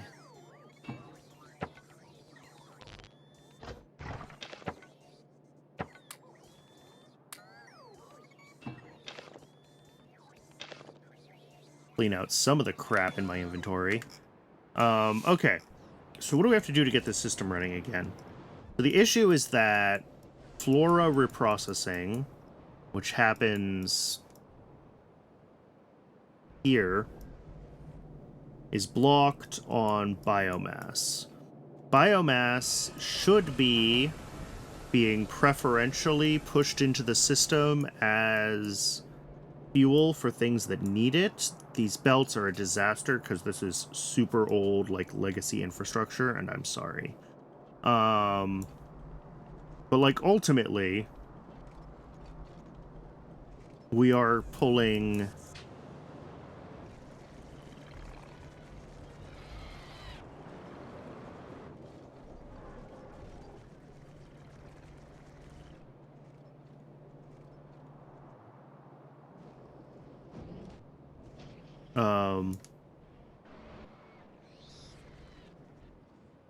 ultimately, it all ends up as the fuel belt for, like, everything that goes on up here, right? And this is where we can, like, try to turn on more machines by doing stuff, and it'll pull some things through here. That'll be a combination of just the biomass, and it'll also eventually pull from wood, which will pull from ash, which will do other things. Pulling from ash also pulls from biomass, right? Because we turn the biomass to ash here. Basically, this is locked up because it's not being used enough. And the whole thing, you know, that we're always going to have a little bit of spoiled flora. But the spoiled flora just completely backed up because we couldn't flush the biomass out fast enough. Which stinks. So, how do I use ash off of this belt, or how do I get, like, wood to pull from here a little bit? Either of those would work. Ideally both, but either is fine. I mean, things are running. So maybe it is just a matter of letting more factories run. I don't love that. Alright, let's look at this stuck train. You just stopped here. Why are you set to manual? Automatic.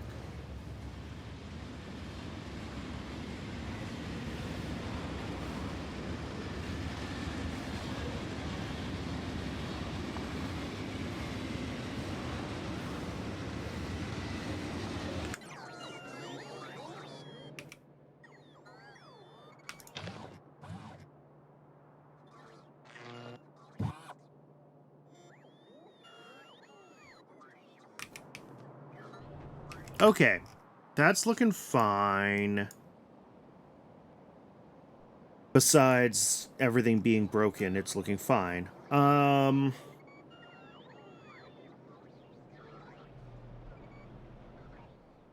I care about this because this is not going to be able to turn back on if it can't. It looks like most of this is still native flora, not the flora spawning in. But, like, this is going to become a problem. It's not going to be able to keep making ammonia. Admittedly, like I said, I am in the process of trying to get everything onto rails, but however I can manage to consume more wood or whatever is going to be very useful here. We're backed up on formic acid. Is rubber really fully backed up, or did rubber break?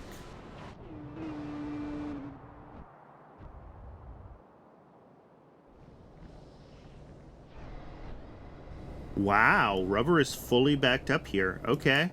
Yeah. That's wild. Okay. What else runs off of, here we go. Lots of solid fuel. Antimony is running. Like, I think this belt does eventually make it all the way down to being pulled from, like, the same place that we were looking at.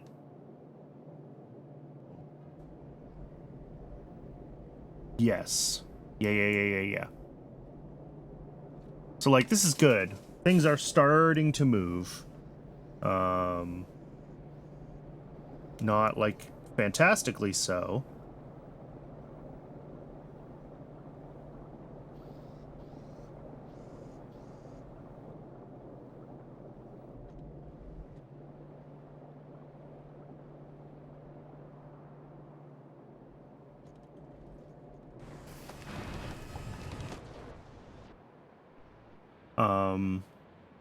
Having everything, running again down here should also help.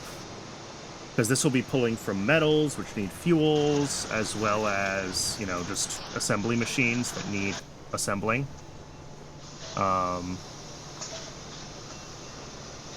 Yeah, it'll be pulling also from the circuit boards, right? The, whatever this input is, the Formica.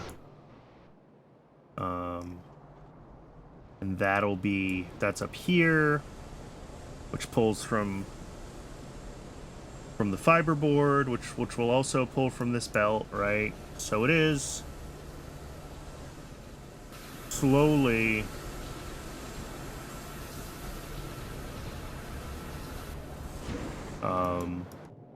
and then really it's like this has to go enough that we can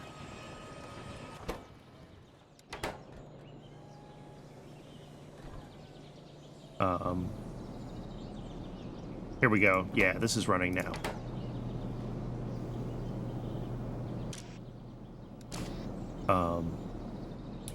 And once this starts running, this will pull a bunch of ash out.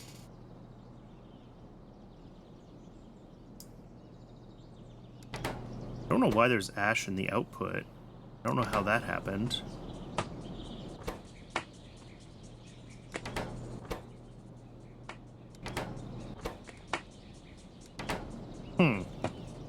Yeah, I don't know how that happened. Doesn't matter. Can't hurt anything. But it's there nonetheless.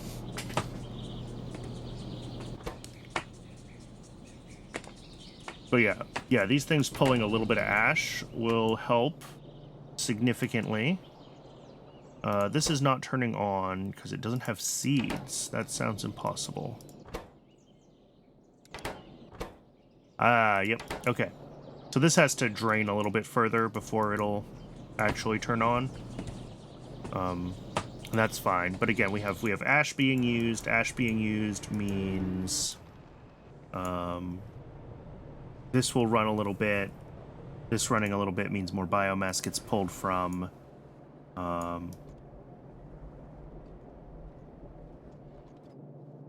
Cool. Now we have a different problem, which is we're not pulling enough of the native flora.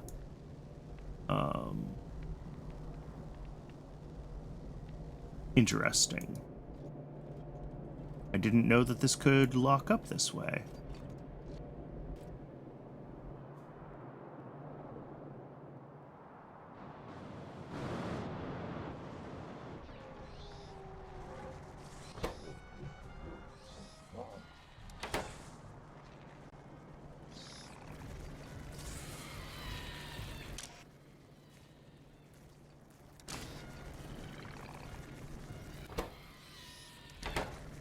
Oh, interesting. I mean, it's fine, I guess. All of the water barrels have ended up inside these machines and along the output here, which is fine because, like, by the time we actually need to make more, this will run and it'll let the water barrels through. But it does mean that there really aren't quite enough water barrels in the loop. I could drop some off down there, but it's not really significant. Why is this stopped? Oh, it's got one biocrud in its output that I never accounted for? Oh, I did account for. I just... Alright, well, let's fix that while I'm at it.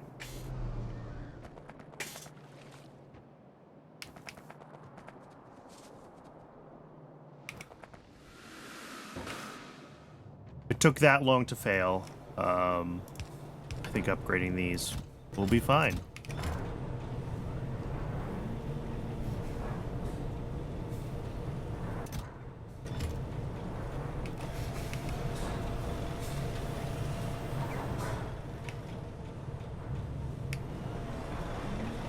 There we go.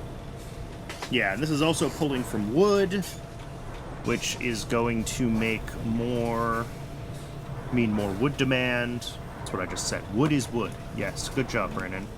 But more wood demand means more ash demand, which is going to just keep helping the system, like, turn on. And get itself unblocked.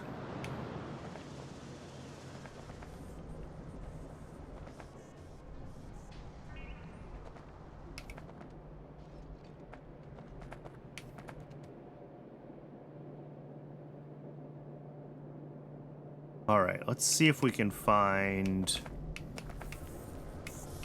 Alright, so this is one of the consumers, that's nothing. The rest of this path goes this way. It feeds, yeah, Vrock's here. Comes down here and feeds all of these shenanigans. Comes down here and feeds this. Comes down here and feeds this, which is fine. Oh, and that's the end. All right. So yeah, we really just don't have enough demand on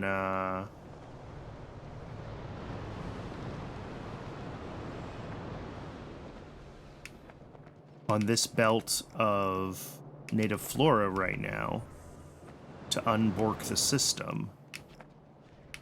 And, like, temporary fix.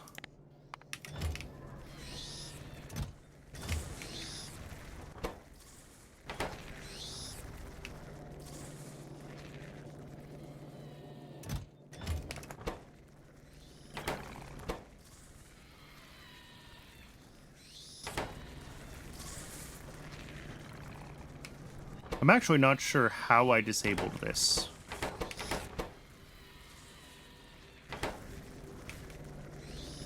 Like, what was my thing that I did that turned this off?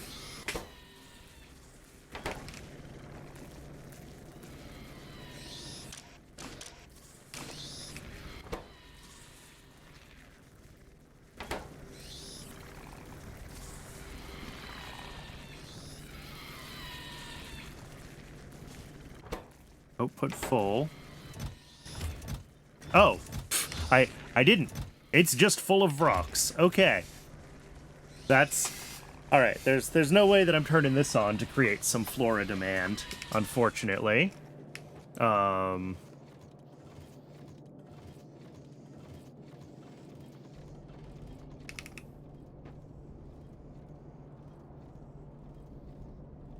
this is pulling the wrong thing out. And this can't get rid of it.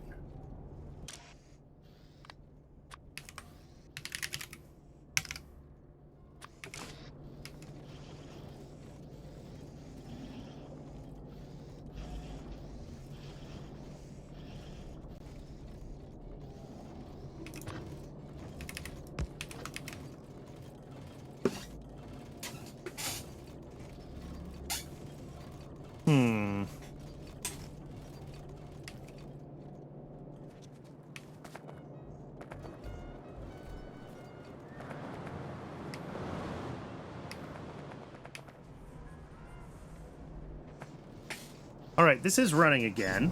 Okay. So it is slowly but surely draining all of this buffer of spoiled whatever. It's just gonna take a while. Like, there's a lot that's, like, backed up through the system. This has been broken for a long time, apparently. And again, I care about this because this flora recycling system, I know I mentioned this already, but this flora recycling system is necessary to, yeah, these are all broken. Because this is all spoiled flora now through this, which means that we're not running this cyanic acid machine, which means we're no longer making batteries and circuits. That's not great.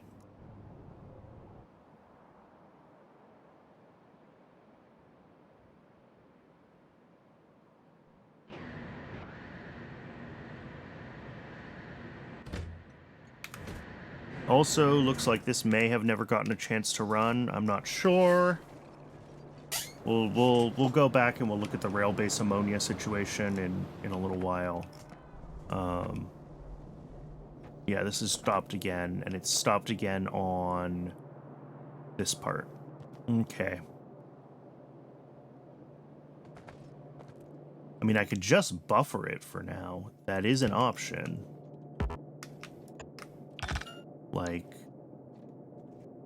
oh, not there. Wherever it comes through.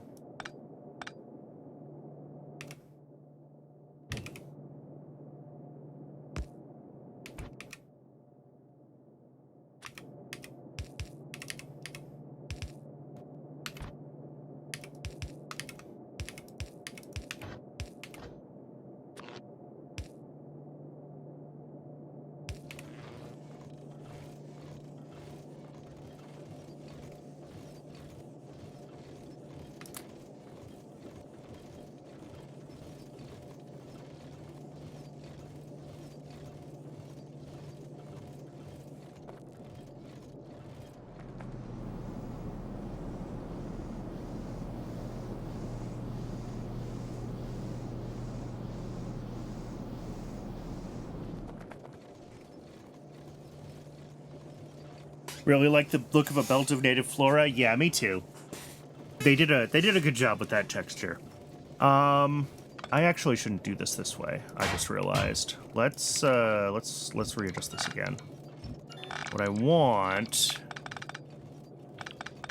is what comes out of here to get buffered.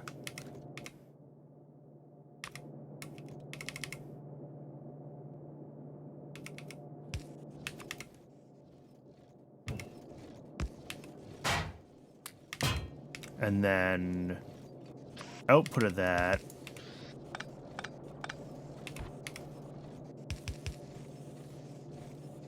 how do I want to do this? Sorry, I haven't quite actually figured out the shape of this.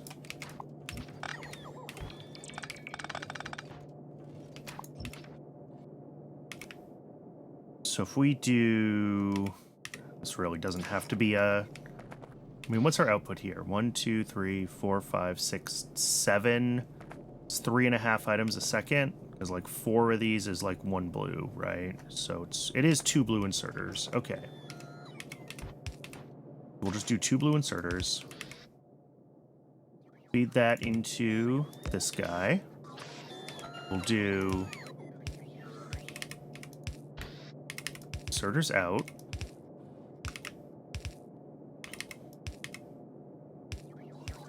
There we go. And this way, because our goal is to be able to prioritize what's coming from here, and what was happening, which was not what I want, was that we were just buffering everything coming from this belt, and that's not useful. We just want a little bit of buffer in the short term until we get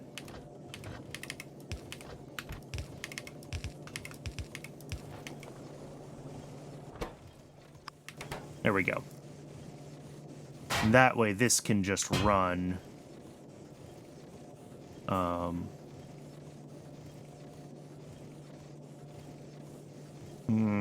It would be good, I guess, to lane balance this.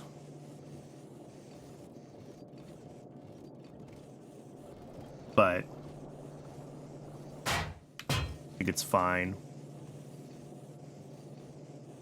And again, what doing this is doing, basically, is like, because we have so much spoiled stuff everywhere,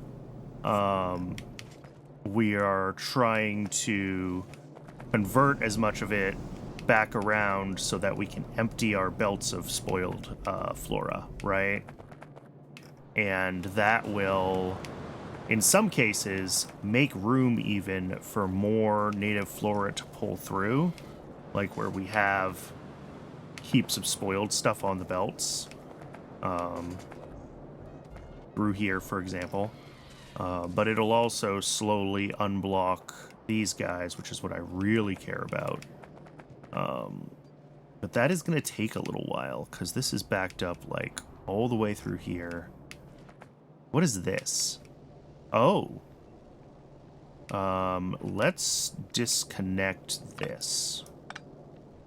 I probably should have looked out for things like this. I didn't even think about this when I turned off this build. This has been feeding flora in that's never being consumed, and it's just spoiling and being output to the rest of the base. Yeah, no wonder we completely backed up on it. And that's from this build, which isn't real anymore either. Okay. The question is, are there more places where we have... where we're doing that, where we have builds that are disabled that are just slowly converting a belt of native flora into a belt of flora spalinin? Hopefully not. That's all I can say.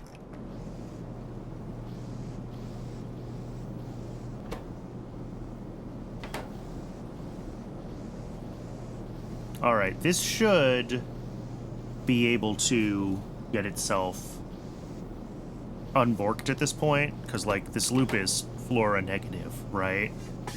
So it will eventually drain everything, now that it has the breathing room to kind of run continuously. It is not true right now that every, like, flora spalinin in equals a flora out, but, like, that will eventually be true in the long term, so...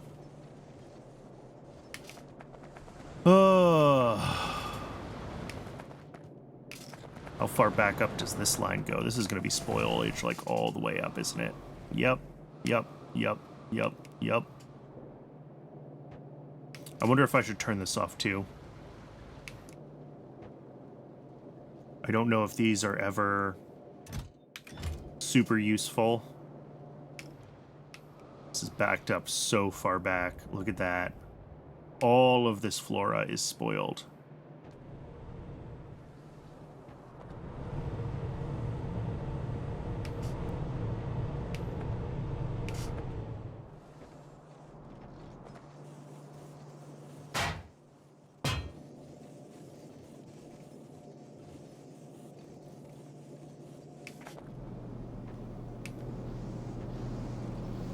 Well, we're trying.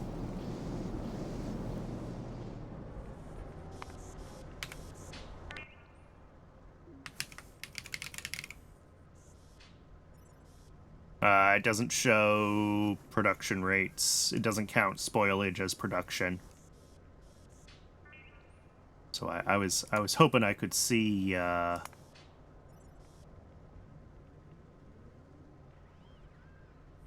what that looked like. If I could see if we were, I'm sure we're keeping up now, but.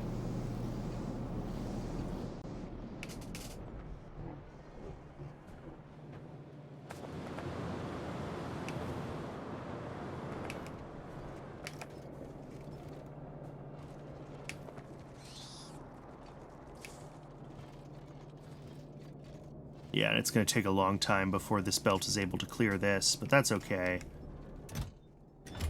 This is not going to be running all that. I literally uncapped here. I'll leave it uncapped, actually. Uncapped this chest just so that it would use some native flora to help the system, like, unclog itself.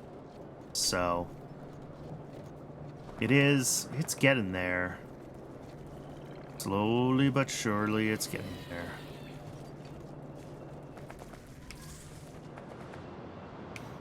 I almost certainly can just compost it. This was set up long before I had compost.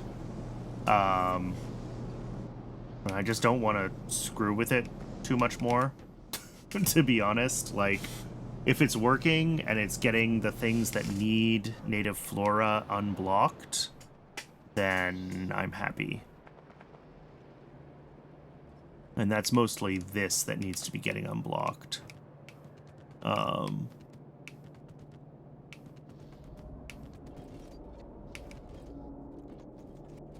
Which is slowly happening. We're pulling spoilage out of this. So it'll get there and it'll get this system turned on, which is what I care about.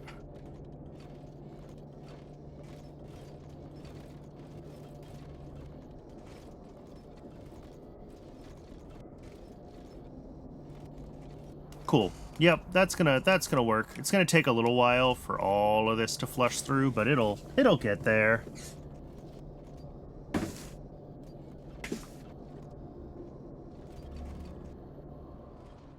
Alright, I'm just gonna leave it be. I'm choosing not to care. Did this manage to get its delivery of cyanic acid yet? Doesn't look like it. Yeah, I think this is exactly how much was there before. So, ammonia here is not... I know this ammonia doesn't run very often. Yeah, we have no urea. And presumably that means we have no ammonia to deliver down here for this cyanic acid to run. Yeah. Cool. Oh, this did run at least once. Because it's got a coal delivery coming in.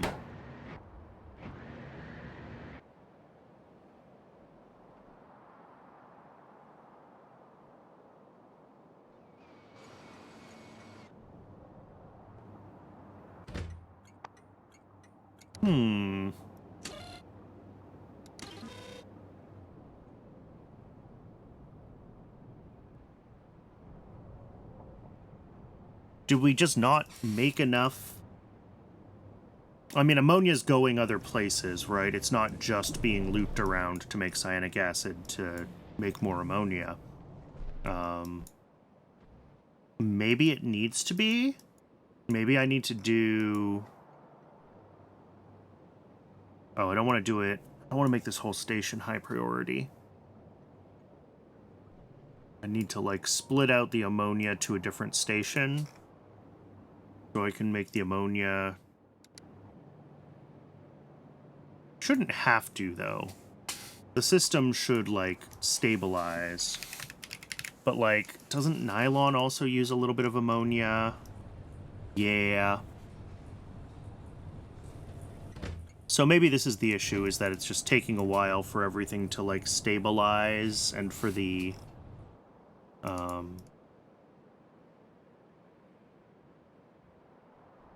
this to turn itself back on.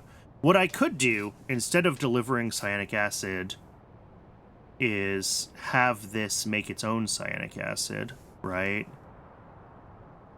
Because this needs 15 cyanic acid a second. How many labs is that? Maybe I should just do that. And that way it just, like, overflows any...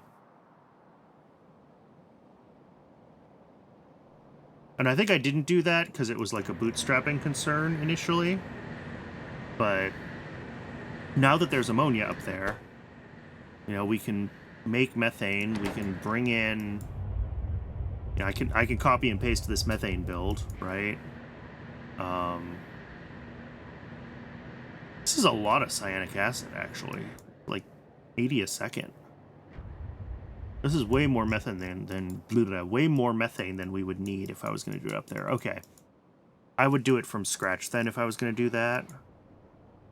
But, what's up with urea then? Why is that awful?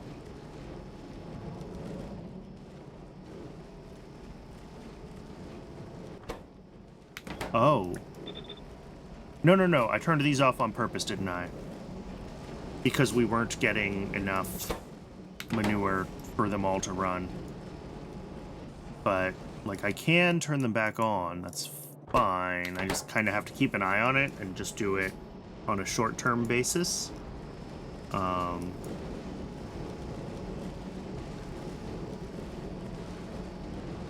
We do make more manure now, too. I doubled my manure production. So maybe we can get away with running all 4 of those urea machines. And if that's the case, then we will be making a lot more ammonia.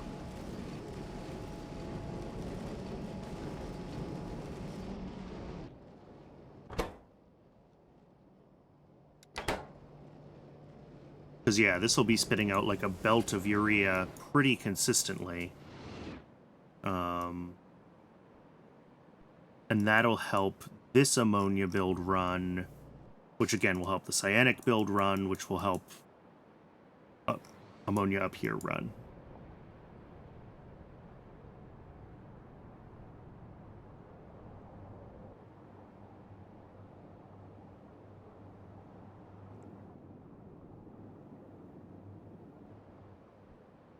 All right, well, we might just kind of let that sit.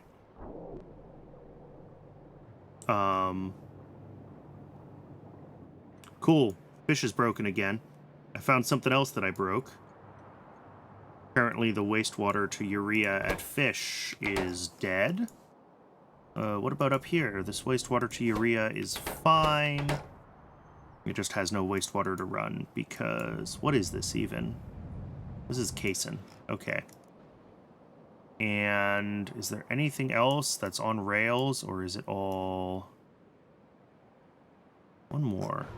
This also wastewater processing? This is also wastewater processing. Alright. So let's go back to fish. Let's fix that broken wastewater processing, because I do need fish to work. It's not going to help my ammonia production any to have the fish wastewater going. It's a pretty minimal extra amount of urea, but it'll break fish.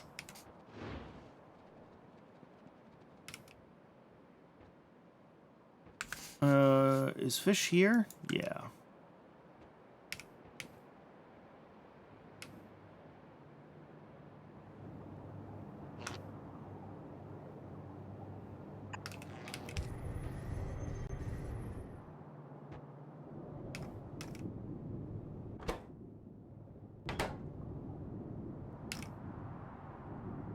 Yeah, fortunately the wastewater backup also turned off this machine, so we didn't waste everything making fish eggs that we can't use.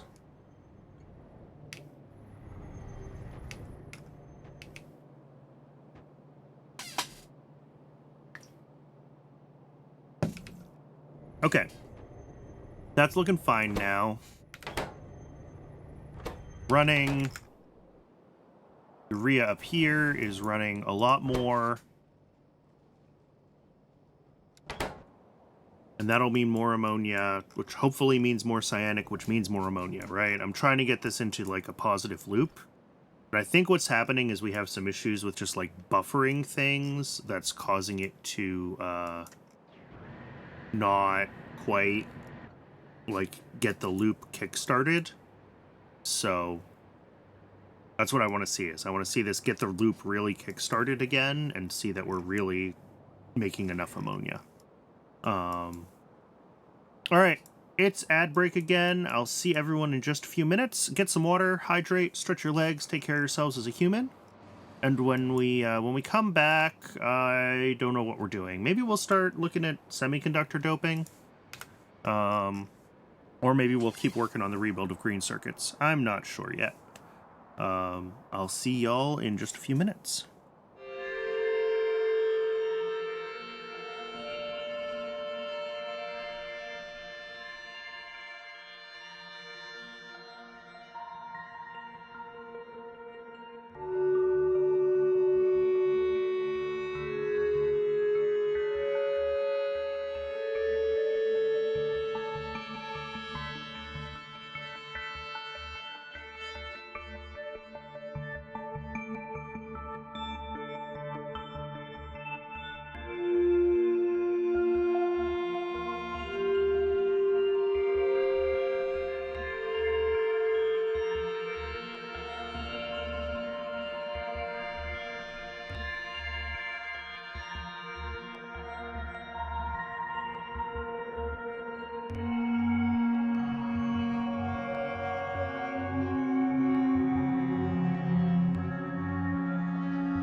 Welcome back.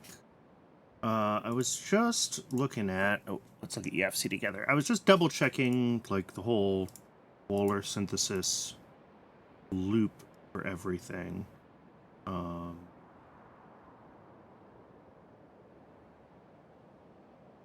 Kind of for what I have built right now, which is this. And yeah, it's very ammonia positive.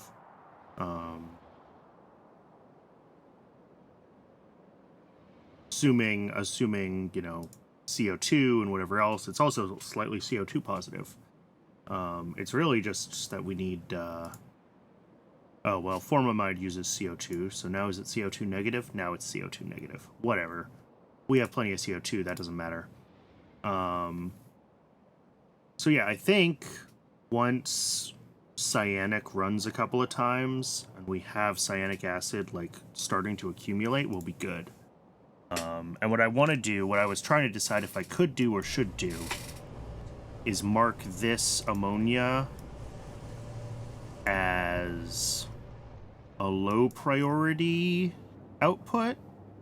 And I think I will end up doing that, because I want urea available for other things that need urea, right? And we want to be pulling ammonia from, eventually just be pulling ammonia from Wöhler synthesis.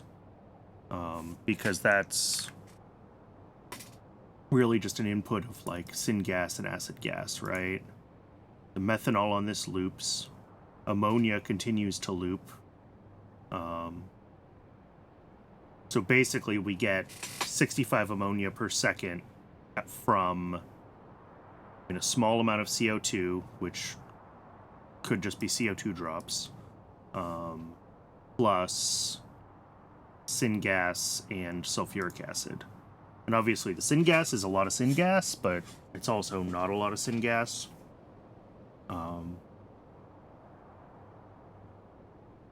So this is what we want to be doing. And that means, I think, just flagging the output of the other ammonia build as low priority. And maybe marking this as a high... Well, no. I was thinking about trying to mark this as high priority for cyanic acid. Whenever we make cyanic acid, we want to make sure that it comes here first. Because if we use it for something else, and we can't make ammonia, we're not keeping the loop happy, right?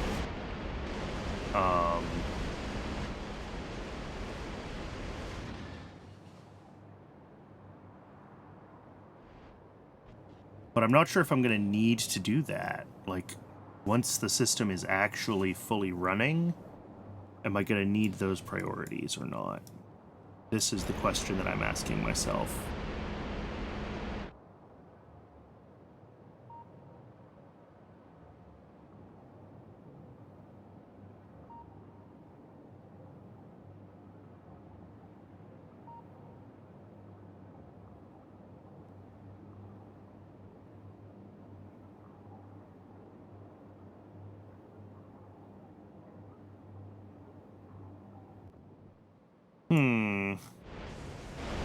Decisions. Yeah, I think I will. I think I will go set up... Oh, and of course it's the opposite corner of the map from where I am. Maybe it's not worth it. Maybe it's fine. Oh, here we go. This is a load of cyanic acid. Excellent. I mean, the only time this would ever be a problem is if I'm not making enough cyanic acid, right? And I need it to be able to prioritize the ammonia cyanic loop. As long as I'm making enough cyanic, we're fine.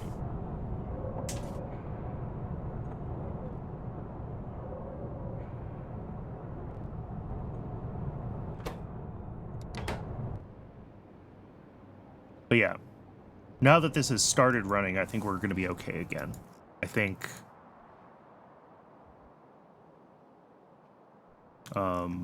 cyanic acid previously being its own ammonia that could only be the urea ammonia was a problem. And hopefully everything will stabilize a little more now. It might take a couple of back and forths before it really fully stabilizes, but like this system is still running. So that's all good. And then what I do want to do is that'll just get built by my bots the next time I come up here. But we'll flag this as low priority ammonia so that we prefer what comes from Wöhler. That way we're not just converting all of our urea, and we have urea available for other things that need it.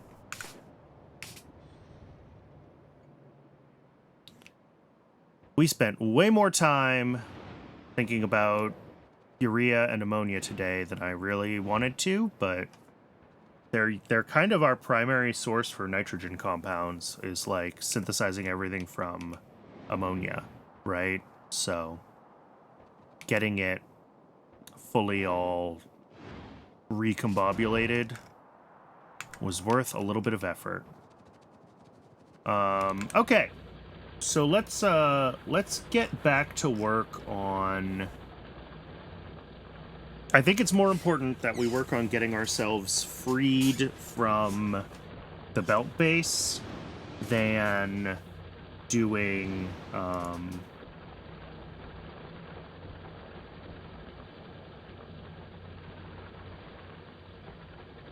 it's more important to get ourselves freed from the belt base than it is to start work on all the new things. So I think we need to get melamine resin, because we are going to need that in a couple of places. And then we can do all of the prerequisites for green circuits, except batteries, and get green circuits running. We could also do batteries, but I don't really want to do this battery recipe. Especially not at the scale. Well, yeah. Because initially, red circuits aren't going to be running full scale, right? That's important to remember. We're going to build all this stuff at full scale, but we're going to have limited silicon.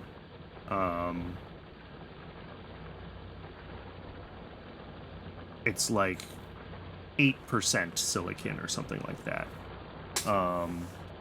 And then the rest of it will come from this.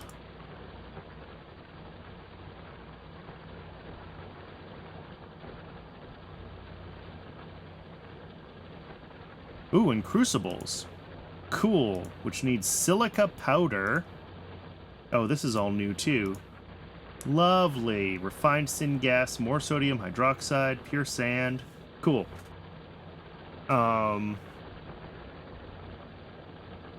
We'll look into what this needs with stainless, and anyway, this is all blue science. Getting this working is blue science. Let's not. So it's just the smaller scale silicon wafer that we really need to be thinking about. And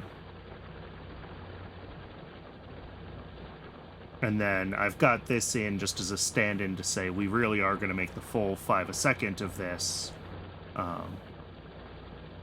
It's just not what we're doing right now. So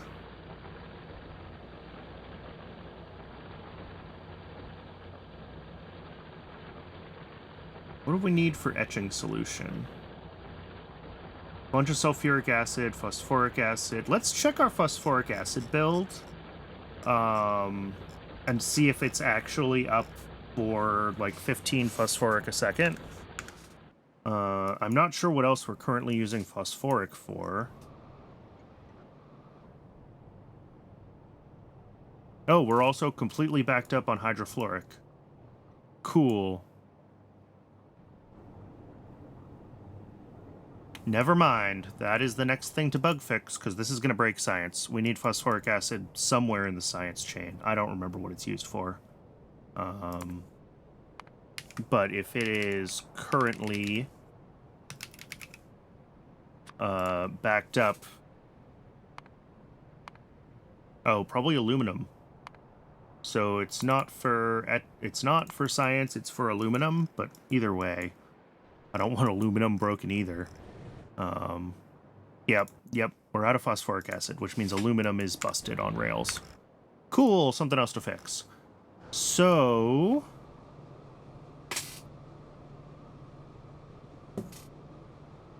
let's see. What can we use hydrofluoric acid for?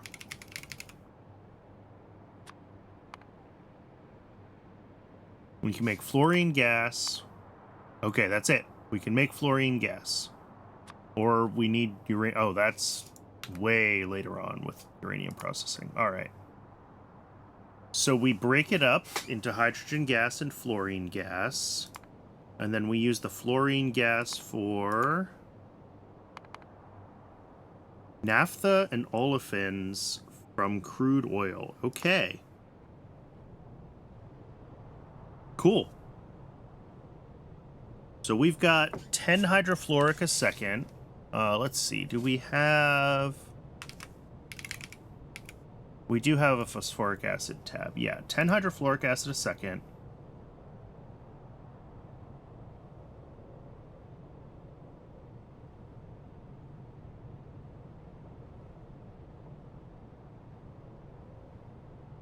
All right, so yeah, we gotta find an oil patch and set up a pump jack on it.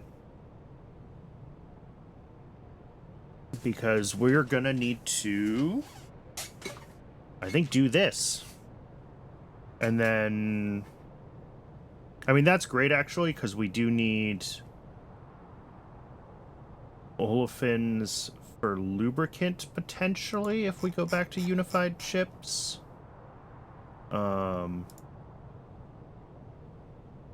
Oh, we need a lot more than what we're making from that, though. Okay.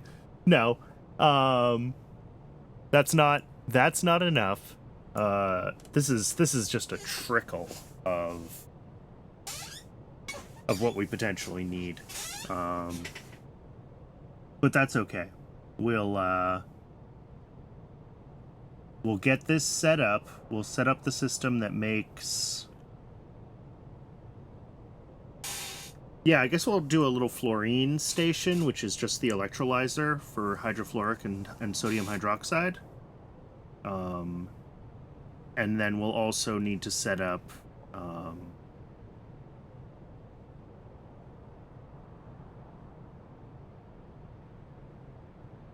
Yeah, I mean, that's all I can use it for.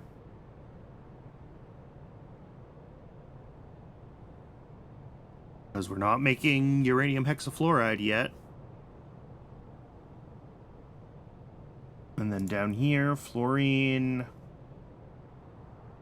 fluoride with thorium. Yeah, or just void it. Like, that's the other option, is to not even do this. And, like, as much as I hate to void things, 0.1 filters a second.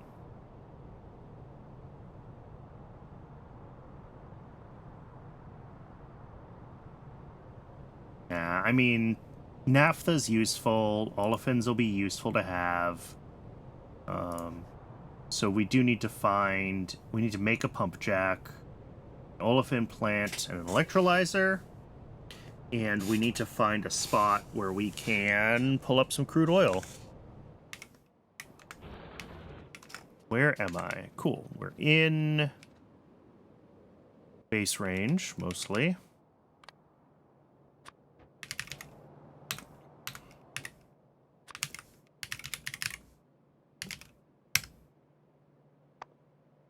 Electrolyzer. I don't... Oh, pump jack. Oh, works anywhere. Cool. I guess the other option would have been an oil derrick. Yeah.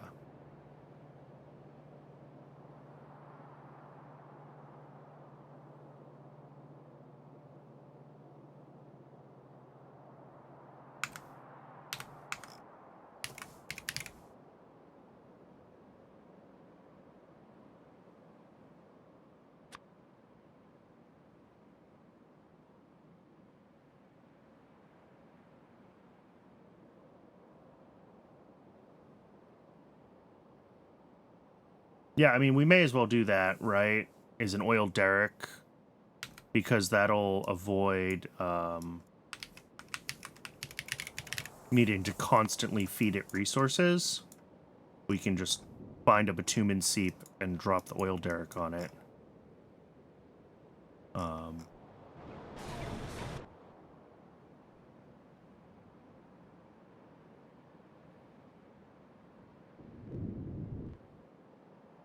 We just have to decide where to set it up.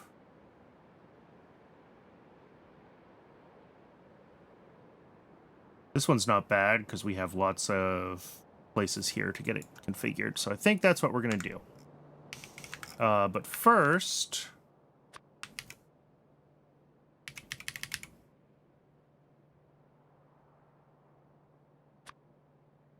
and I'm sure I'm not building those yet.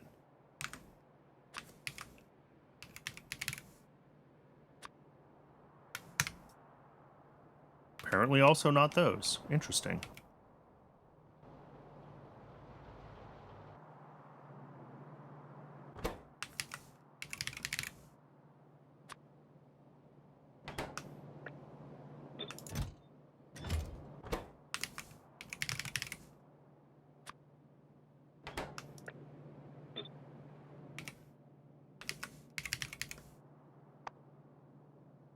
What do we need? Aluminum, iron. We need a bunch of stuff. Also, it's going to use my electrolyzer. All right, well, I'll let those run. And over here at hydrofluoric, do we already have, oh, that's a hydrogen delivery. We don't have a hydrogen output here, do we? I was trying to decide if I could just do this, like, on site and not need to set up more. Yeah, I think I can. If I put hydrogen output and fluorine output here and here, I can grab the overflow from hydrofluoric, put our electrolyzer right here, and hook it all up without having to go anywhere else. And then when we come back, we will hopefully have the other buildings that we need to do the rest of the processing.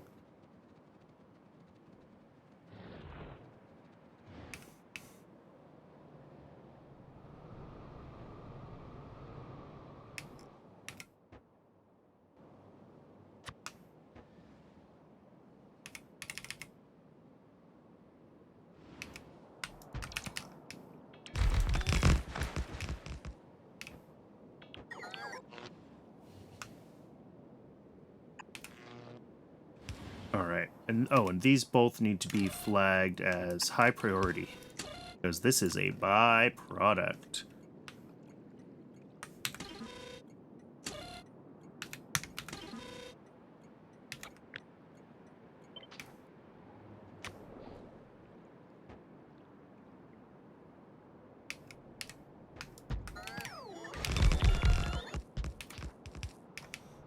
Right, and then overflow valve right off of...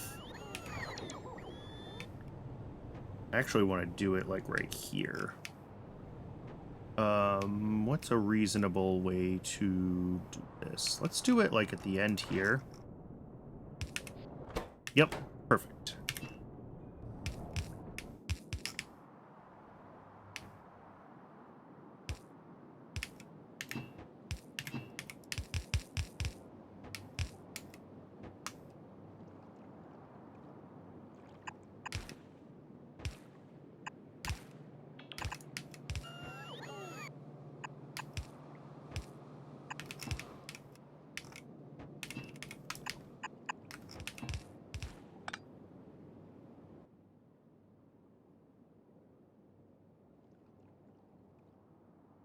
Did I not have an electrolyzer?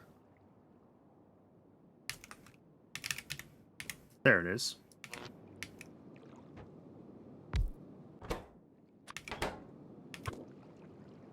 All right. And then...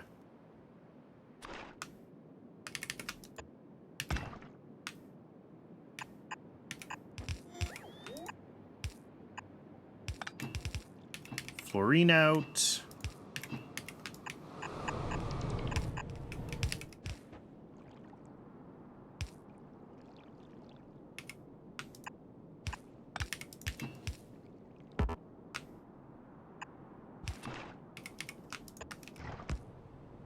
And hydrogen out.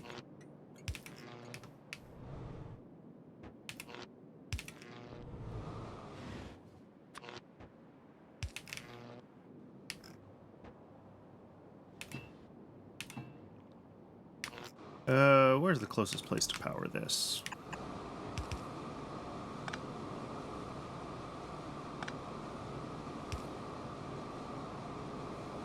Nope.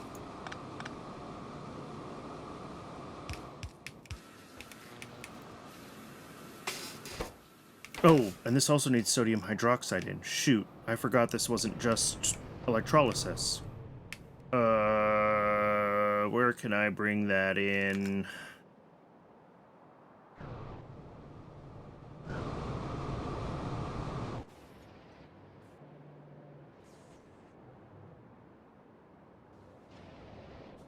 This is super low usage, right? Yeah, this is like half per second of the chromium. Okay. Let's pull it in on this station then.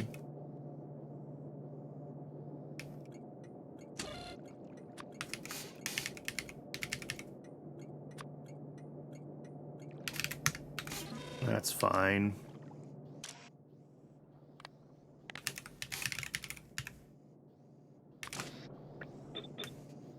And then the hydroxide needs to come in. How much sodium hydroxide does this use? Almost none, right? 1 a second as well. Okay.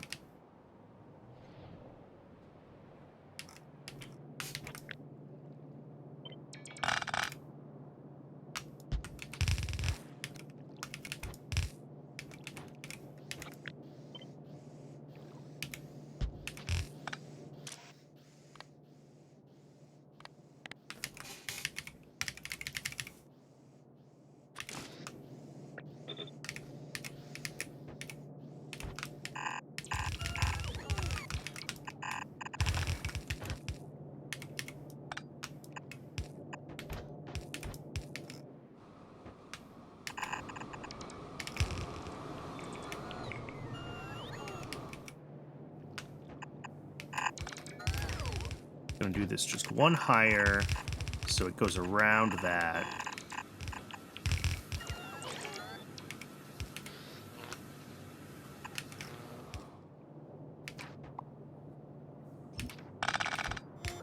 All right, that is, once we get our delivery of sodium hydroxide here.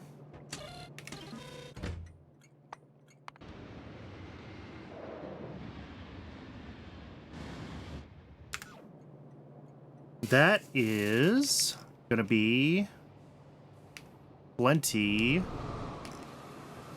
to unblock phosphoric acid.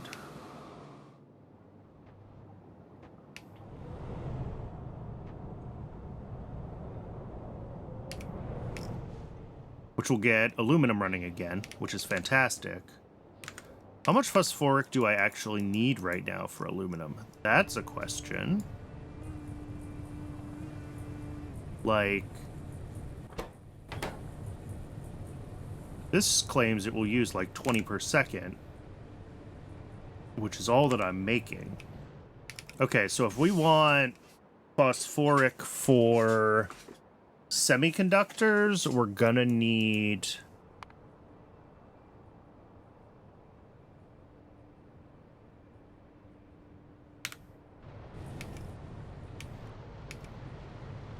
more phosphoric production.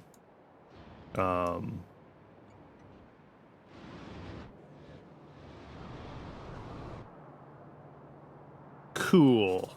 That's good to know.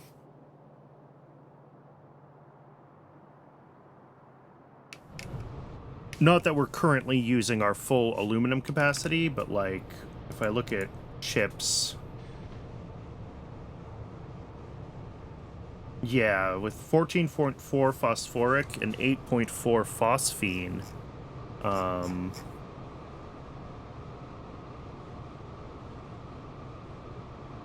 I mean, let's...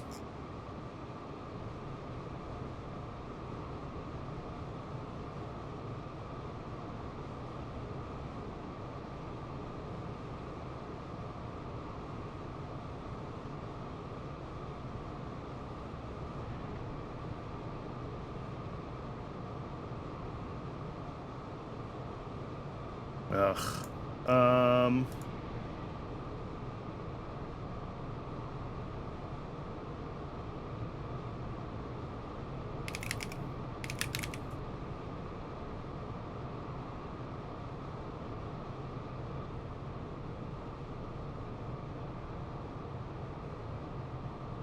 How much phosphine did I need?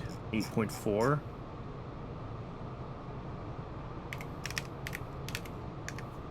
Yeah, and it actually doesn't... It doesn't recipe. Okay. So I think what we're going to need to do if we go back to our phosphoric acid here is stop recycling the phosphine and that gives us... I mean, if we just didn't do that, right? Take that out of the output.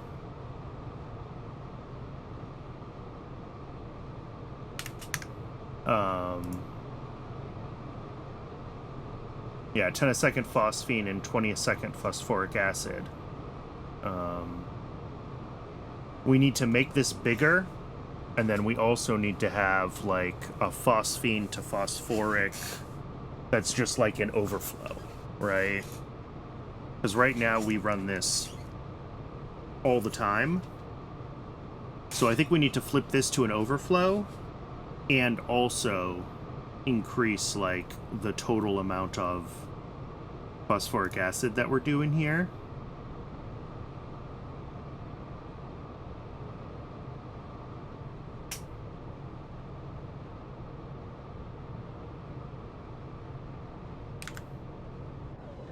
Oh, this also is not the scale that I have this at? Yes, it is. Yeah, 5 of those, 4 of those, 2 of those, yeah. And this from, like...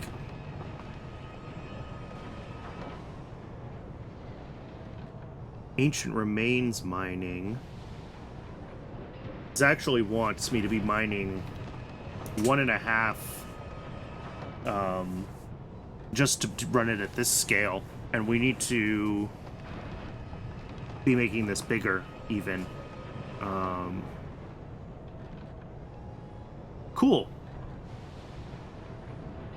So yeah, I don't know if we want to do, like, fully doubling. And then we need to find, essentially, 2 more places to do phosphate mining, right? And then we could bring in train loads from 3 of them into here. We'd actually run, 15 per second instead of,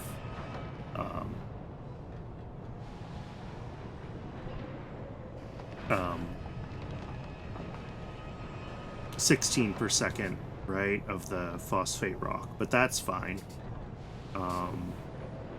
It needs huge amounts of pure sand, though. Oh. Cool. More pure sand. Just what I need.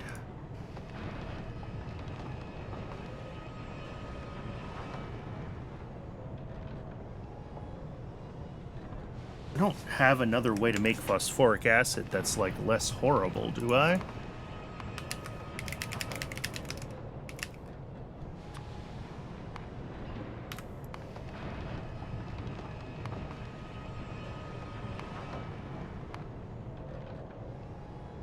No. Fusion energy, stage 1. Collagen is blue science. Okay. And that's, alien life, basically. Stage 3 Xenos. This seems like it's gotta be late. Oh, it's also blue science. Oh. That's 5 to 15. The current phosphine gas is...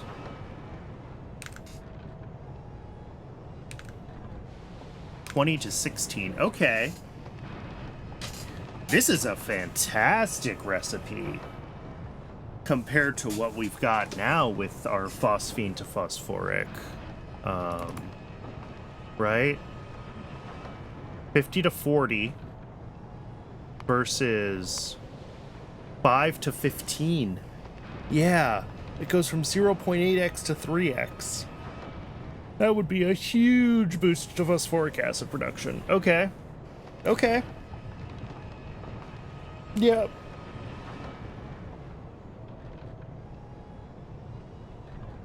Excuse me. Okay.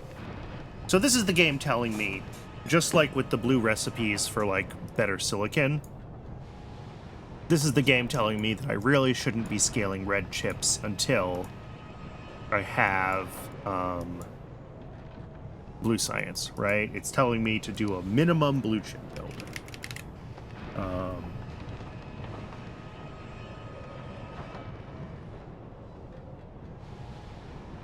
Even silicon processing stage 2 is so... Well, it's actually not that far into blue science. It's only 1, 2, 3, 4 techs.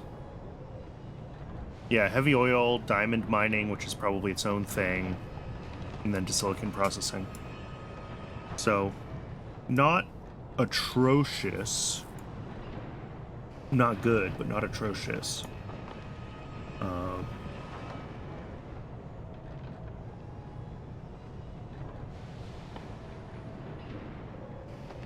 Which part depends on stainless steel?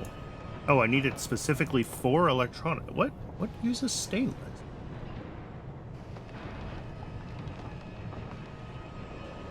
Nothing? Ah, it's the ferrochrome that's hidden in the stainless steel. Okay, that's fine. All right. Well, I think I'm going to call it here for the day. I wanted to try to get a little more built up, but I need to do some more thinking about how much I want to try to scale up phosphoric acid. I think we could probably just double phosphoric acid, like as is, without too much going wrong. I'm just really concerned about the pure sand coming through for it. Especially in light of, like, the overall, like, glass demand that the base has, and glass is apparently broken again. Probably because all the pure sand is going to phosphoric acid right now. Like, maybe I have a better pure sand recipe coming?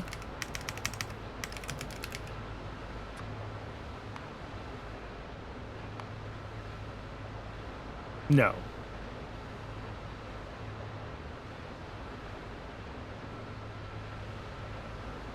I don't think I get this recipe. Unless it's a turd.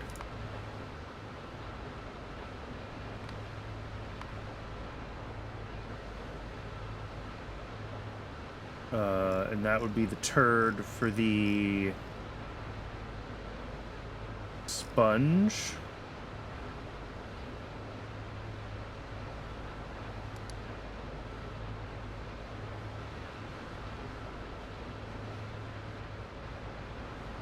Oh, nope, those are trits. Sponge. Yeah, okay. It does need the research. When can I get my sponge turd? Soon. Okay, that's something to consider. I'd be less scared about setting up a big phosphoric acid build if I knew we had other sources of pure sand. And, like, if we just go into YAFC here and say we're going to do pure sand using the turd recipe, what does that look like? Oh, that's not bad at all. Like, yeah, we still need 16 sand, but, like, whatever. Bring in sand. But comparing that to... Do I have it as a separate thing in here? No, I don't have it on here right now. But compared to what we're doing for sand right now, which is all of this to do soil washing, which has all sorts of byproducts. Although I guess the issue is it's the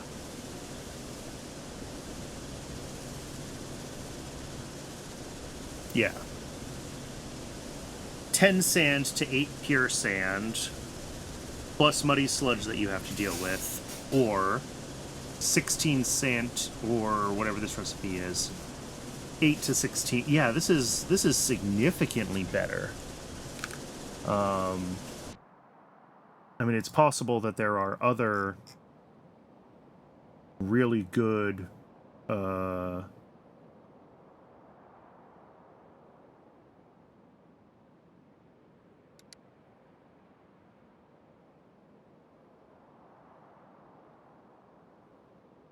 spontaneous fragment, but like clay to rich clay, gravel to stone brick. This seems worthwhile.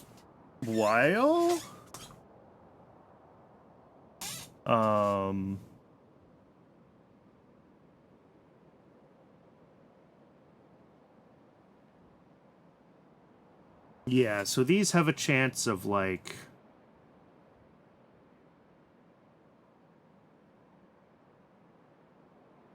just like maintaining their sea sponges. That doesn't seem super useful. Bacterial extra feeding is just... Oh, it gets rid of the Zogna. Meh. Solidly meh on that. So yeah, I think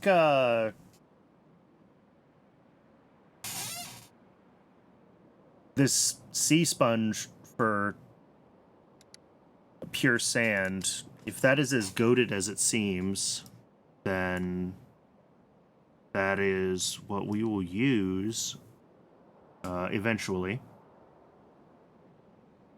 But yeah, all right. So next time on Thursday, we will we'll have to figure out what the next. How's my saline production? Yeah, I guess that is the question with that recipe. But the answer is, I'm not worried about saline water. I mean, I have.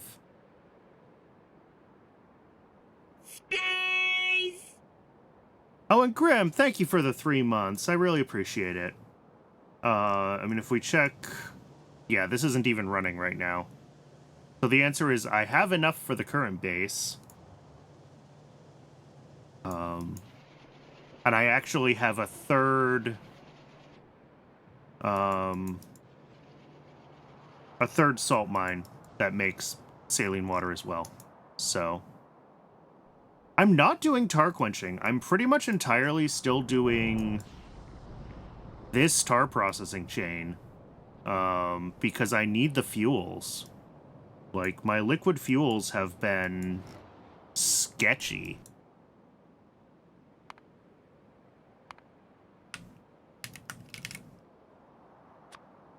And yeah, I know tar quenching is supposed to make heaps of saline water, but I just don't actually have that much tar is also part of the reality of the base right now. And I'm not sure why that is.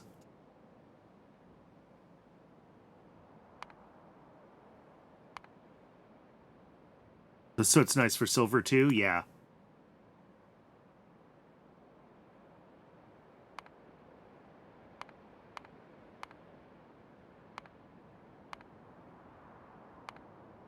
Tar from... Oh, that's an interesting one. Yeah, keratin, coke fluidization. But yeah, I've got tar floating around, obviously. But like I said, it's pretty much all going to going to my liquid fuels right now, so I haven't had to set up, I haven't needed anything else that makes tar enough to have enough tar to bother quenching it, right? I'm just making the tar that I need for my fuels is really what it comes down to. I mean, certainly I have plenty of coal. I could be making a bunch of tar just to quench it if I wanted to. I don't remember how much these each make. Yeah. 150. So I've got like 450 a second. Tar quenching certainly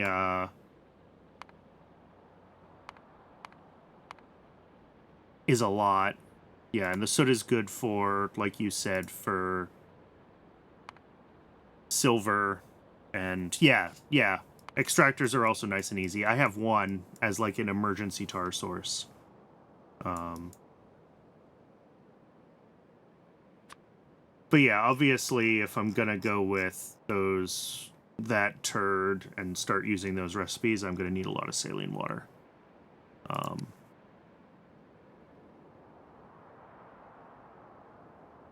Although, I mean, it's not that much saline water. It's 5 a second for each of these. So, even looking at what I would need for my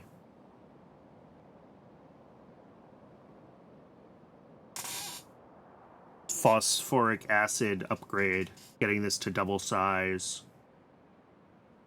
So, whopping 40 saline water a second, which is 1 washer from salt.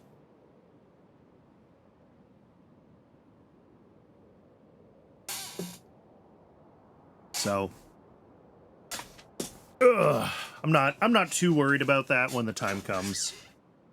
But it's far enough out that we do have to make sure that we can make enough phosphoric acid now for our aluminum processing and for what we need for silicon doping. And the other parts of red circuits.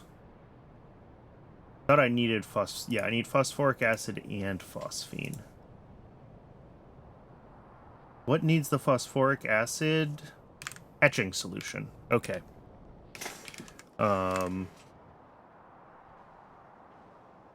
Yep. It's there's a lot to figure out still, for sure. And I don't need to make, you know, if we remind ourselves of our scaling here, I don't need to make this much etching solution right away. It's okay if this is running significantly slower, because we're only going to have a fraction of our silicon wafers initially. We're building silicon wafers as our main limiting thing because we get much better silicon processing not that far into blue science. So if we only make whatever fraction of, it's like 0.8 of our, less than that.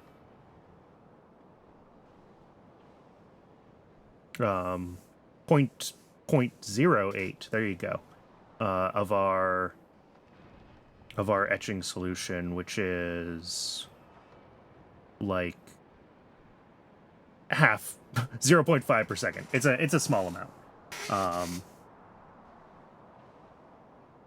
So I might be able to just not worry about phosphoric needing to scale at all right now, honestly. And we can deal with that when we scale up the silicon wafers and we need more etching solution.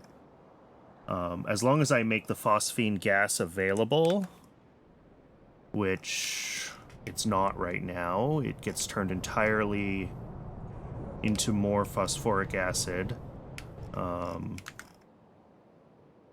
I don't have room for another station here. But yeah, if we can get phosphine gas available and running, then we'll think that might be all we really need for... Oh, and we need to get zinc acetate. Zinc acetate is the other thing blocking all the doped silicon. Yeah, etching solution will initially be... Here, let's all look at the thing I'm looking at. Etching solution will initially be very small amounts. Here, if I just clear fixed building count... Yeah, there we go. Oh, my math was wrong. Why? Not sure.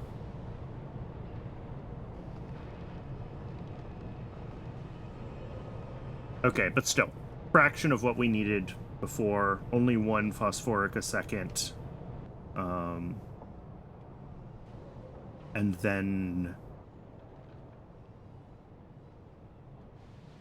Yeah, phosphine is just trace amounts, really, for the doped silicon. So yeah, if we could just get phosphine onto rails... I can do that, actually. Here, let's do that. Let's just do it. If we grab another straight piece here... Oh, dear.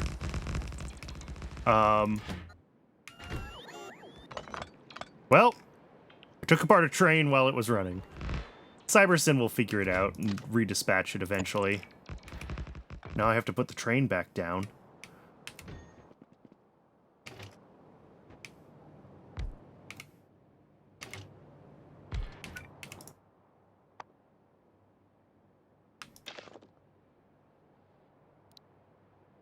Collateral damage, yep. Assign it to Cybersyn and run. Alright. Alright, and then this can just be a fluid pickup station here.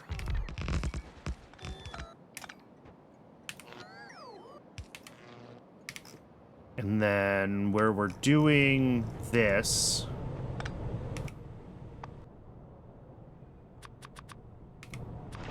we just make it an overflow. And then bring down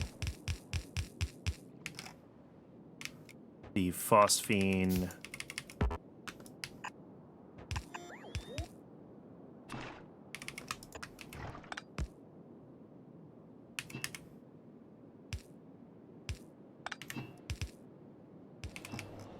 All right, there we go. That's phosphine gas. Done. Easy. We're not going to be making huge quantities of it. So this also does make phosphoric directly. So like if there's not enough demand for phosphoric acid, then we'll stop making phosphine right now. But I don't know if I'm worried about that. This does mean this won't keep up with what aluminum needs for, like, the short term, because it's going to take a little while for it to buffer all of this phosphine, and ditto. While it's buffering phosphine, it's only making something like... No, it's making most of the phosphoric, actually, right? It's making 20 out of 28 of its phosphoric acid. So that's fine. It's making like 80% of it. And I think 20 is enough for the aluminum, so...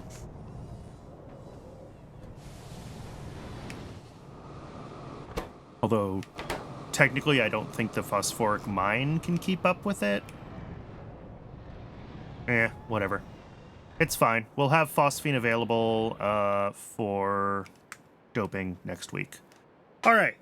I was saying I wanted to wrap up, and then I got completely distracted by YAFC again, so I mean it this time. I'm going to wrap up. Thanks very much, everybody, for tuning in. I really do appreciate it, and if you're watching on YouTube, I appreciate you as well. If you're on YouTube and want to do anything to feed the algorithm, I always do appreciate that. It helps small channels like mine a lot. And if you want to watch live, there's a link to my Twitch down in the doodly-doo. Let's figure out someone playing Factorio to raid.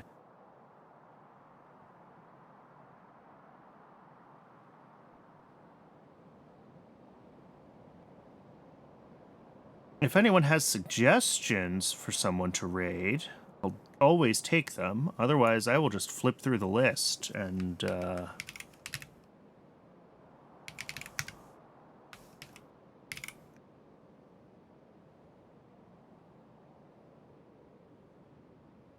see if I can pick someone myself.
Oh, let's see. Sorry, this is always a process, trying to actually figure out raids.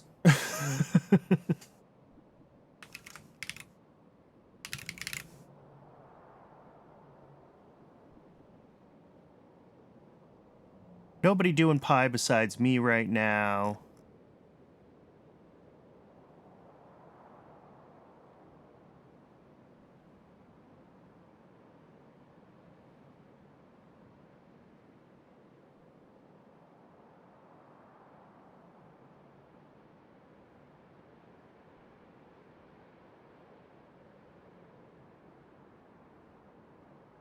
Get in, loser. We're going to Volcanus. Let's see what this guy's up to.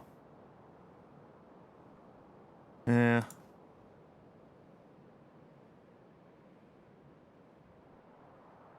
All right. I might give up on finding anything that looks interesting in just a minute, but here we go.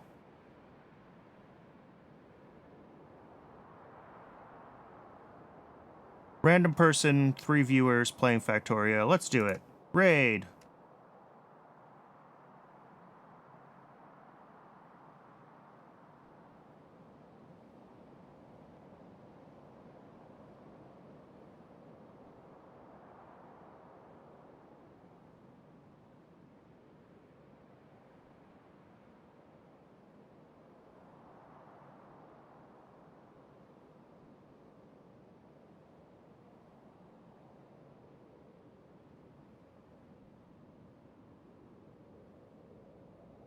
Oh, nope. And they just went offline. Why is this my life? Every time I try to raid.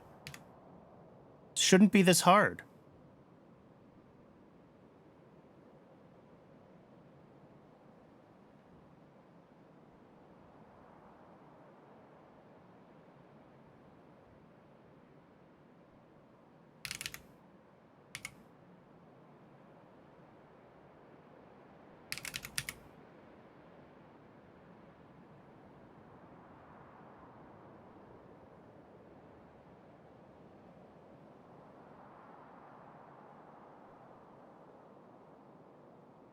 First time playing. There we go. Let's try this person.